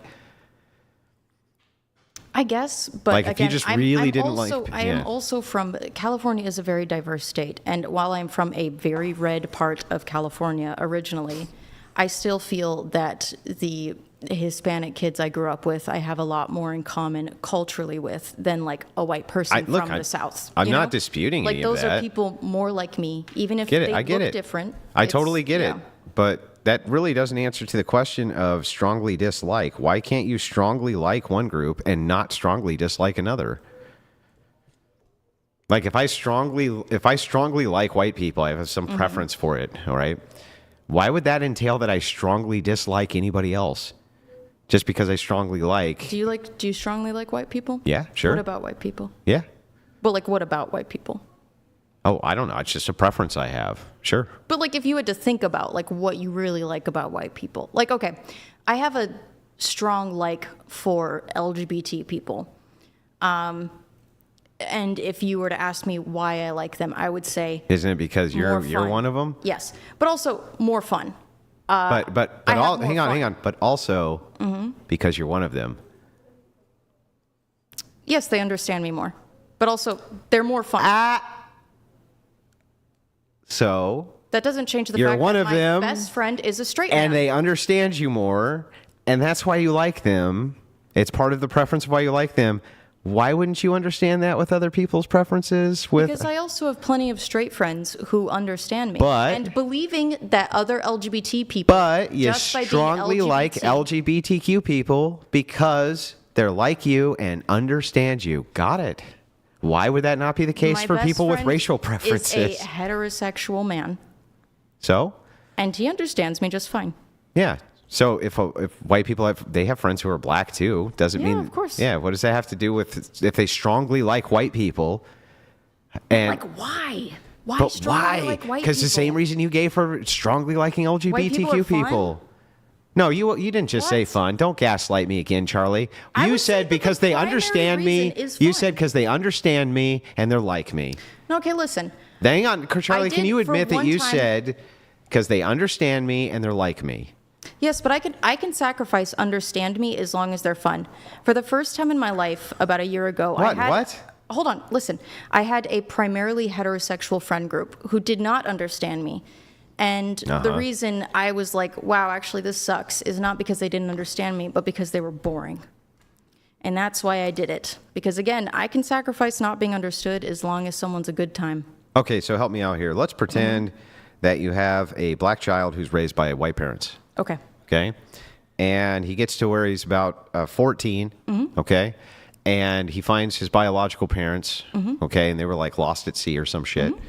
And he goes to his parents, his white parents, and he says, "Look, I want to go live with my parents and other black people because I have a preference for them. I feel far more comfortable around them than I do around white people." Is he doing something morally reprehensible?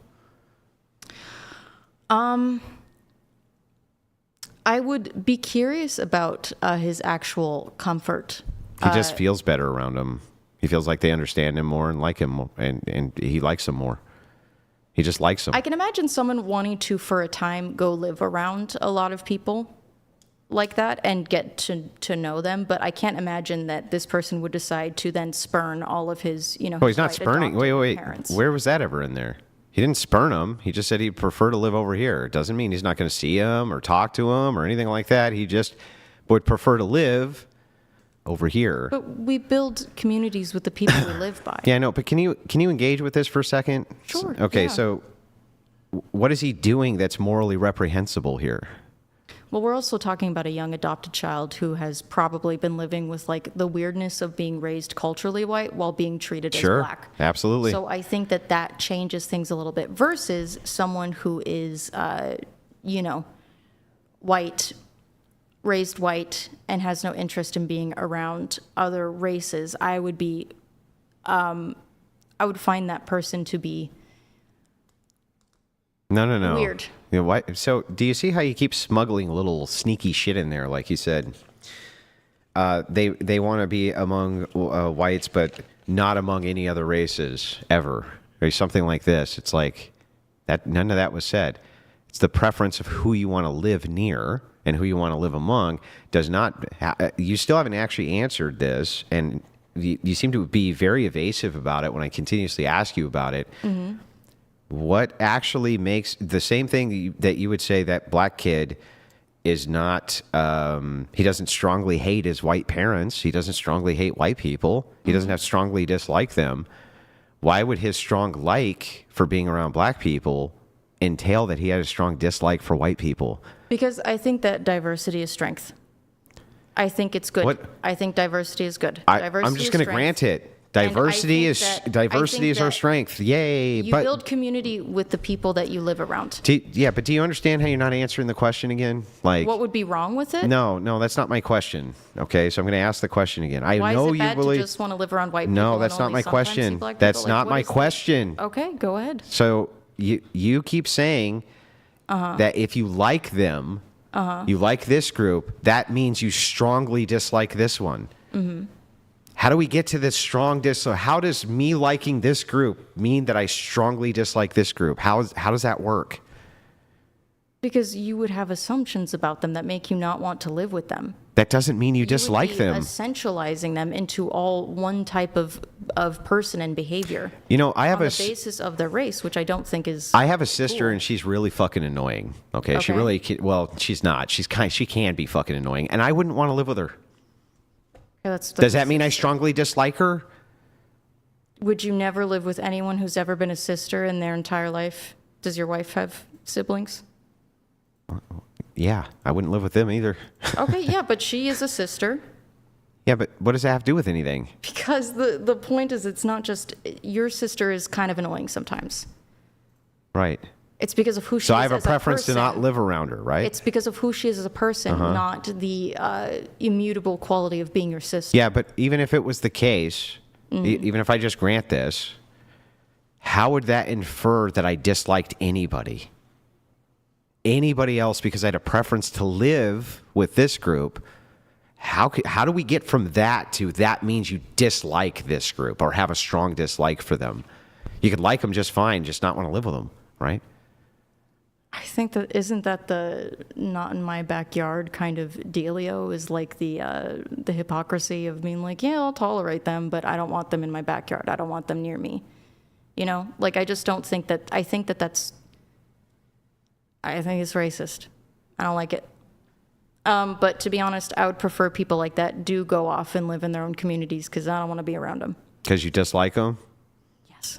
Okay, see, that's... On the basis now of here, their weirdness about race. Now here we've gotten to it. I do Okay. believe this, that you strongly dislike those people who want to go live with like an all white or all black community or whatever.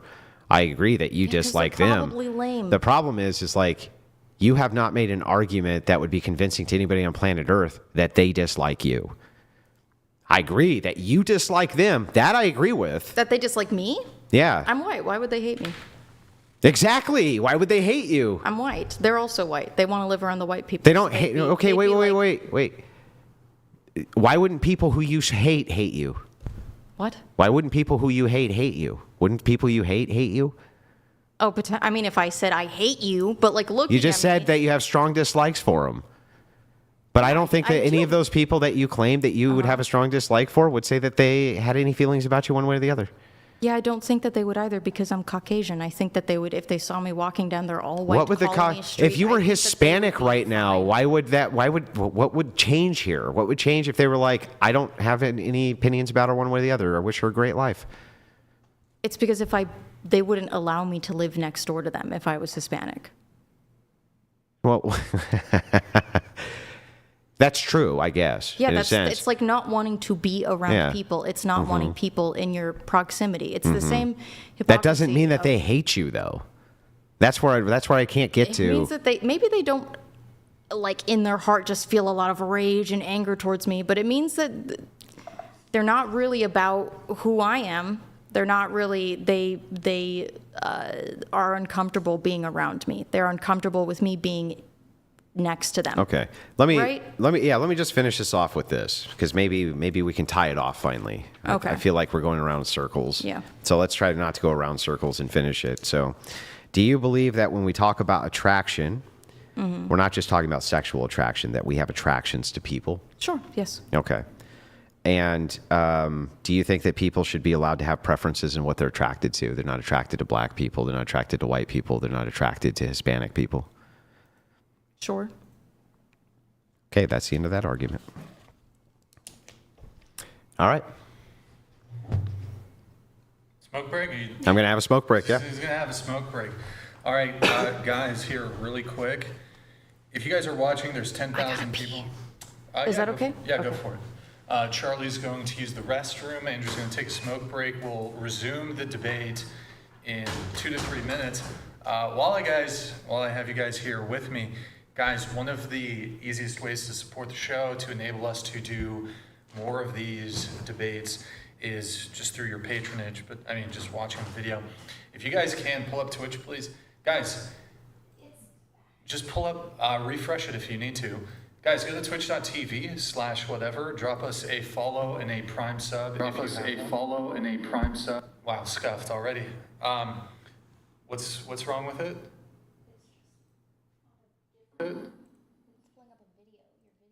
Yeah, you've gone to the wrong tab. Here, there's at the very top, next to the Twitch, it's SM, Stream Manager. Tell me if that's it. Okay, so I'm sorry guys about this. Okay, go at the very top, you see where it says layout, go to activity feed. Change it to activity feed. Is that it? Okay. All right, guys, if you're watching, We're also live on Twitch right now. If I know most of you are on YouTube. There's about 10,000 on YouTube. What's that? Your mic isn't working. Oh my God, I am retarded. Thank you. My mic was turned around. I'm sorry, guys. Fucking scuffed here. Oh, sorry, guys. Holy shit. Okay, guys, pull it back up, please. All right, guys, twitch.tv/whatever. Go to twitch.tv/whatever. Drop us a follow. And then if you have Amazon Prime, you can link it to your Twitch. It's a quick, free, easy way to support the show. Mary, in the window tab, make it bigger, please. Quick, free, easy way to support the show every single month. So I'm going to give you guys some shout outs here. Yo, Bobby, thank you for the Prime. Soul, thank you for the Tier 1. Anar, thank you for the Tier 1. Beacon, thank you for the Prime. Tasco, thank you for the Prime. Ben, thank you for the Prime. So guys, if you have... I know most of you are watching on YouTube. It's a super quick, easy way to support our show. If you want to see more debates, help us out. Drop us a follow over there on Twitch. And like I said, if you have an Amazon Prime, you just link it to your Twitch account. It takes 2 or 3 minutes. And then every single month, you can do a Prime sub for, well, you have to have the Amazon Prime, but you can do a Twitch Prime sub free. So it's just basically a quick, free, easy way to support the show. Free in the sense that if you already have Prime, you can support us. And really appreciate it. Let's see here. Is Charlie kind of Zambooni, thank you for the chunky? Prime. Crivality, thank you for the Prime. What's that? Is Charlie kind of chunky? Where do you see that? There. Oh, I'm okay. wearing a baggy shirt. I don't know if you know how clothing works. Good times. That's from the Pasty George comment there. She saw it there. Pasty, thank you, man. Appreciate it. And guys, if you want, get a final Q&A, question in, statement in, streamlabs.com/whatever. Also, can I take a moment to shamelessly shill a couple of things? Shall we wait till the end, or? I would like to do it here Yeah, go too ahead. when there's large viewership. First of all, I wanted to thank all of the wonderful people, whatever, for hosting me again. It's very kind of you, and the Crucible crew also appreciates that. And even you fucking haters, you know you missed me. You know you missed me. Just go ahead and admit it that you missed having me on the show. Even the haters. I did want to shamelessly shill debate cons coming up the 15th and 16th. You can still get tickets. There's only a few left. I strongly suggest you go and get them. It's damn near sold out. Going to be a huge event. I'm having a massive party that Saturday, and if you buy tickets, you're going to be able to come. So I hope to see all of you there. Rock and roll. We have a Q&A question here, A message from or the just a government of statement, Canada. rather. Thank you, Pasty. Hasty George donated $200.04. In Canada, I remember when the word colonizer was used by many natives to make white people feel bad or to shut down arguments or meaningful dialogues, mainly out of spite, prejudice, or racism. Thank you, George. Appreciate it, man. Thank you for tuning in. Good to see you. All right. Looks like I'll let some more Q&As come through if they'd like. We did get a little bit off topic, but I thought it was interesting convo. You know, we talked about disparities between perpetrators as it relates to race. We talked about the colonizer topic. Yeah, just so you know, Yeah. we've been debating for hours now, man. Yes. I did actually have one question. Yeah, sure. If you were to try to convert me, a staunch feminist that has loved going to school, loved the freedom to choose, my career path, loved the freedom to do as I please with my body, how would you convert me to, being not into feminism, to no longer being a feminist? Like, To how sell would you that- on my worldview. Yes, like how would you sell me? I If you will pitch it to I me. will answer to this. Okay. Even though what you're asking me is the hardest thing in the world to do, I'll still try. But I want the concession and promise from you that after I'm done making my attempt, you're going to make yours. And how would you convert me to your worldview? Is that a deal? Absolutely. Got to go right in the mic, otherwise I can't hear you. Yeah, absolutely. Okay. Yes. So here would be my pitch. My pitch would be that the society that you have created for us is fucked, and people hate it. They fucking hate it. And that's why you got Donald Trump. You got Donald Trump because people hate the fucking society that you feminists have made for them. And here's why they hate it. Because all the things that you consider to be freedom aren't freedoms at all. They're just taking away people's freedoms under the guise of freedom. For instance, if I asked you about gun control, I'm guessing that you would want gun control, right? Stricter gun control? Mildly stricter in the Yeah. sense that I think people with like significant mental health issues documented So should probably not be allowed to have guns. Curtailing gun control, okay? Curtailing freedom on the Second Amendment. On the First Amendment, during C-19, did you think that the government, it was appropriate for them to go in and remove what they considered misinformation for the good of the public?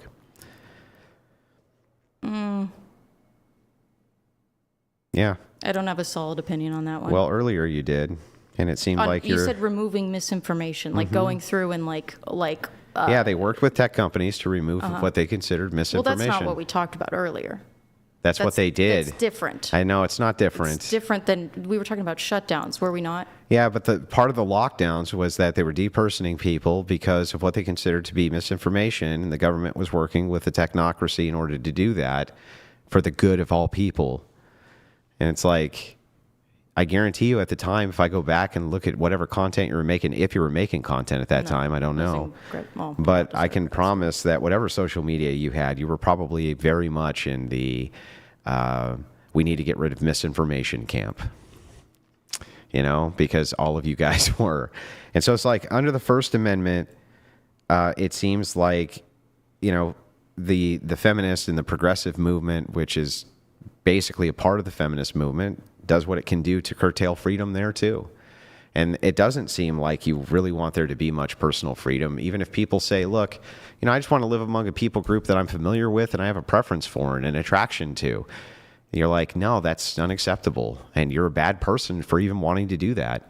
And there should be legislation that stops that. And there should be legislation which stops you from having your preferences for who you hire and fire and things like that. It's just, I guess my biggest pitch to you would just be this. Like, it's really funny for me that the Christian nationalists get this rep that we're like fascist, dictatorial crazies who want to take away freedoms. And yet, every single time I talk to one of you feminists or I talk to one of you progressives, and it's basically synonymous at this point. I mean, there's no progressives really who aren't feminists, and there's no feminists really who aren't progressive. It just seems to me like the totalitarian nature of everything that I've seen has come from you guys. Like the C-19 lockdowns, the COVID passports, the where are your papers, that was you guys. The remove all of the information because the government doesn't like it from private websites and put pressure on them to do it, that was you guys. The whole idea of you need to wear your state-sponsored piece of clothing, the mask, you know, that came from you guys. It's like all of the fascist dystopian things that I can imagine that Orwell was warning about and things like that, that doesn't come from us. That always seems to come from you guys. The people who are the fascist hunters seem to be the very worst at real freedom. Are you by any chance? Well, hang on. Let me finish my pitch. Okay. Before you ask me questions about it, right? So, if you wanted me to give you the most convincing argument that I possibly can, it would just be this: that everything we talk about is actually you curtailing freedom, not me. And everything that we end up ultimately discussing seems to come down to the fact that you just want to kind of engage in degenerate behaviors. And that's the only freedom you seem to care about. The freedom to promiscuously have sex and then have an abortion to take care of that if you need to. Even if it's the case that by removing that, there would be less unwanted babies born. You still think that we need to have that because, you know, people just need to be able to fuck if they want and be promiscuous if they want and have STDs if they want. It's like, it always seems like the freedom that you guys advocate for is only a freedom towards degeneracy and never actually about freedoms that are really intrinsic to the human experience.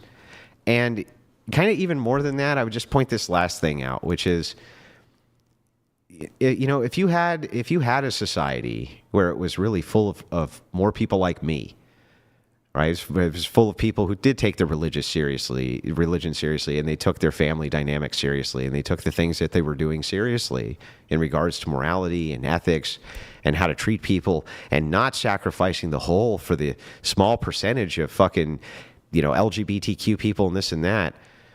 How would the world really be a worse place? objectively, how would the world that you live in really be worse? I just don't think that I've ever heard a compelling argument for how it would. And so I think that I would try to make for you, instead of logical appeals, I would just make a purely emotional appeal that, like, the world for you would actually be a much better place if there was more Christian nationalists like me and less Charlies with your worldview. Well, I wouldn't be able to go to school if that was, people's Women, worldview. listen. Because again, it was indeed feminism that, Yeah, I've heard this argument a lot, but that. can I just point something out? Sure. That with this idea that women could be educated, right? And they, by the way, they basically always were able to. They flew around with elites all over the place, especially Depending early on how much money feminists, you made. and they went abroad to study and things like this. But what that became was women should get educated. And what that became was a lot of student debt and a massive fucking racket. And college is not about rewarding the best and the brightest, or not everybody could go. Okay? It's really right now, the degree that you have, an 8th grader 50 years ago knows more than you fucking know. Okay? About history, about math, about social sciences. An 8th grader 60 years ago knows more than you do right now. Is And that it's really like, what you think? yeah, not only do I think it, I think that if I gave you a test that an 8th grader would have 60 years ago, you would fail it with your college degree. And the reason for that is because you didn't get any fucking education at school. You got a lot of student debt at school. Yeah, that's what you ended up with, because it's become a giant racket. And if it was really about the best and the brightest, then not everybody could go. And maybe everyone shouldn't go, because it's really for most of it, the stuff that you learn in high school, right? Now, why is it that every high school educated person I come across seemingly is just as intelligent as every college person I come across? That's an interesting perspective. I haven't had a similar experience in my lifetime. Yeah, well, you have a bias preference, and I don't. Like, you're biased towards elites, right? Elitism. I do, I grew up in an educated household, but I was also primarily raised by a very conservative father who was also a doctor. So was my grandfather. And was your Extremely conservative father a dummy? No. Then he's why was he? incredibly Then why was he conservative? intelligent. Because it benefits him personally to be. So he was just immoral. For pursuing his own ends, I don't know if I would say that. You're not also- sure if your own father was immoral or not? You're not. No. You're not quite sure. No, I mean, unlike all of us here, my dad is responsible for saving thousands of lives. He's put out a lot of good in this world. And would your father He will agree? leave this earth with a clear conscience, no matter what his beliefs are. Let even me. as Can an I ask you atheist. this? Would your father, who saved all these thousands of people, agree more with my worldview or yours? No. I think he would find your worldview strange. That's not what I asked. I didn't ask if he would find it strange. I asked if he would agree with it more than yours. I don't know enough about your worldview, I think, to agree or disagree, but I think that he'd be... How about his political alignment? Would his political alignment line up more with mine or yours? What is your alignment politically? Like, what do far you right- want the government to far right to look wing, like? yeah, far right wing conservative. You could say my political alignment would be something more akin to limiting suffrage, to people who getting it back towards what our founders had.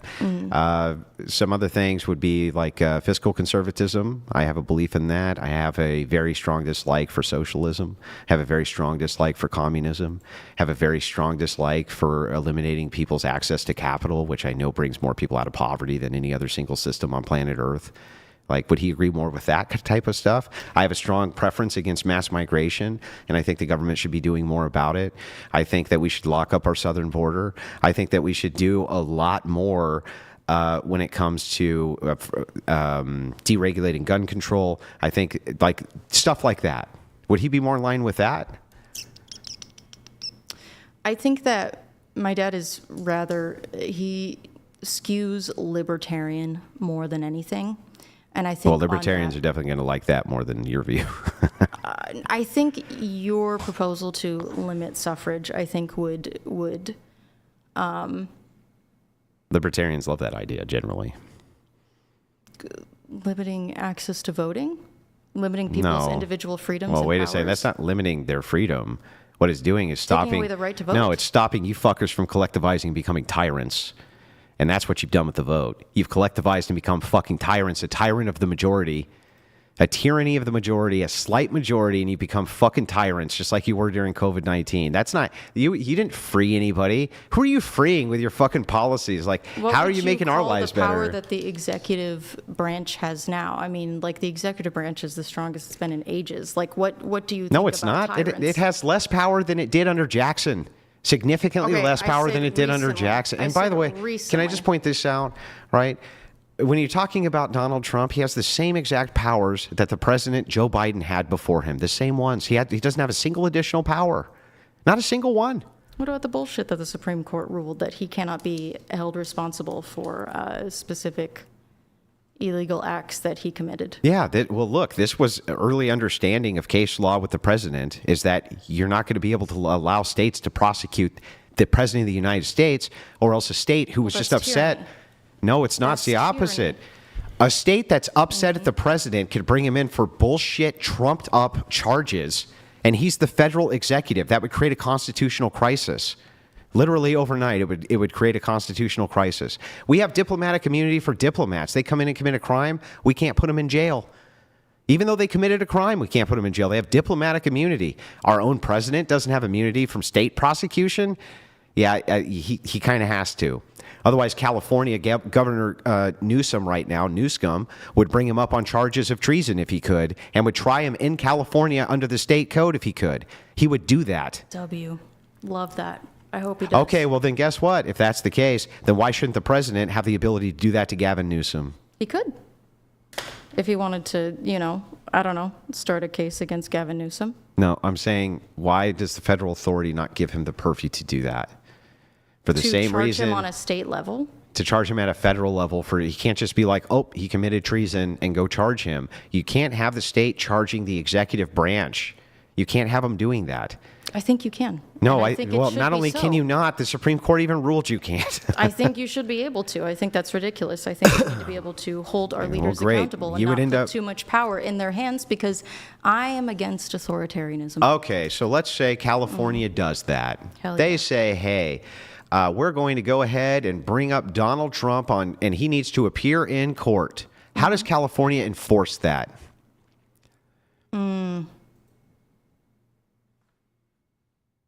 In this day and age, I don't know. That gets tricky. I wouldn't trust Donald Trump to. Are they going to show up. send California agents to arrest the president of the United States, do you think? We could send the National Guard and start a civil war. Our National Guard, the California National Guard. But that would be treason. So I'll try to rephrase this. I'm going to reframe, and I'm just going to be totally honest with you. I will never be able to convince you of my worldview. You won't. I know. But the reason is not because I'm not a great orator, or I don't make good points, or I haven't said things which should be compelling to a person. But Charlie, I just think honestly you're too fucking stupid to understand them. So, Andrew, can I sell you on my worldview? Yes. Your wife has 3 baby daddies and has been married twice before. And you Under you lick your sniz. Under your religion. You lick sniz. What does that You're a mean? fucking dyke. Don't talk shit about my wife, you stupid bitch. Shut your fucking mouth. Shut your stupid bitch mouth. Your wife with the 3 baby What did I daddies? just say? Dyke? Your wife with the 3 Sorry, baby I'm sorry, daddies? dyke. Is she morally inconsequential in comparison to your ditch licking? Do the men that you try to Do the women that you try show to- your hatred against? Do you the women they, that you try convince to? them that they shouldn't? You know, like, Charlie, did I pursue bring women? Do they know Charlie? that Did your I bring wife your is 5 family? years older? Did I bring any of your You family called into me fucking anything? stupid. Did I You say called anything me about fucking your stupid. family being stupid, Charlie? could. It's You could because go I'm for it. better than you, Charlie. No, it's because you're embarrassed, and you know that the traditional values that you try to sell people Okay. on are bullshit, because Let's you go are not through a it. traditional man. Chuck, let's go through it. You are not a traditional Let's man. go through it, Chuck. Tell me what I'm doing which is immoral. What you're doing, which is immoral. Yeah. I think that you have been complicit in convincing young men that. No. My family dynamic. What am I doing? Being married to my I don't wife. think it's immoral. Then why? So then. Under my So all worldview, you did. that's perfectly So wait, acceptable. Chuck. All you're doing is saying. So Chuck, shouldn't you actually be saying that Andrew? You're doing a good thing. I'm Hang on, selling you Charlie. on I just want to my make sure I got this worldview? right. Uh-huh. am I doing a good thing? Am I doing a By good thing? what? Do you think your wife is a charity case? By taking care of children who weren't mine? Was I doing a good thing? Whose fathers abandoned them? Was I doing a good thing? Yeah, you're doing a good thing. Oh, okay. Well then, Chuck, why did you use that as a form of personal attack on me? Even though you think I'm a good person doing a good thing. I'm convincing you of my worldview. You're very convincing, Chuck. Under my worldview, I'm a good person. you can marry your wife and no one would judge you, and you can raise the children that aren't yours and no one would judge you. No, they would But still under judge me, your- Chuck. Under your worldview, Yeah. that would not be so. Christian nationalists, Yeah, what divorce about isn't it? even acceptable. Do you understand what Christianity is? Do you think Yes, that? I was do you raised think? Christian. Were you? Yeah, I was. Protestant. Yes, I Oh, was. Of course. See, this is You don't. I'm sorry. because the Protestant spirit is still in you. Oh, it is. It hasn't left, man. Is the It Catholic hasn't spirit left. still in you? I wasn't raised Catholic. Then what are you talking about? I was raised how- Protestant. Okay, you were raised Protestant? Yeah. So why would you fucking criticize me for Because that? It's the thing that Protestants do when they convert to like Orthodox or Catholic is they get really into the idea of like. Hey, Chuck, can I they ask get- you? They get really into the idea of rules and Chuck, shit. have you ever had an abortion? No. Never. Would you? Yeah. So you'd kill your own kids? Why am I going to take moral advice from you? You don't have to. I'm not But going why to. would I take moral advice from you? So you're trying. I think that you yeah. lie So all about you. your worldview. Okay, I which think part? that you- Which part am I think lying that about? I think that you pretend to be a traditional Christian man, but what I I've see you never doing is said spreading once hate. that I'm a traditionalist. What I Chuck. see you doing as someone who claims to be a Christian is spreading hate. Okay. I think that you. All right, Chuck, fine. See, you got me. You got me. I'm a stepfather, Chuck. What did I do wrong? What did I even do wrong from my Christian worldview, Chuck, by being a stepfather and a good father to kids who needed one, Chuck? Can you Well, tell me? that's not what I was referring to. No, it was what you were referring Because to. being a You stepfather were is trying to. Christ-like. What It you were is trying to do. Christ-like, but Christian nationalists are not Christ-like. Chuck, You are not Chuck, what am I Christ-like saying? if What you're am a I doing? Christian What am I nationalist. doing except taking care What of people? you're doing is you are espousing to be a good Christian man, but what you do with your life is you don't help others. You sit around smoking cigarettes. I and thought drinking I whiskey. did. I thought you just And what commended you me do- for helping others. Didn't I help children who weren't even mine, Chuck? That's not what you do with your life. Yes, it was what I did with my whole young life, my entire youth. Your job is debating women who aren't formal debaters and literally mocking young women in Chuck, sex work. do I only That's debate? What you do. Do I only debate women, or do I debate the best debaters in the world? You sometimes do. Yeah, so shut up. If they let you. And if what they have you- tolerate and what have you I've done? watched them What walk have you off. done? I have a master's. Yeah, you haven't done shit. You don't have a family. You've never taken care of another human being besides yourself. And on top of that, let's just point this out. You have not debated with those people because they think you're too fucking stupid to do so. Well, yeah, I'm not someone that does debate. No, it's formally. not because of your I debate literally skills, do it Chuck. for fun. It's because of your IQ skills. I do it for Yeah. fucking fun. Well, the only thing that you could come up with this entire time after this nice, pleasant debate, it's true. I did say I think you're too stupid to understand my point. Yeah, that's rude, so don't but be I rude would to me, and I won't be fucking never, rude to you. I would never have attempted to attack one of your family members. You could do it. I know, but I wouldn't, Chuck, because I'm a better person than you. Oh, well, you wouldn't be able to because all of my family members are better people than you. Well, I mean, but I'm a better Again, that's what I person meant than you. when I said that my dad has spent his life helping people. Well, you you're- have spent your life Doing what? proselytizing to the masses and About propping what? yourself up as a fucking leader. Essentially saying I am a women- leader. Are you saying I'm not? You are inconsequential. Okay, and Chuck, what does that make you? Inconsequential. Okay. But I'm not ashamed of it. And I I'm don't not ashamed of it aspire- either. I don't aspire to be consequential. Chuck, You do. You aspire. Chuck, I didn't you, want any. You have all these rules that you Go ahead. supposedly We'll wait till you follow, gas but out. at the end of the day, what you want to do is you want to be the leader. You want to be in charge. You do not have humility. Oh. And what And does your he? own church hates people like you. They hate Oh. the ortho Then why don't they? influencer bros. Why is it that they won't excommunicate me if they hate me so much? Why do instead I get clergy members who send me? I mean, I've got hundreds of DMs I can show you from clergy who thank me for all the catechumens which are coming into their churches. Chuck. I mean, I've debated with those. What are the catechumens? What did you say? I've debated with them, and they are. You've debated not with the brightest catechumens? or the best. The men that you've convinced to convert to Orthodox Christianity. Yeah, you've largely debated with idiots. them. Chuck, you're calling someone else an idiot? Yes. Okay. And they were your idiots that bought your course, and I stopped them. And even people who were saying, like, I Chuck. disagree with you, but you stopped them. So your course is also. What were bought. their names, Chuck? Who were they? I could describe them to you. Describe them. White guy wearing a hat with an Oh, orange mustache jeez. and blue eyes. The other guy was also a white guy in a hat, but with slightly darker skin and a large nose. Well, that really thin narrows lips it down, and Chuck. I mean, I could go through my That really narrows it down, Chuck. my messages with Sarah, but again, these are people that have. So the entirety of your assault is that I'm not doing anything wrong. What No, you were you are. trying. You are doing stuff Hang on. wrong. But in my family dynamic, I'm not. But you only brought up my family dynamic, which you don't think I'm doing anything wrong in order to what? You wanted to disparage me in front of other people? Isn't that what you were trying to do? You thought that wanted once to you prove that did you my want to reveal worldview- to everybody the great secret that's not a secret, Chuck? I wanted to prove to you that my worldview allows you to live the life that you are living. So does mine. No, the fuck it doesn't. Tell me What how it- Christian, tell me what- why it doesn't. What Christian nationalist, the average Christian, hates divorce. They would say to your wife, stay with that abusive, horrible man. You're wrong. You married him. That's your husband. You're totally wrong, and I debate the issue all the time, constantly. All right. Well, good luck with that So with a there's Christian even nationalist. under Catholicism, and by the way, Christian nationalism advocates for this as well. If there's abuse in the home or abandonment or things like this, of course that's grounds for divorce. They're against things like not getting rid of show cause, right? Like you have to show a cause for a divorce. You have to create justification. They're against things like no fault. That's the things they're against.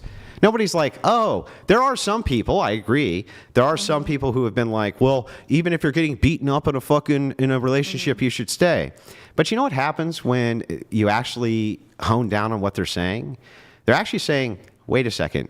What I'm saying is that that's something which can be worked through. That's not a thing which instantly nullifies the marriage. And that as Christians, you should try to work through that first before you end the marriage, especially if you have kids. That makes a lot of fucking sense to me. Did your wife had a no fault divorce? Was it no fault?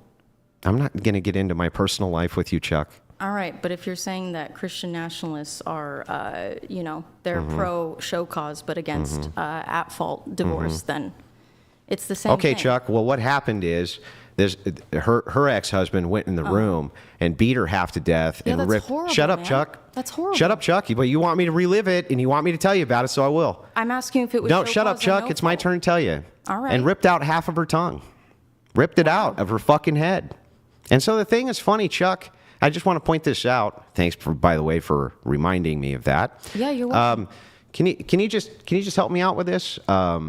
Which Christian nationalist would say that divorce under those circumstances was not appropriate?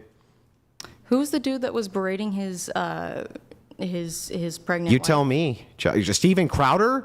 Yeah. You think Steven Crowder, who's one of Rachel's best friends, would tell her that That's was her best friend. I didn't say it was her best friend. That's one of her Yeah. best friends. Yes. And one of mine.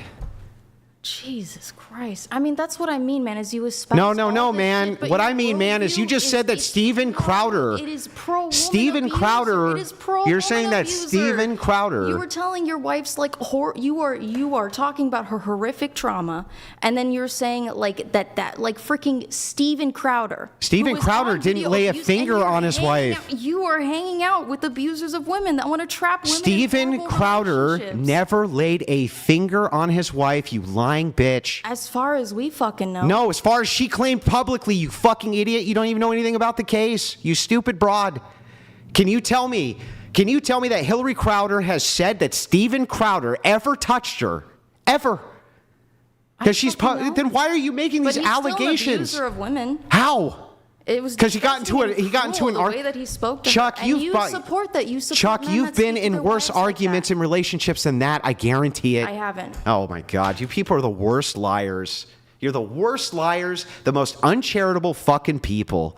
The worst lying sacks. You just made an accusation that Steven Crowder abused his wife. Total lies. Said that he beat her up. Total fucking lies. Said that he would hate Rachel Wilson, who's one of his best friends. Right? You're a fucking idiot. You don't know what you're talking about. Bullshit this whole night, and you literally don't know for what your you're own talking fucking about. words, you literally. Chuck, if I just brought stop. you You're a an million embarrassment, Chuck. studies and evidence, You- you'd be like, no, it's not. I watched your debates. I Well, watched Chuck, I'm your surprised fucking you didn't debates. learn from any of them. Because, good Lord, it was a terrible showing for you the whole night, and you really ended it with a flourish, let me tell you. I didn't come here to win. Yeah, well, I'm glad, because that wasn't going to happen. Not with your fucking audience. This audience, it's all fucking incels. It's all incels, yeah. Yes, Well, it's your weird audience is all a loser bunch of men. ditch-licking whores. What do you want me to say? I like them better than you. Yeah, you should. I do. Enjoy them, Chuck. Got you real red in the face. My hands were on my face just now, Chuck. And before. Because my hands were on my face, Chuck. Oh, 'cause you're mad. It's performative, Chuck.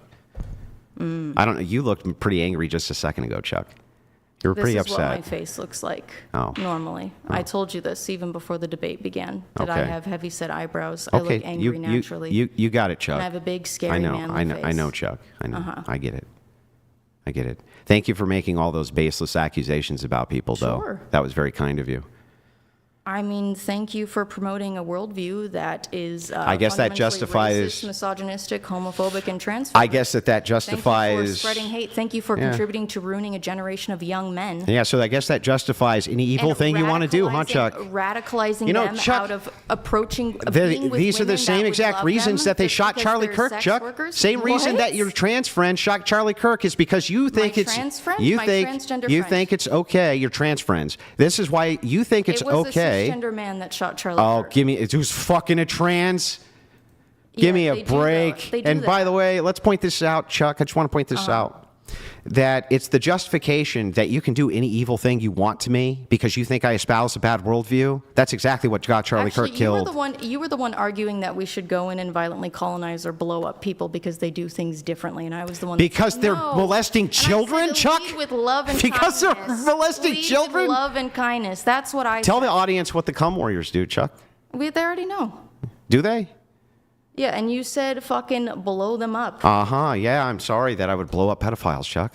That's terrible of me. I'm a real bad guy. Smoky All man. right, well, Chuck, I'm Smoky sure that man the bad, person- Chuck. I'm certain that the person who shot Charlie Kirk thought the same thing. Yeah, Smoky man bad. Even though I do nothing in your worldview, me being a stepfather is not problematic. There's a million stepfathers. You commend me. You commend me, of course, for doing that. You say it's a good thing that I do that, but you bring it up I anyway think because it's you want to attack fairly me. Neutral. I mean, do you make those children feel like they are like a charity case that you have just done such great things Oh, for? so I'm sorry. So I shouldn't do it because if I do, what? No, but you should be normal about it. What does that mean? You brought it up. Don't treat it like it's like, oh, I'm such a good man for doing this thing and taking in this broken, abused women. Like it's like, I don't like the way you're talking about it, dude. Oh, how should I talk about it, Chuck? Like a normal person. What does that mean, Chuck? It should just be a fact. It should just be neutral. Okay, it is a fact, and you brought it up because you wanted to use it as something disparaging, but you can't figure out how it's disparaging. It's disparaging because it goes against the worldview that you espouse. What part of me marrying a woman You who say was divorced gnarly goes against my things- You worldview? say gnarly things about promiscuous women and that they're disgusting. That's not and promiscuity. irredeemable. You say 3 baby daddies? Yes, that's promiscuous. Wait a second. Help me out here. How many times have you had sex? I couldn't count. How many different partners have you had? Oh, it depends on what you would consider sex. Men. Men? Yeah. How many men have you fucked, Chuck? Certainly under 10. Yeah, and she has three long-term relationships, and I'm one of them. Okay, Chuck. Can you tell Men me? that are Can you tell me forever which one? tied to her. Which one of you Forever are tied to her promiscuous? through having had children with them. Forever tied to her. That's a much stronger bond than a hookup. Okay, but help me out. You fucked way more women than my wife, and she's the promiscuous one. You wouldn't consider what I do sex, would you? You fucked men. You said wouldn't you fucked consider- 10 men, Chuck. I said under 10. You would not consider the sex that I've had with women to be sex. Is that what you said? No, I'm talking about men. Then why'd you bring up women? I didn't try to. I was Okay. talking about men. Okay. So yeah, Chuck, you fucked way more. None of them got me pregnant. Who cares if they did? He would just abort the kid. I mean, yeah, but Yeah, because you're just a sick fuck. I'm not a sick fuck. You're a sick fuck. I think it's crueler. I think it is crueler to have children when you are unprepared and bring them into an unsafe household. I think that. Yeah, that's okay. Well, I'll make sure to let my stepkids know that they shouldn't have been brought in the world because Chuck wishes that her mom killed them. Because then she couldn't say he had 3 baby daddies, could Okay, she? go ahead and tell them. I'll go ahead and Do tell this. them, Chuck. Tell them. I'll let them know, Chuck. But it's every time you talk about how older women are undesirable, women with pasts are undesirable. what I and say. then you are dating a woman. You are married Chuck, to a woman. You are in Chuck, love can with you a woman. can you tell are me what my married to a position woman. is? I've seen your tweets. What's my I've seen position? the way that you speak to sex Can you workers. tell me I've what seen the my- way that you speak was my to wife a sex people who have worker? sex. No. No. She has 3 baby daddies. Okay, And so that's not a lie. sex, so not a That's sex lie. worker, not a sex All right? worker. No, not a sex worker. Okay, great, Chuck. But so the way you talk to promiscuous women. so you she just tried had to do 3. the So same she had to 3 me. long-term relationships and did what she was supposed to do in them when she's married, which is have children. Yeah, and how did that turn out for her? It turned out great. She ended up with she got me. half her tongue ripped out. That's And what she- you just yeah, said. but she's been with me for almost what, fucking 18 years? What's your longest term relationship, Chuck? 3 years, but I'm Yeah, also in my 20s. 3 years. 3 years and 10 guys. Boy, you got a way to go, Chuck. I said under 10, but I'm also in my 20s, and you're in your 40s. I married her when I was in my 20s. With her. What do you mean? She was in her 30s when you married her then. Was she? I don't. She's 5 years older No, than you, she's correct? not 5 years. She's 3 years older, you idiot. Oh, my bad. My information was wrong then. Yeah, because you got it from a dumb whore, didn't you? Which dumb whore? Tree of Logic. You got it from a stupid whore, and that's why your information's bad. What else? Is Tree of Logic the name of Yeah, someone? what else do you think? What else do you think, Chuck? Do I have an illegitimate black child too? No. That wasn't part of your information? No. Oh, what else was part of your information? How much older is my wife than me? 5 years. Oh, okay. Well, how old is she then?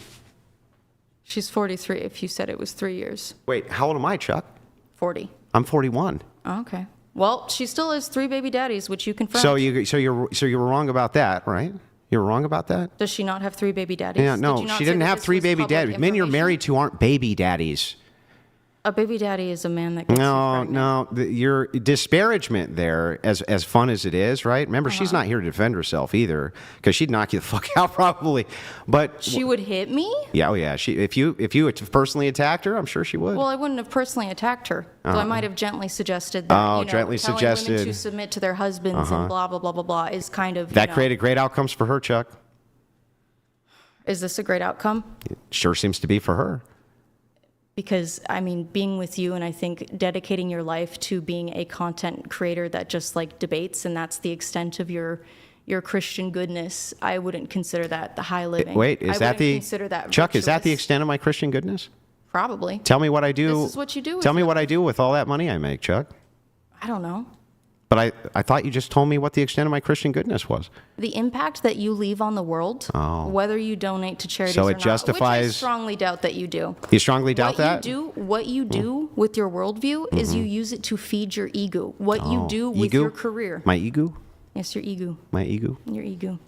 So tell me, Chuck, can you help me out here? And I know that this is the thing about Mm-hmm. pride too, because the first time we debated, you said to me, you just humiliated yourself in front of all of these people. And You when I did. said, I've been on bigger platforms, you said, no, you haven't. Blah, blah, blah, What blah. bigger And the thing platform is- were you on? Well, I was interviewed by CNN once. No. So you weren't on a bigger platform, also Chuck. Cutebot- So I was Cutebot- right. Shush. So I was Cutebot- right, Chuck. I was right. CuteBot in 2024 Yeah. had Cute a bot. viewer average of about 10,000. And I went on her show with Morgue Pie, and I was subject to a lot more people and greater, scarier things. Oh. So I guess okay. now technically Brian's platform is the largest platform I've been on. Oh. Yeah. Gotcha. Yeah. Okay. But before that, it was mine. No, it was CuteBot. Oh, it was CuteBot. Yeah. And how many people were watching CuteBot at that time? If we go pull that stream, we'll find the numbers. When we were debating, I'm not referring to her numbers at that time. I was referring to her viewer average in 2024 when I went on her dating show with Morgue Pie. There were over 10K viewers concurrent. Okay. Gotcha. That is what I'm referring to. Okay. And that is far more immortalized than this will be. So help me out with this, though. I just want to make sure that I get all this right. So ultimately, you think that it's okay to try to use these disparaging things against my wife who's not here to defend herself. Why? What did she do to you, Chuck? I'm trying to convince you of my worldview. Yeah, but what did she do to you, Chuck?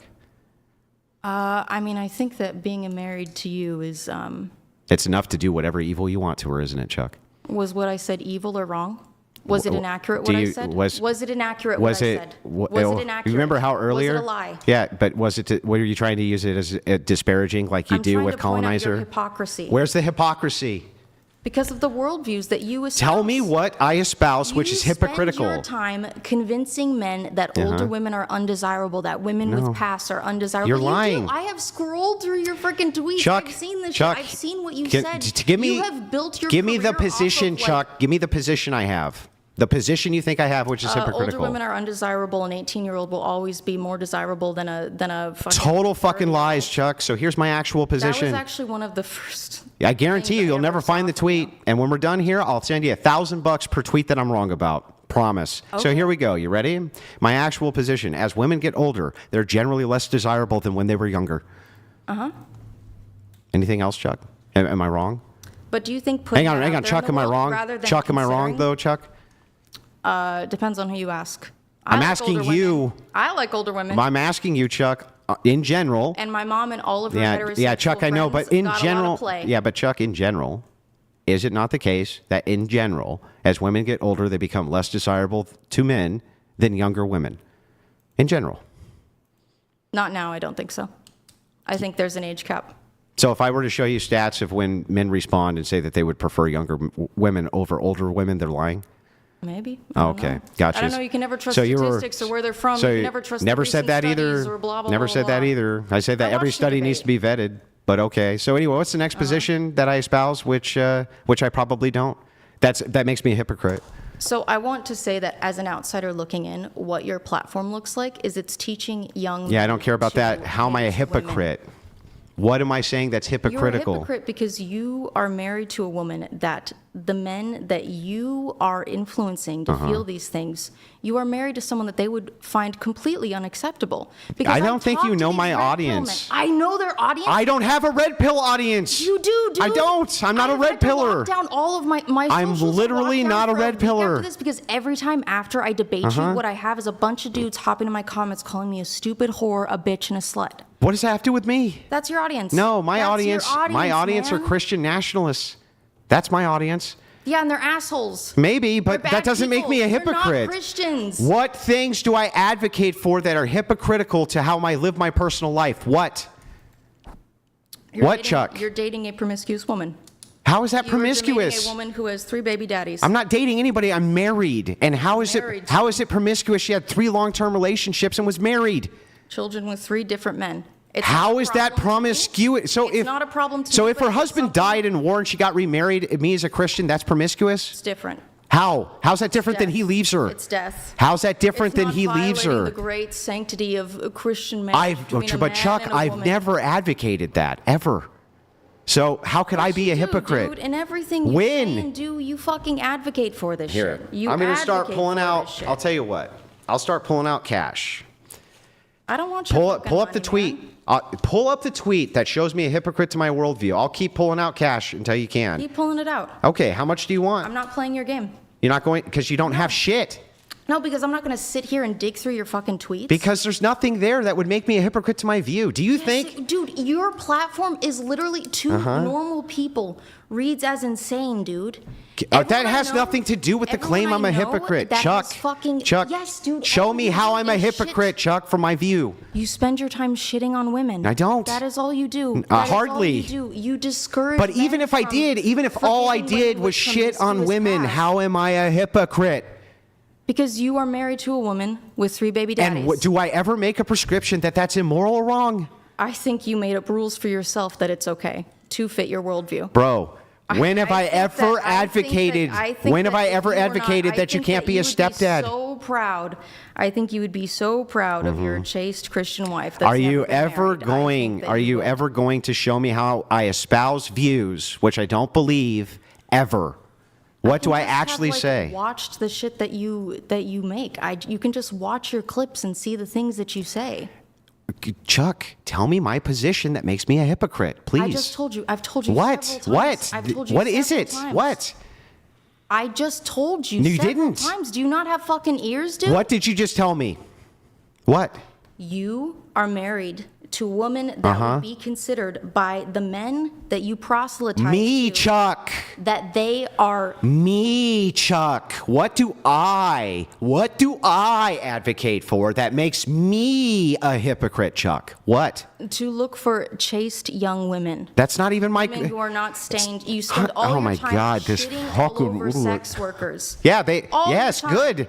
And if I recall correctly, you have said that there is like a girl who's at an OnlyFans or done sex work is undateable, unlovable, unmarriageable. No, I've never said any of those things. I swear to God, I've heard it. No, Chuck, you hear what you want to hear.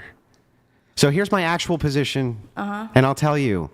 So my actual position on step parenting is the same position that I would have on sex work. I'm really glad that you stopped being a sex worker, and welcome to Christianity. That's not going to guarantee you a great husband, though, because your past walks with you, unfortunately. And when it comes to step parenting, right, it is true that generally people get bad outcomes when it comes to dating and marrying single moms, especially kids. But that doesn't mean all of them are bad. That's what I've always advocated, Chuck. How come you didn't know that? Know that about you? Yeah. How come you didn't know that? That's what I Because it's advocate. not reflected in anything that you say. It's because you selectively only want to hear what you want to hear, and you only did that to do rage bait because you don't know any of my positions. You never took the time to listen, ever. Why would I listen? It's all slop. Yeah. How could it I be? also don't How could it think be that slop? You don't even know what it I is. also don't think that these are your positions. I genuinely don't. Again, I think that you are creating Brian, rules, haven't I rules made for those me, but positions not 1,000 for me. times on the show? Those same positions? If I can what just I've really seen. quick, you've said Andrea said certain things. Were they whatever podcast appearances? Yeah, I believe so. Some of the things that you claim Andrew said, I sit next to him for all these appearances. I've never heard him argue. Okay. So you just lied, Chuck. Well, I still think you're a shitter, dude. That's nice, but I don't have the positions you claim I have. And it was pretty. And what happened is you just think that because you disagree with me and I'm a bad person, that it's just okay to do whatever horrible thing you want to me. And that's what the left What did I do does. that was horrible? Oh, well, what you were attempting to do there was you were attempting to disparage me for no particularly good reason, even. Because you called me stupid. Yeah, but what did my wife call you something? Your wife has actually said really rude things about me in the super chats before when we. Yeah, maybe she didn't say anything to you tonight.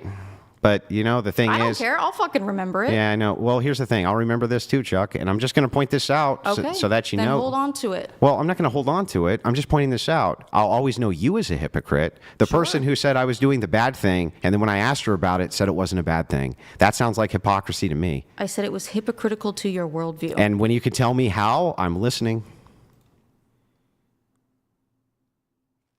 Because you do not live as a good Christian. How would that make me a hypocrite in my marriage? Because again, what you are saying, even if you have not, you do lead men away. To from where? being The church? forgiving I or lead them. good I lead them towards away women. from what? To church? I You lead them to lead church. You lead men towards hatred of women. You create incels, dude. This podcast creates incels. Yeah, I know. No offense, Brian, Everyone I'm just sorry. every It's just like everything creates incels. So why are you here participating in? It's just the thing about like the Then Chuck, creates a bias. Chuck, about why the are you co-ed here girls. creating incels with me? Oh, I'm here for fun. Oh, so you don't mind creating incels then? I'm not creating incels. Isn't by you participating in a show which is creating incels, assisting in the creation of incels, Chuck? No, this one isn't. Oh, this one isn't? No. I thought you just said it was 5 seconds ago. I think when it's like a. Oh my God, you're a contradiction machine, Chuck. My bad. Contradiction machine. Rachel seems to indicate she'd like to do a call-in with your permission. Oh, absolutely. I'm going to go have a Oh, smoke. No, I don't want to talk to you. Oh no, he talked a bunch of shit. Now it's your turn. I think it would be fair. You did invoke. a bunch of shit. You did invoke Rachel. I mean, sure. So Rachel, Andrew gave the green light there. It'll take us All a few right, minutes bring to in get your it going. wife. Bring in Guys, your wife to fight me and hide stay behind. tuned. Rachel Wilson is in the building, spiritually, in spirit, not physically, not corporeally. You think this podcast? Look, I'm here. I'm just here to host and moderate. Mm-hmm. I'm not really here to debate. You think this podcast is? What did you say? Something about incels? I worry about the effect that Closer to the mic. I worry about the effect that your podcast has on the minds of young men, where I see in your comment sections when I've looked is a lot of dudes saying all girls are whores, every woman these days has an OnlyFans. I feel like it pushes men towards distrusting women, and I think makes the issue of like the sexless incel worse. Hold on. Okay, there's a lot. There's a lot there. I mean, believe you that do it's sowing understand, division though. between men and women. You believe the podcast is sowing division between men and women. Okay, well, hold on. Let's start with one Uh-huh. thing first. I can address some of your other things Mm-hmm. here really quickly, but specifically on the incel thing, just how do you define incel? Involuntary celibate. Involuntarily celibate. And I Okay. would say that a hatred of women comes along with it. Like it's inherent. Like no, if but it you develops. struggle with dating, that But means also, you hate my women. bad. I didn't mean for you to Actually, catch a stray. you know what? Really quick though on that, Uh-huh. I actually think men who are like hyper successful with women have a stronger tendency towards misogyny than men who have struggles with dating. Like I actually think it's the case that like mega giga player guys are probably more likely to have misogynistic leanings than guys who like struggle a little bit or even a lot with dating. Do you disagree? I think it's 50-50. I think that it's like 50-50, okay. to the same. I think they both end up. I think men on the extremes both end up just being like kind of super shitty towards women. Okay. We have some chats here. By the way, in addition to the Rachel call-in, what do you, Andrew, what do you think about it if I send my assistant to go get us some In-N-Out right now? We'll do a mukbang on the whatever, an In-N-Out. It's like you eat on stream. I don't know if I have the. It's. You Nah, said okay, 3 Andrew to said 4 Andrew 3 to 4 hours. Well, you know, listen, you talk some shit about Steven mean, Crowder. I You don't- talk shit about Steven Crowder. You talk shit about All right. Andrew. You talk shit about Andrew's wife. You know, look, I was trying to wrap the show here. Andrew, you know, I was trying to wrap. I never liked the shows to go long. I was trying to end the show, and then you had to talk shit about Crowder, which, by the way, you know, I'm not debating here. Where's your evidence for the abuse? The video where he maybe slightly had a tone. That's it. Yeah. That's abuse. Yeah, that's Yeah. abuse. That's abuse. And by the way, she's never And done his anything whole like freak that. out, his whole That's freak abuse? out about no Look closer- fault divorce, closer his to whole the mic. freak out about no fault divorce, I think is pretty indicative of where he stands and how he treats his wife and views Have his you wife. ever raised your voice slightly? Just curious. Depends on who. I don't Your know, pregnant wife, your immensely pregnant wife. Yeah, thousands of hours of video, and she set it up for there to be 30 seconds of video that she could go take to a divorce attorney. Okay. Guy who never hit her once, guy who never did anything to her, still takes care of his kids, and then she tried to fucking negotiate some backdoor fucking money dealings with a big network too on top of for it. her. Like you fucking out of there, girl. You fucking Get people out of are there. insane. You're insane. You think that You're women insane. who have children with a man like have a desire to like blow up their whole marriage? Sometimes they do, yeah. Just Okay. like, don't you think that there's some men who have a desire to blow up their marriage after they have kids? Yeah. Yeah. But just not women though. They're benevolent fucking angels and never do stuff like that. Give me a break, Chuck. All right. Don't you think there's a higher threshold for abuse? You know, like maybe Yes. his tone was a little bit. No, a little bit- she didn't say that. She said he beat her up. He said he I said he thought that beat was her the up. Fucking story. I also think he's a fucking loser. Yeah, I know, while because you complaining about disagree with no-fault him. Divorce. I know, because you disagree with him. I do disagree with him, and I think he's hateful and stupid. I know, but so And I that think that- justifies any bad thing you want to do to him, doesn't it? Just like it did Charlie Kirk. I think it is ridiculous to claim that I have a desire to assassinate someone. What? No, you see, Like the- like they the- did to Charlie. Like the assassinate assassin- rather the- than make a claim that the millions have assassin made. killed Charlie Kirk because people like you said Charlie Kirk was an evil Nazi. And so if you tell people He that was a bad guy, yeah, he and was a if you piece tell of shit, people he was that this horrible. person's a really bad person over and over again, and that they're Adolf Hitler light and stuff like that, they start to What do not you look at think- them as What do you humans. think happens when you say that all lesbians are morally reprehensible? What do you think? What do you think that spreads? You think that spreads kindness? I don't think. Show me where lesbians are getting shot because of my rhetoric.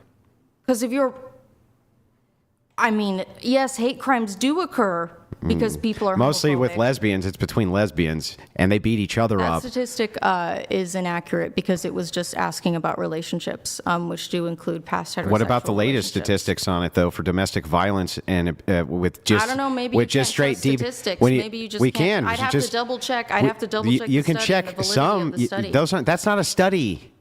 Those aren't studies. Those are just straight raw crime statistics. And when it comes to domestic violence, yeah, lesbians like to beat each other up a lot. What do you want me to say? They do. So it seems like the most amount of hate crimes from lesbians come from Don't lesbians you to think lesbians. that women are like mega sexual predators too?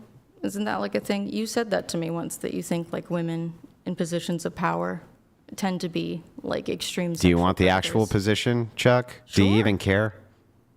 Like, do you actually really. care? I'm Yeah. tired. I didn't think you did. I wanna go home. You never care. The truth is, you just hear what you want to hear, and that's all you hear. You are not someone that I respect enough to listen to. You sat here the entire time and listened to me. Yeah, for fun. Yeah, for fun. Because you got paid, right? Yeah. Yeah. But we're not allowed to talk about that. Yeah, I know. I get it.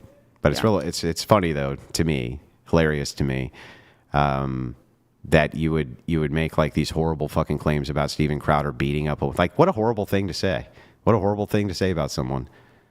You've moved on from your wife to Steven Crowder. Oh no, well, you won't let her call in. Remember? I thought she was saying that. Oh, okay, good. She said you were mean to her. You should talk to her. Yeah, you should talk to her. You can ask her to give you the accounting. Rachel, are you there? Hello? Sorry, if you guys want to continue the convo real quick, I'm trying to get this call going. Anyway, yeah, I think it's easy for people to justify doing whatever they want to us because you call us Nazis. So, even while you want the lockdowns and the COVID passports and we're the fascist Nazis, fucking crazy. You people are fucking crazy. All right.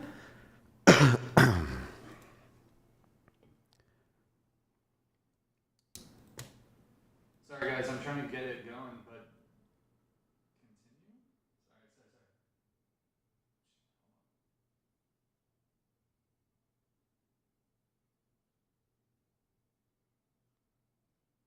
Sorry. Seriously, Charlie, though, incels? What? Seriously? Seriously, she thinks that I'm an incel. I'm an incel and I'm married.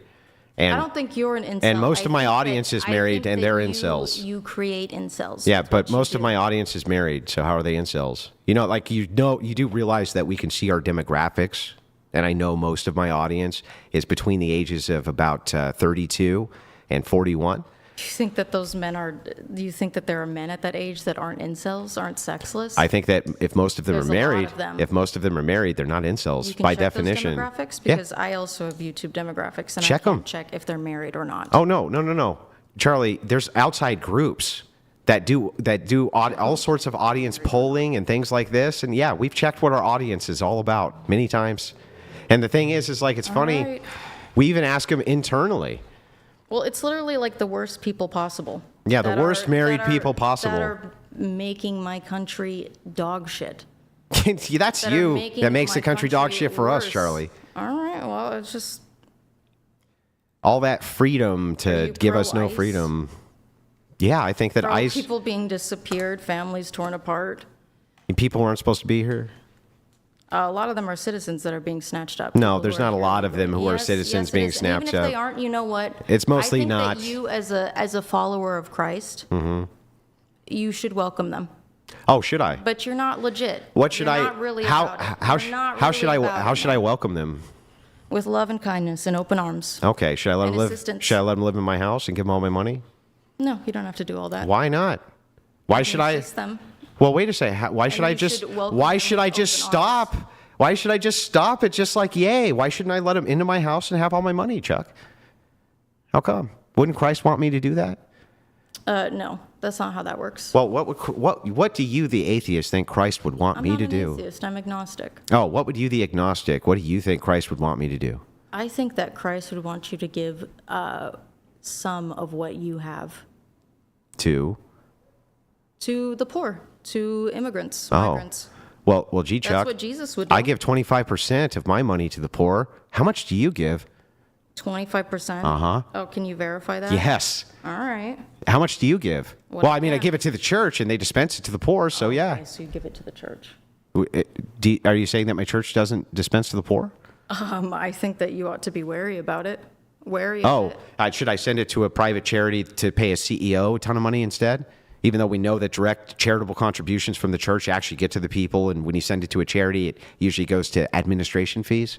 You know that for sure? For That's sure. where the church's money is going? Yeah, well, I mean, I know the board of the church. I'm pretty sure that I know where they're sending my money, yeah. All right. If you say so. Yeah, how much do you give? What I can. How much When is I that? can. What I can. When How I much can. is that? what I can win. Yeah, how much is that percentage-wise of your income? Percentage-wise? Yeah. The truth, Chuck. Over my lifetime? No. Now, in the last 4 years, In the last what have 4 you given as a years, total percentage of your income to the poor, Chuck? I don't even know how much of my total Guess. income is. Guess. Guess? Guess I'm what not even perc- keeping track. Guess dude. what If I have percentage? cash on hand, I hand it out to people. If I see people. You got make cash on hand? donations- No, not right now. Oh, geez. Well, how much as a percentage do you think you've given? The truth. How much? I would say definitely in the 10% range. Yeah, fucking right. But you ain't giving I also 10% of your. don't make the- You haven't given 10% of your whole cash to nobody. I was doing that before I was a content creator. All right. I was giving. Doubt. Well, you can doubt it. I don't think that people with your ego do those sorts of things. I know. That's the problem with you, is that you don't think that. You don't think that I do massive charity streams because you don't watch. You don't even listen. But I do them all the time. I've interacted with you enough to know that. You don't know shit. I've done massive charity streams. I do them every year. What are you talking about? I fed hundreds of families personally with the Crucible. We've raised thousands of dollars to do it. What have But you don't done? you don't What live have your you life done? in a Christ-like way. Which things? Everything you bring up, you're wrong about. So which thing am I not leading in a Christ-like way? You live your life in service of your ego. This is Prove about it. preaching. This is about winning. This is about. Then why do I give so much money when nobody I can don't see? think you fucking do. Okay. I don't think you do. You don't. So from the bottom of my what do I heart, get? do not believe if I that prove you it do. to you, what do I get? Nothing. I'm not going to give you shit. Yeah, exactly. So fuck off. You got nothing. And you can got also nothing. write those off on taxes, so not very charitable. Do you know you can only do that up to a certain amount? Yes. Yeah. Rachel, are you there? Can you hear us? Hello? Rachel? Can you hear me? Yes. I don't know why Discord wasn't working, so we're just going to do it via the phone. Do you want to say anything? Okay. Yeah, am I coming through okay? Yes. Okay, good. Well, I guess I'm just going to ask her the same question kind of that Andrew asked her, which is, I mean, she said all this stuff about me that she got completely wrong, but what is it that you think Andrew or I are doing that is wrong or hypocritical? I do feel that with your guys' platforms, what you do is, Rachel, I'm going to be honest with you. I'm not familiar with your platform. I'm only familiar with your husband's. But talking shit about it when she's not here. well, hey, man, I was trying to prove my point. Yeah, good job. Okay, how does what you said about me prove your point? Like, again, did somebody tell you that Andrew like hates on single moms and like shits on them, and so you thought that because he's married to me and I had kids before I married him that like he's a bad Christian? Like, I don't understand where you're coming from with this. What did he do wrong, and what did I do wrong? So the basis of Andrew's platform is essentially to make women look stupid and humiliate them. And No, I don't. you're doing a perfectly good job of that all by yourself. He doesn't even need the help. But go on. All right. Well, Erroneous. Erroneous. Sorry. it's okay. I lost my train of thought. Tell the whole world why we're bad. The Why whole you're world? bad and why am I bad? You were saying that Andrew's whole purpose is to make women look dumb and stupid. But that's how his thing works, is he goes on debate shows. A lot of the time it's young women, people with no formal debate experience, such as myself, to mock them, make them look stupid, clip farm, and then gain money and notoriety this way. He doesn't engage in real thoughtful debate. I've seen people walk off from debating him because we got to do one thing at a time. One thing at a time. You can't just shotgun 500 things. So, Okay. Did you not have agency? Did you not have agency when you accepted this debate with Andrew? Yeah, I did. Okay. Then what did he do wrong? Do you want him to treat you like, because you're a feminist, so do you want him to only debate men? Because if he did that, you'd say, well, he's a misogynist. He won't even debate women because he doesn't take them seriously enough or whatever. Like, you guys make yourself look stupid. Andrew can't make you look stupid if you're not. And I would go on here and I would make you look 10 times stupider because you're really, really uninformed, but really, really confident about everything you say. You do not sound like a person with a college education. My homeschooled 13-year-old can explain per capita, okay? You are not a very smart person. You're the one who put yourself in this position. And since you lost and you got humiliated, you thought the thing to do would be attack me. And, okay, so let's go there. Where did you get the idea that I'm promiscuous? Well, that you're promiscuous? Sorry, you just also said a bunch of shit that I was trying to keep track of. Yeah, you said that I'm promiscuous. So what promiscuous means I've slept with a lot of people, right? I would say that I think that having children with multiple men is, I think that is more significant than. Okay, well, I think it would be if, and I know why people assume this. I do understand why people assume it. They're just wrong in their assumptions. It would be wrong if I had been sleeping with lots of people, if I had been carelessly getting pregnant with random people. That's not the case. I've spent my entire adult life only in 3 long-term committed relationships, one of which is a, almost 20-year relationship with Andrew now. We're like 18 years in. I've been married since 2012. Prior to that, I was married for 4 years, as Andrew had to unfortunately explain. That ended not even because I left, but because he beat the crap out of me and was being pursued by the law and left the state, and so it was like abandonment. The first one was my high school boyfriend, who I knew my whole life, who I was with for 5 years. We had 2 children.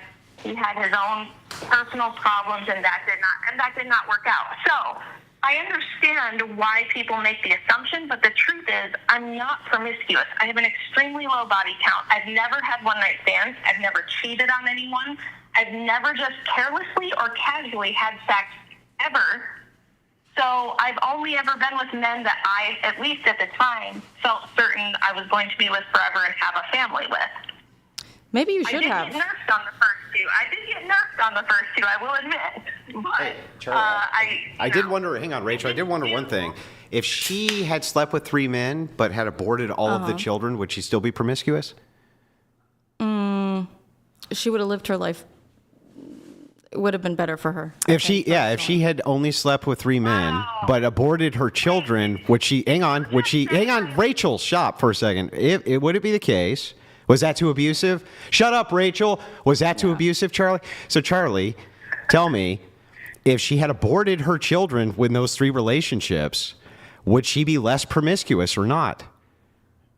I think that, frankly, in my opinion, her life would have been better spent. Would she be less promiscuous, Charlie? Yes. Yeah, she'd be less promiscuous. Yeah. These fucking people. Rachel, you should have. I'm talking about optics. Rachel, you should have killed. You optics. should have killed our kids, Rachel. Maybe she should have. So I wouldn't have been. It's less promiscuous if I kill the children? I mean, you're not killing children. You're having an abortion. Did you just say to me that my life would be better if I had aborted my children? I mean, if I were in your shoes, I would have had a better time doing that.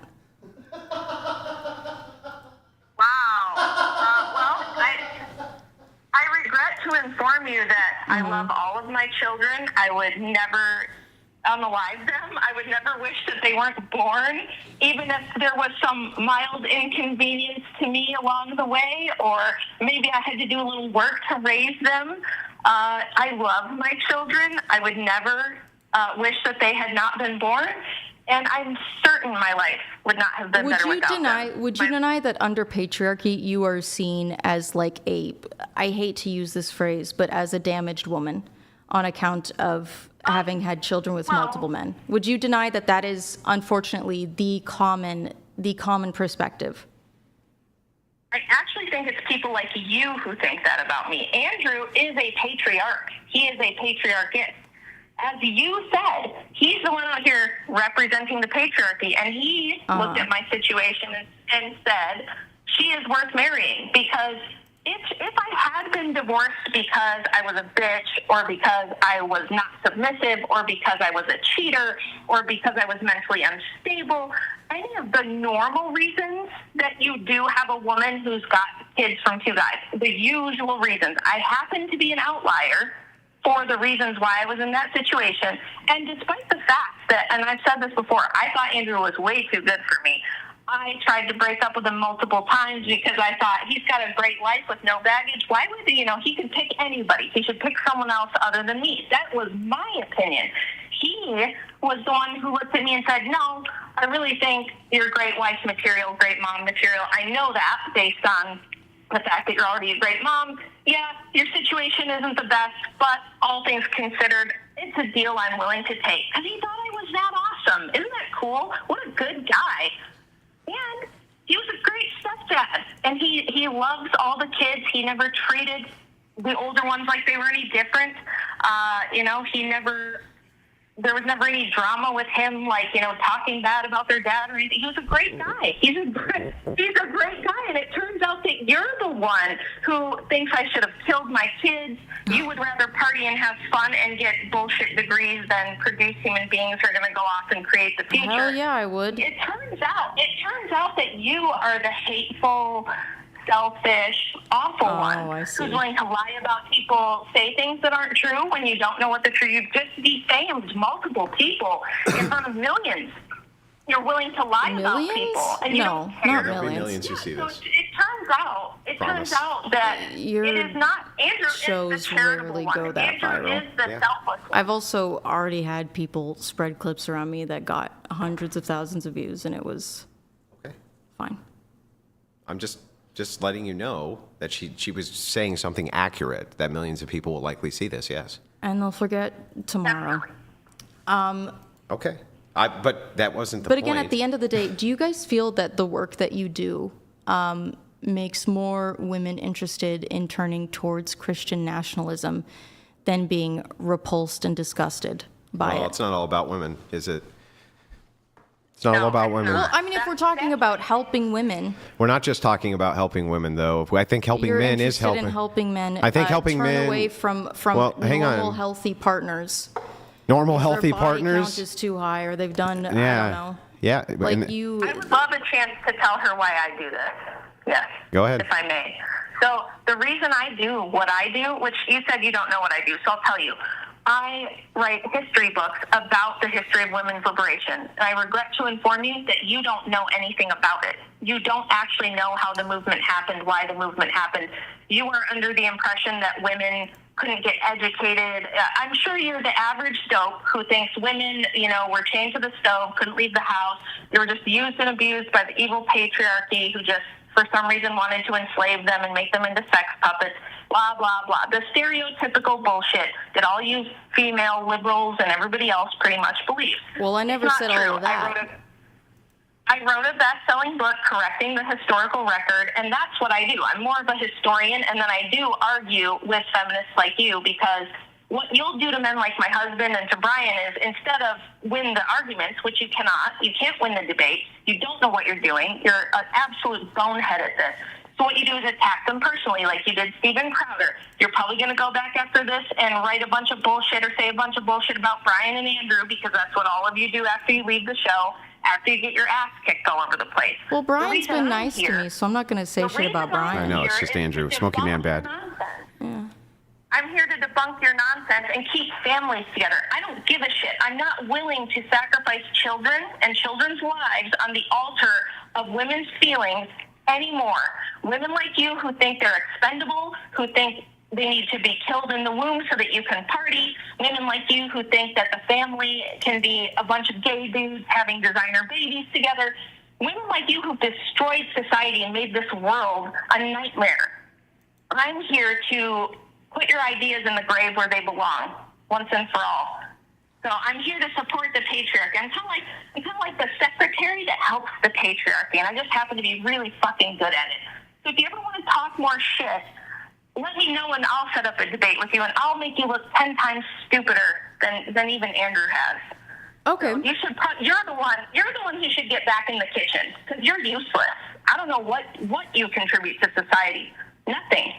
Well, So I start can't baking. cook, Make some muffins, so they should probably bake a not put me cookie. back in the kitchen because I'd burn the house down. You can learn.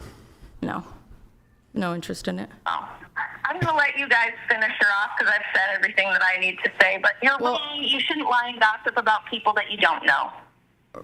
Rachel, It's not very Christian. Rachel, I would be, well, I'm not a Christian. Rachel, I would be interested in talking to you if you ever wanted to debate, because I am interested in what you have to say about women's liberation and the history of women's rights. Why is she going to debate you the second you're out of here? All you're going to do is talk shit about her husband, like you did Steven Crowder when he wasn't here. Well, she said it. Yeah. Steven, when am I going to get the chance to talk to Steven Crowder? Yeah, but why would I ever talk to Steven Crowder? Why do you think it's okay on a public podcast that has thousands upon thousands upon thousands of people watching right this second to make those disparaging and horrible fucking reference to Steven Crowder? Look, maybe you can say that I'm a bad man, that smoky man bad, but you can't say that about Steven Crowder. He's the opposite. Like, that guy is fucking. He's one of the greatest guys I've ever met in my life. Well, first off, my misconception about the extent of the abuse of his wife was corrected pretty quickly. So I think that's. But why was fine. it said? That's what I thought he did. Yeah, but the thing is like, if you weren't sure, why even say anything about it at all? I was sure that that's what had happened. You were sure? And normally I look things up, but I can't do it right now. Man, all right. I don't want to jump onto my phone in the middle of it. Can you? Okay, maybe. I'm sorry for saying that thing that I said about Steven Crowder. Okay. Steven Crowder, I'm sorry. I still think you're a freak for, not that he's going to watch this, a freak for advocating against no-fault divorce. I think that's evil and call crazy and Steven. would hurt so many. Please, God, no. I could, but I won't. I don't want to. Wait, so you're sorry for saying it, but are you correct? Just clarifying, are you correcting your statement, or are you just... Yeah, I'm correcting my statement. Yeah, I'm right. saying that it was corrected. A So message from the again, government of Canada. Pasty George donated $200.04. Thank you, Pasty. Charlie states that she is against authoritarianism, yet she and many voters like her are tyrants with their voting power, which they use without fully knowing any context and rely solely on feelings. So completely. She just got done saying that you're less promiscuous because you have abortions. I don't know. And then she said, no, that's not really true. I just you will optically. be viewed as less promiscuous. Well, look, that's not what you said, though. You didn't say it's just a I matter. would consider it to be less promiscuous. Yeah, because you know that's an untenable and stupid position. I don't. I don't think it is. I think that does follow you in ways that hookups that result in no pregnancies does.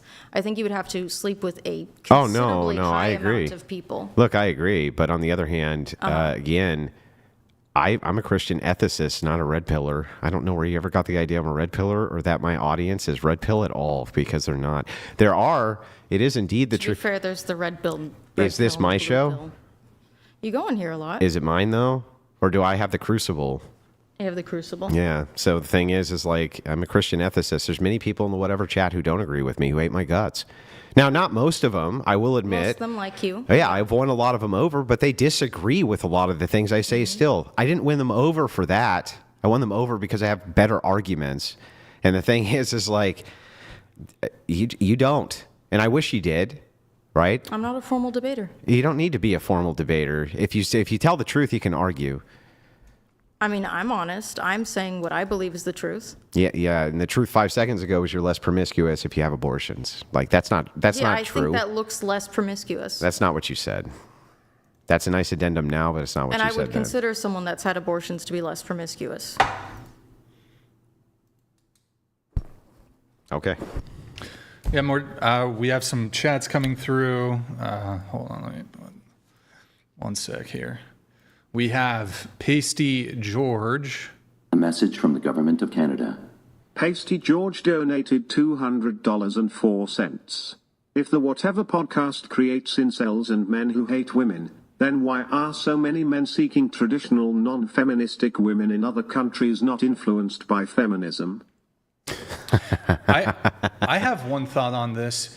If we're doing an assessment of respective audiences, and by you're either worse or better based on the recency with which your, I guess, collective or audience has had sex, if it is the case that my audience has on average sex more frequently than your audience, does that mean your audience is worse than My audience. my audience?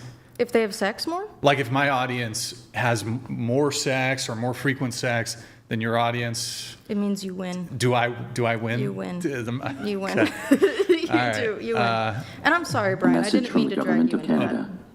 Pasty George Sorry. donated $200. Finish that thought and after 4 this. cents. Why is it that whenever a person who's debating Andrew is losing the argument, they always resort to using his family against him? What a pathetic move and low blow method. They always will. Listen, you can't even really blame them, right? It doesn't matter who it is. It doesn't matter if it's a world-class debater or not a world-class debater. You actually can't really blame them. What else is left to them? And then even when I engage and ask for the hypocrisy, there's never any hypocrisy shown. It's just a mischaracterization of my positions every single time. Without fail, that is the case.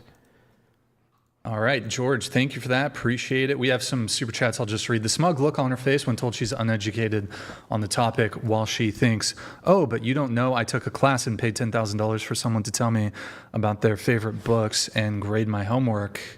That's from David Ross. He also sent this. Agnostic comes from no, meaning knowledge, and is a claim on truth. Atheist is a claim on belief. Agnostic means you don't know, but you know that if your master's degree was worth the loans. But you'd know that if your master's degree was worth the loans. You want a quick response to David Ross there? I'm not an atheist. I don't understand what his point is. I said I'm agnostic, not an atheist. I don't know Okay. what I believe in. I know that I don't know when it comes to if there is a higher power. I don't think that we would be able to comprehend it if there is one, and I think that human interpretations of it would be paltry Okay. and inaccurate. There have- you go. There are my religious beliefs.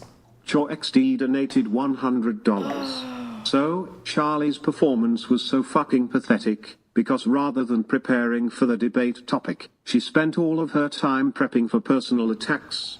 And we should pick your worldview.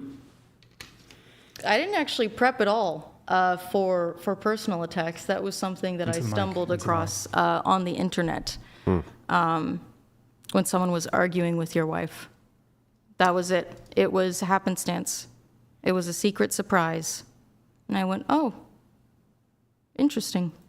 Politics of personal destruction, Mario innuendo. Wisdom donated $100.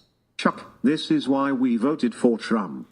Thank you for turning this native Angelino Republican in a sea of Democrats in the heart of LA. Prop 50 is unconstitutional. Coastal/academia elites ruined Cali. Yeah, California used to be a great place to live when I was a kid. I love California. You would, but I don't love it anymore. All right, that's It used to I be loved. I voted yes on Prop 50. I think it's great. I think it's awesome. All right. Well, any final thoughts from either of you? Yeah, I'll just say I still don't take any of this personally. I never do. But ultimately, that's all you were left with was just a sea of disparaging personal attacks on people who weren't even here. And for what? Like, Because I think your worldview is hypocritical. I think that yeah, you're I know, but hypocritical. can you just tell me what the hypocrisy is? Do we want to do this? I just want to know over the and over one, against the if you had to polls? reduce it, if you could just reduce it to one thing, what's the actual hypocrisy that I espouse that I don't live, that I don't believe? I think that the way that you espouse your worldviews and the way that you conduct your streaming platform and debates, I do think that it encourages young men and women to essentially hate each other. If you want to pass that to me. That's not hypocrisy. Again, but what I'm saying is that you are like putting like conditioning young men to see women who are less than perfect as partners they should never pursue, as disgusting, having a negative view When of do I do women their that? age. I never do that. I always have the nuance of the position. The position, like, Primarily what I see is cruelty. to who? Typically like the young women that you debate with that are sex workers. Why? What do I say that's cruel? About the things that they've done, their lifestyle. The way Yeah, that it well, taints look, them and ruins them. It does. Doesn't it? Then how does your wife's conduct Is my not wife taint a and ruin prostitute? her? I think 3 baby daddies is pretty. Is that a again, prostitute? No, it's not the same. No, it's not the same thing. So why are you making the equivocation over and over and over again? 'Cause to If I me, look at a that sex is- worker and that say, is- "Hey, little Tom, your son one day is going to look up your pussy on the internet," do you think that that's the equivalent of saying, "Hey, you have stepbrothers"? Or your mom was married multiple? Do you think that that's even in the same fucking universe? And how is that shaming, pointing that out to them? One day, Do you think these that women's leads them children towards are Christ? going to have people come over to them and say, "Hey, man, I jerked off to your mom's pussy. Tell me I'm lying. Tell me I'm saying something that's not true right now." That they're going to jerk off to pictures No, of a kid's that mom's these pussy? kids who are coming from these sex workers, after they're all done with their funnies, okay, are in school, people are going to come over to them and they're going to be like, "Hey, man," just to torture them because kids are cruel. You And they'll have a say, hot "Hey, mom, I just looked at your mom's vagina last night. It was great. I fapped to it." Like, are you going to sit here really and pretend that that's not going to happen to these kids? Because it is. I mean, if you have a hot mom, that's already happening to you anyway, whether or not she does sex How work. Kids are coming up to no you and one saying, your can- mom is so hot. If dude, somebody I wanna comes I over wanna and bang says your mom is jerking hot, off to your mom, yeah, if dude. somebody I'm comes jerking off to your over, mom. if someone comes over and says, "Hey, your mom is hot," ha ha ha ha ha, right? That's I'm a banger, I'm jerking off to yeah. her. Even that is nothing like, "Look at your mom getting double penetrated, bro." Ha ha. Do you understand the difference there? It's gross, but again, Do you understand I the do think- difference? I do think that to me, those You don't. Yeah, you don't are care. You don't care. Both would be considered societally tainted and fallen. Yeah. One maybe more so than the other, No shit. but I still think that it Where's is. the hypocrisy then when I tell sex workers this truth that that's going to Because happen? you have, as a, you have forgiven your wife for her past actions. No. There was no forgiveness required here. What do All you right, mean? What are you talking about? You doing a good thing or whatever, man. Yeah. Or you looked past her past no, or whatever. never said that either. All right, what are you talking about? Like having those stepkids, like it was a good thing that you did. Wasn't it? It's a neutral thing that you did. Oh. So it's a neutral thing that I did. Okay, got it. And what would be the moral thing that I could have done instead of that? You could not use your platform to shit all over No, women. this was and 20 encourage men look. to hate This was women this and was like so almost they'll- 20 years ago like before there was a increasing- platform. Increasing Oh the my divide. god, you're so fucking retarded. It's, you're like I mean, impossible you to could have marry a your wife conversation and then not with. make these decisions, but I think that you should be clinging before you throw stones or whatever. Throw stones at who? Women. You mean people, sex trans workers? people, sex workers, women that have had sex, women that have had abortions. No, it's not women that have had sex. Okay? The idea is that you're still trying to move to like if I was a serial killer and I said it's bad to be a serial killer, am I a hypocrite? Yeah, probably. You're fucking it's just what a fucking tart. All right, Brian, I'm done. I'm good. All right. So, Andrew, it has gone long. What we are going to do now, if you want to stay for it, you can. We're going to do a roast session. The chat. Yeah, go ahead. They're I'll begging stay. for I'll a stay, little I'll roast. stay. You'll stay for the roast? Okay, so What is the roast? people can They send roast in both of roast. us. They can roast me. They can roast Mary back there, who's not even on the show. They can roast you. It's gonna be just I a don't parade think it'll of be me. that much towards you, to be honest. You've Probably a lot towards me. yeah, I think Andrew. So the debate's pretty much concluded. We're gonna let those come in. So guys, $69 roast will go for 10, 15 minutes. I got to get Andrew some food here. We got to get him out of here. Some In-N-Out. pineapple pizza. We got to get him God. something. We got to get him something. Ugh. For Charlie, we have some. I have some applesauce in the refrigerator if you want some applesauce. I'm good. Presumably I'm leaving after this, correct? Yes. Yeah, of Yeah, course. yeah. Unless you were trying to purchase the In-N-Out for us. No. You seem like very chivalrous, so I figured. Like, I am very chivalrous. Yeah. Women say so all the time. Are you, sir? What's your orientation? Bi? Bi, Or- yeah. Okay. Is it true that you dated Hassan though? Is that God, just a I've never rumor? even talked to the guy. That's You're in LA though. Don't you move in his circles or whatever? No, Okay. no, I don't know those people. All right. $69 TTS. Get it Howard in. donated $69. Why is it that when a leftist loses a debate and or cannot make a valid point that they immediately resort to personal attacks? College educated? What a fucking joke, Lamau. Hey, Manor Devour, remember when you were in my DMs sending me pictures of yourself, begging me to show my former roommate Palm B to convince her to date you? Do you remember that? What? Because I do. Huh? Wow. Okay. All right. Wow. Guys, streamlabs.com/whatever, $69 roast. Get them in. Barrier Wisdom donated $69. Chuck PLS. Take your Australian dollars and walk down Fewero ST on a Friday night. And tell me, with all that pro-feminism has ever fixed the problem here. I'm sorry for the families that have to live there.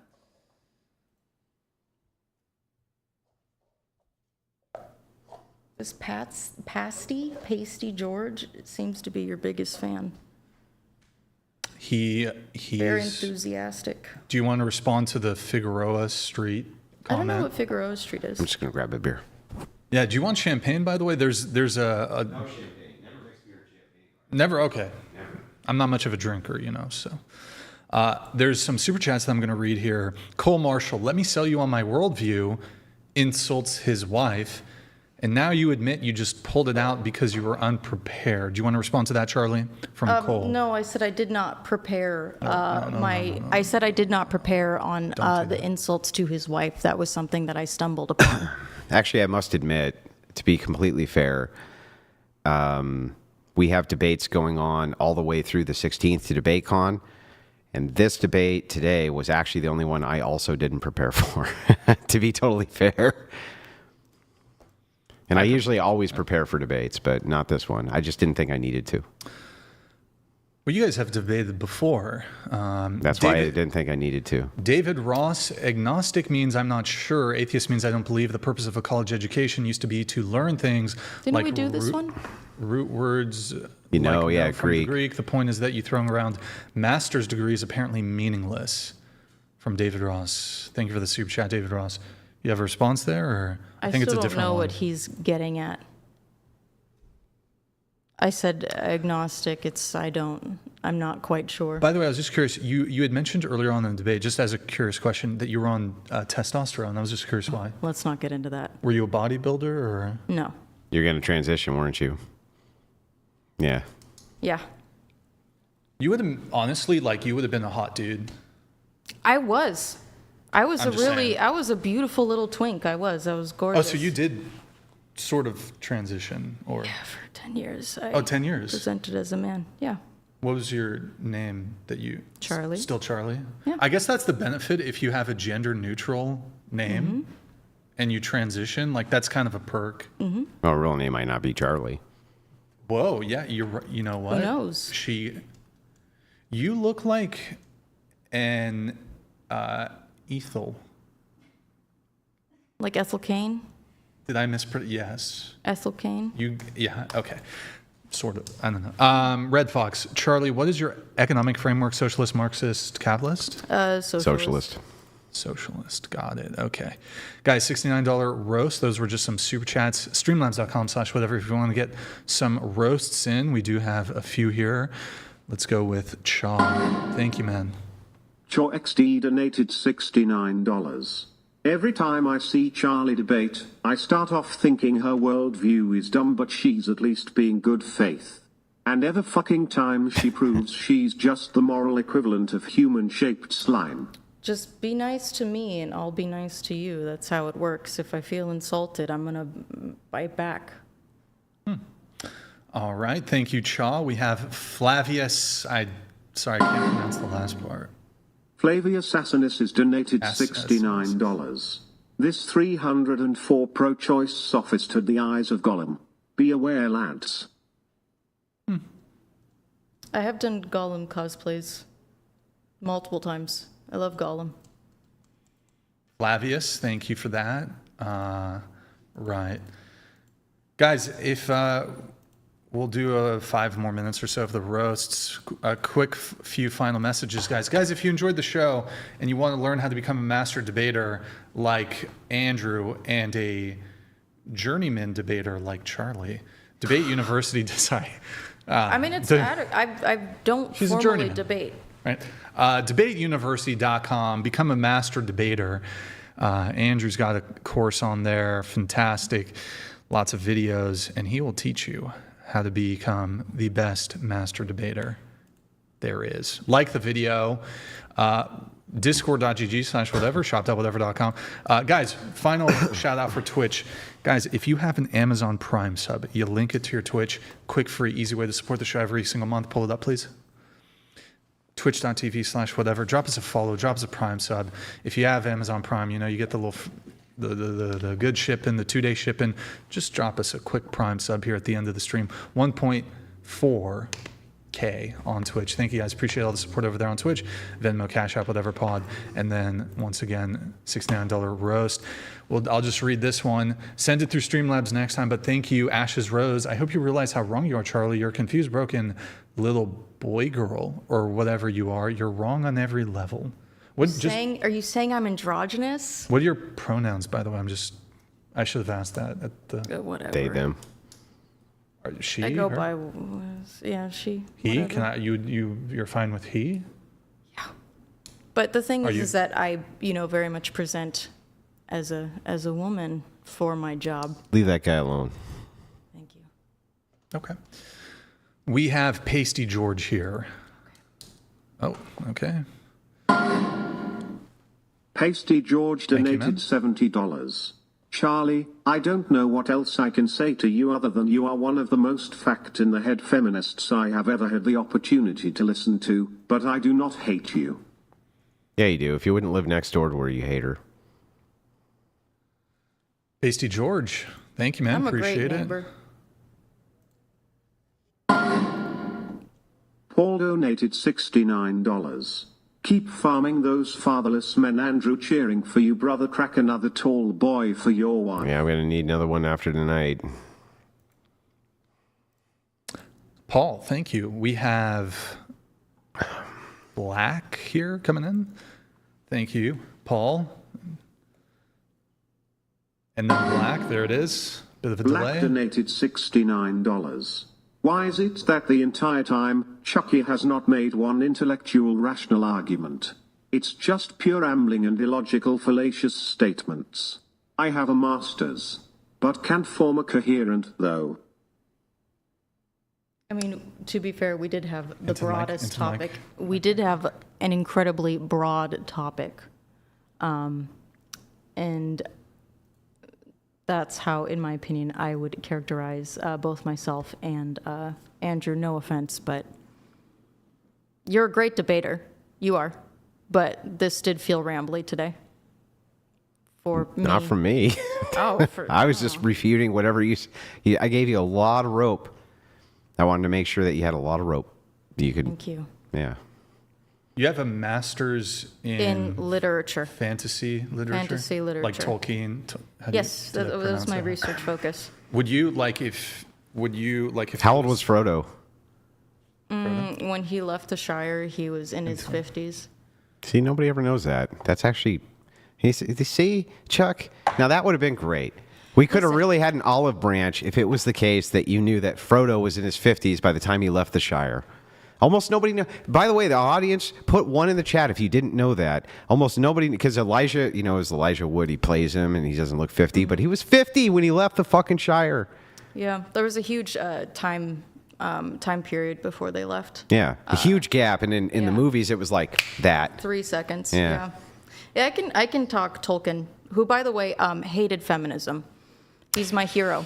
I love him, but he hated feminism. Well, but he also Tolkien. hang on though. But he also loved Catholicism, and Elu Iluvatar was the entirety of what he was. Do you know what he was conveying through Elu Iluvatar and the Great Tree from the Elven lands? Like, do you know what the correlation there was? I mean, it is kind of, the Silmarillion is kind of the Bible with elves in the sense that there is a grand creator. All actions are foretold and determined by Iluvatar. We, the people of Arda were simply. Oh my God, You know. who the hell? You can spew Warcraft. I can spew That's fucking true, Lord of the right. Rings, I you can also fucker. spew Warcraft. I had all the books. I have all the books. I was just going to ask, like, so if you had been around in like the 1920s, like, would you have tried to hook up with Tolkien? Tolkien? No, what the? He's your like favorite author, and you wouldn't like at least give him like. He was a handsome young man.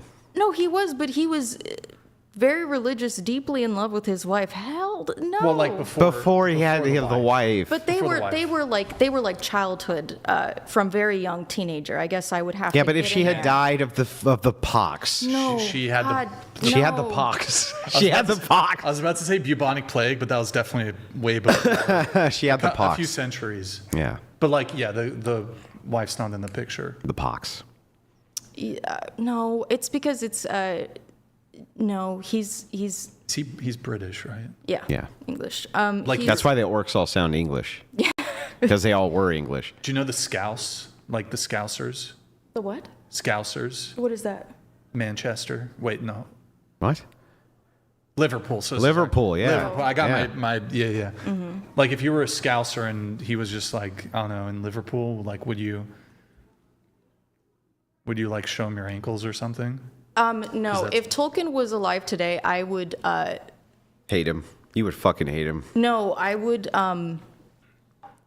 I would adore him, and I would probably attend all of his lectures and try to. I'm unfortunately a teacher's pet, so I would just. You wouldn't date him though? Like think about the royalties. No, I don't care about the royal- money. Okay. All right. The estate, you know, but I You realize just that love to you speak realize to that him. Tolkien would have fucking hated your worldview, like with a I passion. think that Tolkien would have had a lot of grace for me as a human being. He did. He did have a couple of.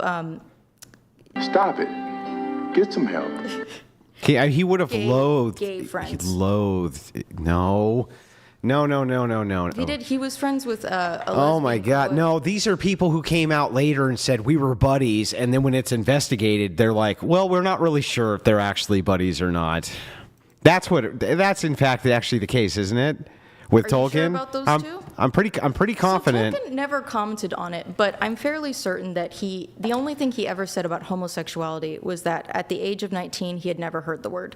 So I think he probably did the kind of, not to say the typical Catholic thing, but also the typical Christian thing, but like hate the sin, love the sinner. You know, I think That's that not a he just Christian didn't- doctrine. It's not a Catholic doctrine. Well, that's been my experience. I know a lot of Christians that I hold in high regard who, even if they disagree with Heretics. my lifestyle, they still treat me with love and respect. And I think that Yeah, that's they treat you with enablement. But the thing is, Oh, sorry. Barrier Wisdom donated I can skip it. 69. I didn't mean to cut you off there. oh, I was just saying, like, look, Tolkien, did you notice the distinct lack of homosexual characters in all of his works? All of them. Not one. Not one. Just saying. Oh, well, you weren't really allowed to write about those things back in the day. Bullshit, to be you fair. were to. I also don't think You that he were had- to. That's such bullshit. So I have a whole presentation on this if you're ever interested in watching. I'll watch it. I'll tear it apart. Look, I'm a big Tolkien fan myself. The very first book that I ever read Mm-hmm. that was technically an adult book was The Hobbit. Still my favorite Mm-hmm. book to this day. I've read everything by Tolkien, and I love the guy's work. And the entirety of the imagery that he was conveying was Christian imagery, and he drew on all of the most horrific virtues of mankind, and he personified them in the races that he created.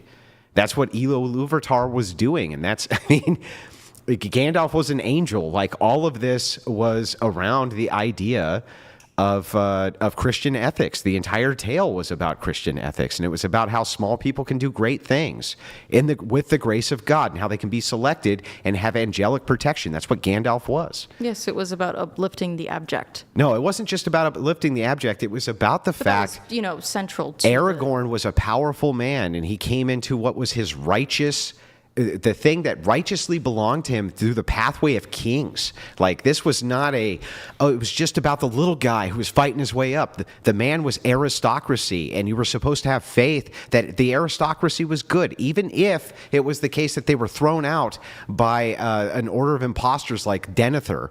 You were still allowed to go take which was your natural birthright, and that kings weren't bad and evil. If I recall correctly, I do believe that I can't remember which ancestor of Aragorn's abdicated the throne throne, but I believe it was willingly, and that's when the stewards of Gondor were put up. Yeah, mind you, Denethor was incredibly, corrupt, absolutely, it's a victim of his own pride. However, No, well, I feel he was under the control. He was under the control of the ring. He was under control of Sauron. Well, yeah, through the Palantir. But I think that Aragorn's an important part of Aragorn's journey is. Do you remember the scene where Faramir and Eowyn are laying in the houses of healing, and the elderly woman gives him kingsweed, I believe, and she keeps Kingsfoil. saying, Kings what? Kingsfoil? Yeah, Kingsfoil. You have your master's degree in. Sorry. So my memory is Like bad. she to the should know this. Kingsfoil. You should know this if you I have your mean, master's in like Tolkien or whatever. Forgetting that it was Kingsfoil instead of Kingsweed. I mean, you have a master's degree. Forgetting the name of a leaf. I didn't forget the name, and I'm a casual fan. I'm just pointing that out. Casual fan. Casual All right, fan. I hate to break it to you, but the Tolkien's body of work, most of it was published posthumously, and everything is like different versions of the various stories. The Silmarillion is a cobbled together, loose canon of the various drafts by Christopher Tolkien put together. His son. When you spend a lot of he time makes having reference- to pour through, I mean, my God, the unfinished tales, the histories, the Silmarillion, it gets bogged down in your head, especially when you consider that every freaking character has 3 different names, some of them only mentioned once. Do you know how hard That's it is because to keep he wrote, track of those but names? that's because he wrote a He was new a language. philologist, yes. Yes, but that's because he wrote a new language. But the thing is multiple like languages. none of that has anything to do with it. Ultimately, the entirety of the story of The Lord of the Rings and The Hobbit being the first in the series, ultimately, I consider it not even a trilogy, right? It's you don't even get the proper context without The Hobbit. And so the thing is like the entire thing was an indictment on the social order of communism and socialism and the uplifting of Christian ethics over all other ethical systems. 100% that was the case. I think Tolkien would say that he hates allegory and that you're allowed to interpret his works however you like. That would be allegorical. But he's not, he doesn't like allegory. Yeah, but what you just said was allegorical. What do you mean? Well, so you're saying that you can interpret his works as being allegory, right? I think if the author explicitly says it's not allegory and you do so anyway, there's some workaround with like death of the author that you can go with that, but I think that labeling Lord of the Rings as allegorical. He literally said he got the entire idea from his faith. It was drawn on his faith. I would love to see your references. And by the way, not only that, the Catholic Church, he right? wrote it due to his love of languages. That was he largely wanted the to create inspiration. mythologies. He wrote a story on the basis of the languages he that wanted to created. create mythologies. That's what he wanted, mythologies which would encapture Christian ethics in a way that Western nations could understand. That's what he said himself. And yes, I do. I have Christopher Tolkien's footnotes. He wrote tons of footnotes. Yes, I'm well aware So, of all the right. footnotes that he wrote. I assure you. Anyway, but my point is, if I forget the name of Barrier Kingsfoil, Wisdom donated Forgive me. $69. I don't know if I can forgive you, Fuera like you have a Street is known as master's an open degree. prostitution tract. Sorry. After California reduced enforcement laws I mean, do you want to in stone me in the 2022, streets? street solicitation. Yes, stone me in actually. the streets Yes, for forgetting that it was actually. Kingsfoil. Not My a moral bad. mystery. Okay, after California reduced enforcement laws in 2022, sorry, we were talking a little bit. Street solicitation increased. You want to respond to that? I didn't even finish. Well, I don't this. even know what it was about Figueroa Street. Okay, That's I'll where- pull it up again. Do you think I should Rude. walk Barrier Figueroa Wisdom Street? donated $69. Yes. You're in LA, Figueroa right? Street is known Yeah. as an open prostitution tract. After California reduced enforcement laws in 2022, street solicitation increased. This is a policy failure, not a moral mystery. Okay. Okay. Lana donated $69. Mary is scary looking. She's not. Who's Mary? Is that a Tolkien Lord of the Rings Isn't that character? Mary? Yeah. Oh, the girl who works for me. Uh-huh. Oh, I thought it was like a character in No. the Lord of the Rings. No. or The Hobbit or something. I don't know. Character in the Bible, Brian. It isn't. Well, yeah, but I mean, why would you say that about her?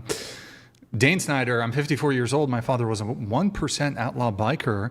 My stepfather was a sailor and not nearly the man Andrew is, but I was blessed to have him. Andrew, go to your hotel room, think of what a great man you are, and forget about this shrew. You're there, man. She's a beach. Dane Snyder. Thank you, Dan Snyder. Hey, $69 do not roast. disparage the great name of Dane Snyder. Dane Snyder. We have Airborne Animal. Airborne Animal donated $69. You can see how lost and unhappy Charlie is by her cold dead doll eyes. She lashes out to spread the poison to everyone around her. Probably more than just words in her relationships. Stats don't lie. My dead doll eyes? How long are you taking tea, by the way? Approximately 6 months. 6 months. Yeah. And you got so muscular that you didn't know what to do with yourself? I got really freaking buff. It was awesome. I heard It was that so cool. in like female bodybuilders, the certain organs, The clitoris? gigantic. He's going to ask you if you got a big clit, Charlie. That's what he's asking. That would not be appropriate. But that's what you were asking. That Well, was not. That would not be appropriate. I don't. Is that a compliment for like how they, like big dick energy, like big clit energy? You know what? To be I honest, don't think so. It didn't actually. It's still. I think just if I had been born male, I would have had a micro penis. So mine is still normal looking, Oh. and it is. I'm sad every single day about it that I didn't get a bigger one. It makes me so mad. God denied Okay. me what was my due. Thank you. You're for welcome. sharing. Now you know. Thank you. She's so broken inside donated $69. Amazing how Chuck has a 10 body count yet uses it as a pejorative against Andrew's wife. Almost like it's a Freudian slip knowing it's morally reprehensible to be a rainbow's. Multiply it by 3 and that's the real number. It's always it's always the case. I'm sorry. I haven't had sex with more than 10 men. I don't know what to tell you. How many? She said 10. I'm But going to have you to date- count. I don't You date keep women track. too, right? Yeah, but they don't consider that intercourse. That's a body. And I would count. also. That's a body It's for a body. sure. What's Okay. the? I feel you kind Are of you- strike me at like I feel like you have, at least with the women. I don't know about the men. Like you have game. Like you've smashed like probably like all kinds of hoes in Hollywood. No. Like you've just rizzed up all these. No. Oh, sorry. Like Long Beach is more your. None of them. I'm Okay. like a dweeb, dude. What do you mean? Lesbians aren't picky. Women like that. Women like the They nerdy do, actually. thing. They love that. They Yeah. love that. I'd have to count. You have all. Yeah. You probably. But it's kill not it. that much. Like, I'm not. Based You guitar probably player kill it donated in LA. $69. You kill it. Hey Chuck, okay. did you happen to trip and fall into the DM circle of vipers that includes Hillary Good Crowder? question. Have you ever had any communication with Hillary Crowder, Chuck? No. Would you lie? No, I've never spoken to Hillary Crowder. Would you I like? didn't even remember the name of the dude. All I That's remember true. is that That's a he good was the point. no-fault divorce guy, and I was like, oh, didn't that guy abuse his wife? I didn't realize he was a personal friend. I thought he was a politician guy. Steven Crowder? You thought he was a politician? No, not a politician, but like a political talking head dude that not in the circles that I run in. You realize I did that not think I would those are encounter people, someone. though. They're people. Like, I'm here in front of you. You know I'm a human being. So's Crowder. Like, don't you think it's terrible to say those horrible things about him that just aren't true? Shouldn't you at least say the horrible things that you think are true? Or that you know are true? I thought it was true. Pasty George here. Thank you, man. Pasty George donated $70. Pasty. I was wondering why Charlie was a bit chunky and had a funny shape. Too much testosterone ruins a woman's body. Mental illness strikes again. Well, I haven't been on T since first time was 2016, second time was 2021. But I'll have you know that my waist to hip ratio is 0.71. I'm just wearing a baggy shirt. I don't know what to tell you, man. Not that it Okay. matters. Not that it would even matter if I was fat. Okay. But Sorry. Barrier Wisdom donated Oh, no. $69. Chuck has been roasted enough. So I'll roast Brixon. Brixon, you need to try harder. You got fat, bro. Come on a run with me tomorrow morning 4 a.m. No regrets. No regrets. Semper Fi. Hey, I've been Happy losing some Veterans weight. Day. no. I've been losing some weight. Yeah, looking trim. I've been Looking losing. good. I don't know about Hey, you. Andrew. Hey, I'm surprised you didn't say anything, Andrew. I've lost like 10 pounds since last time I saw you. That is true. You have lost a little weight. I mean, yeah, that's true. Thank you, Andrew. Thank you. Appreciate it. true. Yeah, but Charlie, you going to join us in our weight loss? We should all join Weight Watchers together. There's nothing wrong with being fat, though. You heard Charlie. Well, I mean, like, how would if I was fat, how would that be relevant to the? I mean, discussion it at wouldn't hand. be ultimately relevant to any debate points unless the debate point was, like around, I don't know, fatness, I guess. Yeah. Airborne Animal donated $69. You can see how lost and unhappy Charlie is by her think this cold one dead already doll played. eyes. Did it? She My lashes dead out to doll spread the eyes. poison to everyone around her. Probably more than just words in her relationships. Stats don't lie. Airborne Animal, thank you for the roast. Do you have a response to him? I'm very happy. Okay. I'm the happiest I've been in my entire life. Actually. As the In sex this you were moment born right as. now? Like in this moment right No. now? Just hanging out with Brian Atlas and Andrew Wilson. Just you, Brian. That's all I ever wanted. Was to hang out with you. But you're the happiest you've ever been as the sex you were born as. The what? You're the happiest you've ever been as the sex you were born as. Well, I mean, isn't that what I'm doing right now? Are you the sex you were born as? Yeah, am I not doing that right Was now? the sex you were born as female? Yes. Oh, okay. Well, then, Did yeah. you think? This is why it's so hard to talk about detransition stuff. People don't get they don't get it. I'm FTMTF. I get it. I do understand.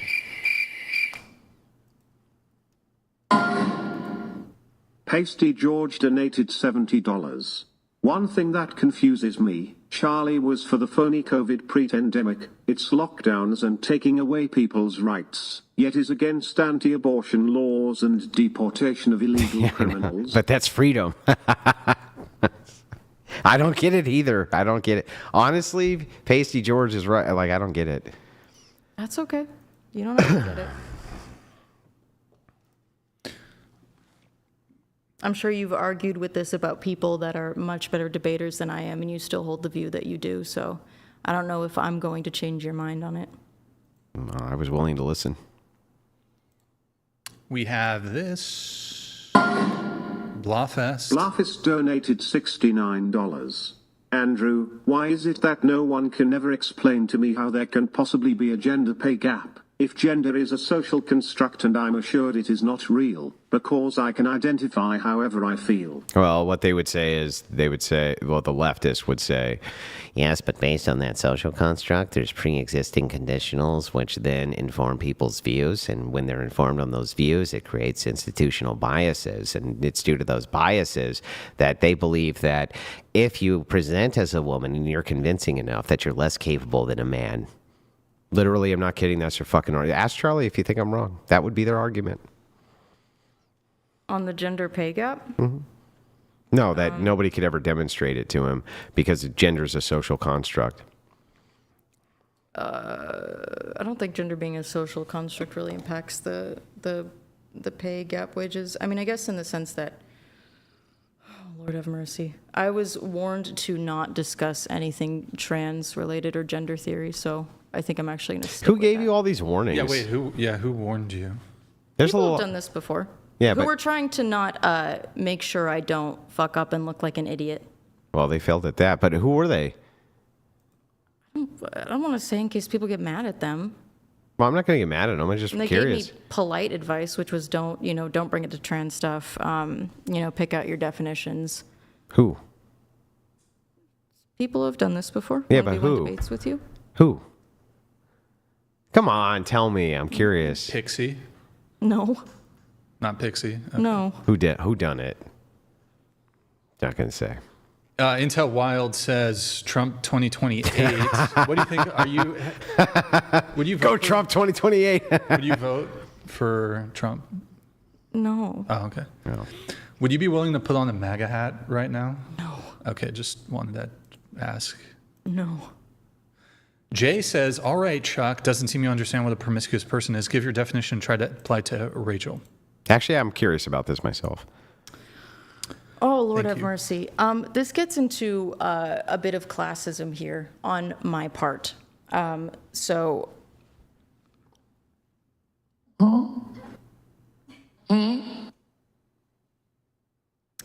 It feels like again, this is on the basis of, if we're going by optics, having children with 3 men, I think would look like to people like you are someone that sleeps around, even if you aren't. That is what people will see when they look at you. Whereas a woman who is promiscuous but never has a child because of it, she is essentially getting out scotch-free. Yeah, but do you see what you did there? You use a word concept fallacy. So you said, based on societal structures, because most women who have many children with multiple men are promiscuous, the construct is that the viewpoint will be that you are too. I actually agree with that. Rachel told you that when she was on the phone. Of course, she agrees with that too. Oh, sorry, I thought that was mine. But My the bad. question, but the word concept fallacy came in when you said, but even though the optics are this way, it's, yeah. Do you want a new Can one? I get a new cup, please?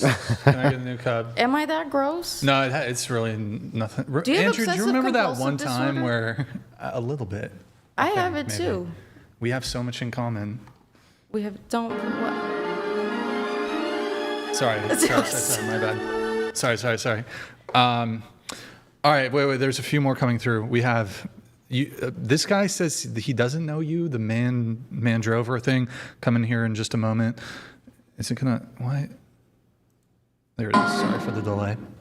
Mandivour donated $69. I don't recall ever being in your DMs for anything.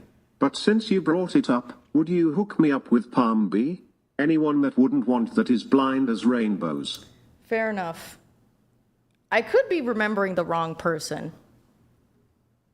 You've done that a lot tonight. Remembered the wrong situation with the wrong people. I mean, I'm not going to lie. My word recall, name recall is poor. It's getting worse, too. Mary donated $69. Hi, Mary here. Lana, I don't know you. So maybe I could be fucking scary to you. Did you like see her in the reflection or something? I don't know. Wow, Mary catching strays. Always. Thank you for that, Mary. We have Blawfest here. Final call, guys. We're going to wrap. Blafist donated $69. Andrew, I understand the fluid nature of gender. For quite some time I gained the perspective only people like me have, when I lived as a man trapped in a woman's body. But then I was born.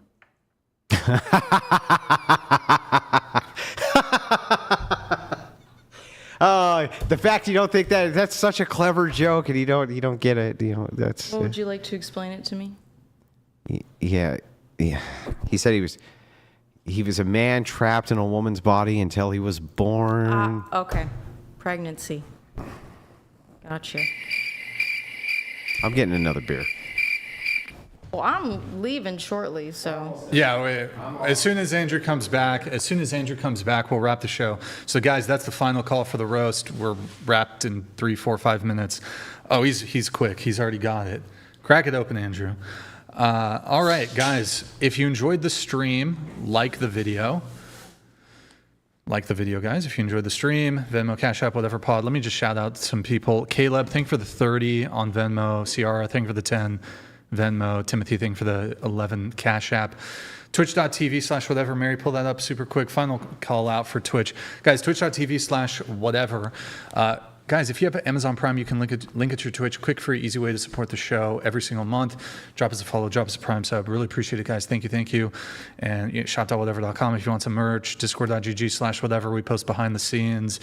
And we are going to post the video. Charlie actually tried to sell Mary some methamphetamine or something before the show. So we're going to be posting that. Just kidding. She didn't do that. She doesn't deal in methamphetamine.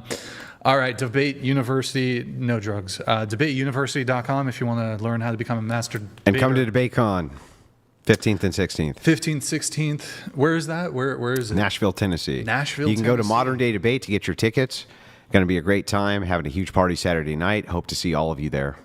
Rock and roll, guys. Okay, we have Cha here. Who gets the final word from the roasters? Who's going to get the final word? It looks like we have 3 coming in. Chaw XD donated $69. It's kind of funny in an ironic way, Andrew, that just days ago, Yeah, I know. a real red pillar used the same personal attack I know. against you to make almost the same argument Charlie did. Guess he is a progressive. It's the same. I remember I called that guy a male feminist. It was the same exact shit. Ironic to me that she says I'm a red pillar when a red pillar was just attacking me with the same fucking argument you were. It's like the ultimate in irony. Thank you, Cha, for that. We have... I Can Fix Her donated $69. Let's be honest, brothers, y'all would still hit she's hikey bad for real on God. Also, Chuck, collab with Sneeko. What? Do you want to respond? Okay, whatever. What do you say to that? You gonna collab with Sneeko? No. He's he's a super nice guy to hang out with in person. Honestly, like I've hung out with the guy. I've gone shooting with him and stuff, and he was a super nice guy. It's more like I try not to attract attention from the wrong kinds of crowds, which is the opposite. But he just swore off Red Pill. He just said Red Pill was dead. Okay. I feel like a lot of people who make streaming their entire life and that's all that they do are kind of scary. Oh. And I... Aren't you a full-time Twitch streamer? Yes, but I make sure that I have a rich life outside of Twitch streaming. But not Sneeko. There's no way Sneeko could ever do But that. if you're streaming like 8 hours a day every day, you know what I mean? Like I feel like he doesn't do that. Okay, my bad. All right, we have, look, this might be Pasty George, might get Pasty final word. George donated $70. Charlie, I am annoyed by you and disagree with your views, but at least you dress decently and do not look like a hooker, so I'll give you that. Depends on which stream of hers you're watching. Did you do that intentionally? Like, I'm coming on the Whatever podcast, so you're going to dress more modestly? Or Whenever I do debates, I try to dress more modestly, just because I feel like the attention should be on the debate and not my body. I mean, you could have just done like a Lord of the Rings cosplay or something. Cosplay. I could have, but I also just really like Just saying. dressing in a way that's comfortable for me. Okay, fair. Because I dress the way I do on my stream. That's not my day-to-day life, how I dress. Good times, good times. All right, well, we got Intel Wild here. All right, Intel Wild donated $69. thank you, man. Appreciate it. Chuck is an ugly, disgusting, soulless, blue-haired, woke Kuma gremlin. Oh, wow. I think Intel Wild might be colorblind.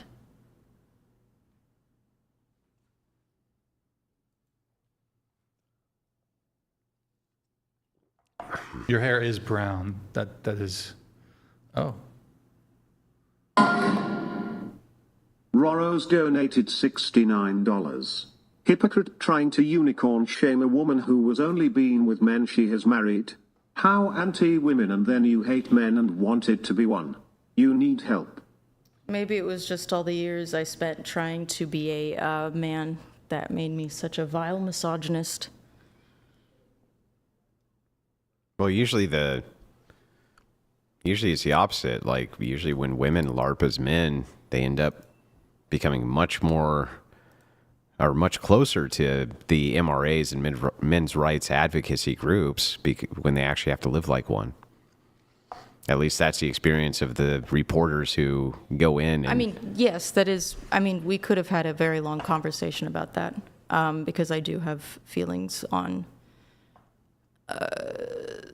my lived experience with that. Well, I don't know what it taught you. Did you fully transition? Like, I don't have a penis.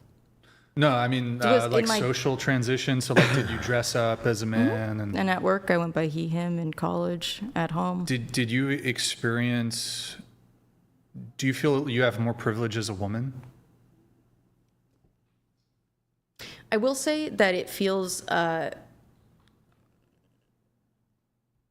men are less inclined to want to like beat me up now, which is nice. And I have discovered that sometimes men will purchase you beverages, which was not something I previously enjoyed. However, it could be because Twitch streaming was kind of how I started presenting as a woman. So to me, in my brain, it is tied up with like objectification and feelings of discomfort versus feelings of safety. So it depends. You get free things sometimes as a lady, less so as a man. Dana Snyder donated $69. Thank you, Dan. I wish I'd have had a stepfather like Andrew to mentor me into manhood. After tonight, you can't make me turn on you. Your display of manhood here has been perfect. I'm your friend now, no matter what. I just want to say the accusations that my audience is like a bunch of incels or whatever. You see this fucking Giga Chad Isaac Vanderbilt? This guy's a fucking red-haired fucking god. And I bet he just got done, like he just got done having sex with a woman. And then he's like, Wanted to take a photo. become a member. I'm sorry, Brian. Become a I didn't member mean of the to- whatever podcast. I didn't want you to catch Just a stray. saying. I apologize. I was very offended. I could tell. I was really offended. I'm really sorry. My blood was boiling here. I know. right. I could see. I believe we're all. That's. Let me just. I want to be fair. Well, I don't want to screw anybody over. Okay, so I'll give my outro. Guys, in terms of our stream schedule here, Andrew is here. I just got to let them know the schedule. Andrew is here. You're such a gremlin, bro. It's so bad. Andrew is here tomorrow, Sunday. Dating talk. Fingers crossed. You know, there's issues with flights and travel and stuff. We have We've got Amaranth tomorrow. We have a female bodybuilder, more testosterone than Charlie took. Let me tell you. We have some other interesting guests for the dating talk panel tomorrow. It's going to be a very good. It might be the biggest dating talk panel of the year. Monday, round 2 with Naima. How do you say it? Naima? I don't know. Round 2 with her. That's going to be a fantastic debate. So be sure to tune in for that. All right, these came through, so I can't be a Bluffis dickhead. donated $69. Brixon, do you know the main difference between Christianity and Judaism? I think it is that Jesus saves, but Moses invests. Okay. All right. Yeah. I didn't know that, but thank you. Shut it down. No. Shut it down. Thank you, Blawfest. And then we have Dane Snyder. Love Dane. Is he going to get he might get the final word. Dana Snyder donated $69. Andrew, after tonight you can't get rid of me. I raised all 5 of my kids. If I hadn't, you'd be my choice to raise all 4 of my sons and my daughter. I don't know if that's helpful or not. But Dane, it's nice always to see you. I think that was a nice sentiment, but it comes across a little. A little what? Well, don't worry. One day, You know. like one day when you have children of your own, you'll think, what happens if I expire? That's what you'll think. It'll happen. And hopefully you set up a will for if you do. Andrew, if like some 15-year-old who caught a crypto pump and he's got like $50 million, if he wanted you to be his dad for like 3 years and he was like, I'll give you 10 mil, would No. you? 20 mil? No. All of the No. Okay. No. Okay. Sorry, anybody in the chat. Okay. That's some maladjusted shit. Yeah. I wouldn't do that either. Laura donated $69. The point was how you don't see the irony of trying to shame Rachel by saying baby daddy in a degrading tone when you have at 20 years old slept with 20 times the amount of people. Hypocrite anti-women. 20 times? That is certainly not the amount of people I've slept with. Let me be clear, I haven't stated the amount of people I've slept with. What is the amount of people you slept with? I would literally have to count, and I would Count. have to... Give me an estimate. Multiply it by 3, and that's the real number. What's the actual estimate of the Do you total want me to count women encounters and with men? women? Yes. Even when I'm using the strap Yeah. on men? Oh, man. Yes. Strap. Yeah, if you're fucking men up the ass, yes.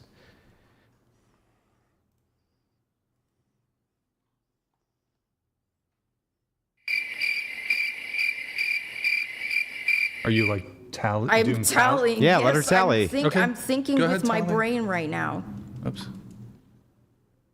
Just like a rough estimate. She is tallying there. Here, I'll move that so you guys can see. Probably still can't see, but.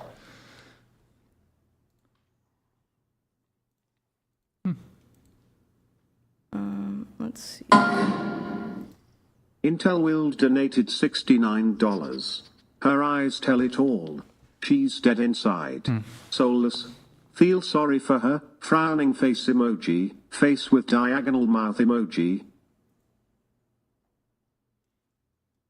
Well, if you feel sorry for me, if you go to my Twitch page, there's a donate button, which you can send money. Can send me money on the internet if you feel What's really the bad what's for the me. tally? What's the tally? What's the That'll be tally? the- I lost. It looks like 12. We're over 12 right now, but I have to think back. Do you have a? Should I ask? What? Do you prefer innies or outies on a woman? Like I only date women with outies, large labia.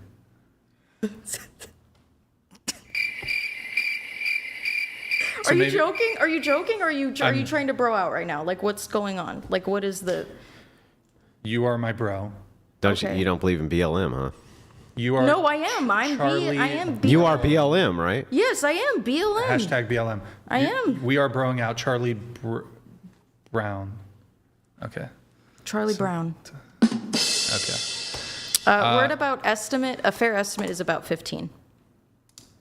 Rachel Wilson says, "I'm no longer insulted. That this person hates me. I'd be worried if she didn't." Yeah.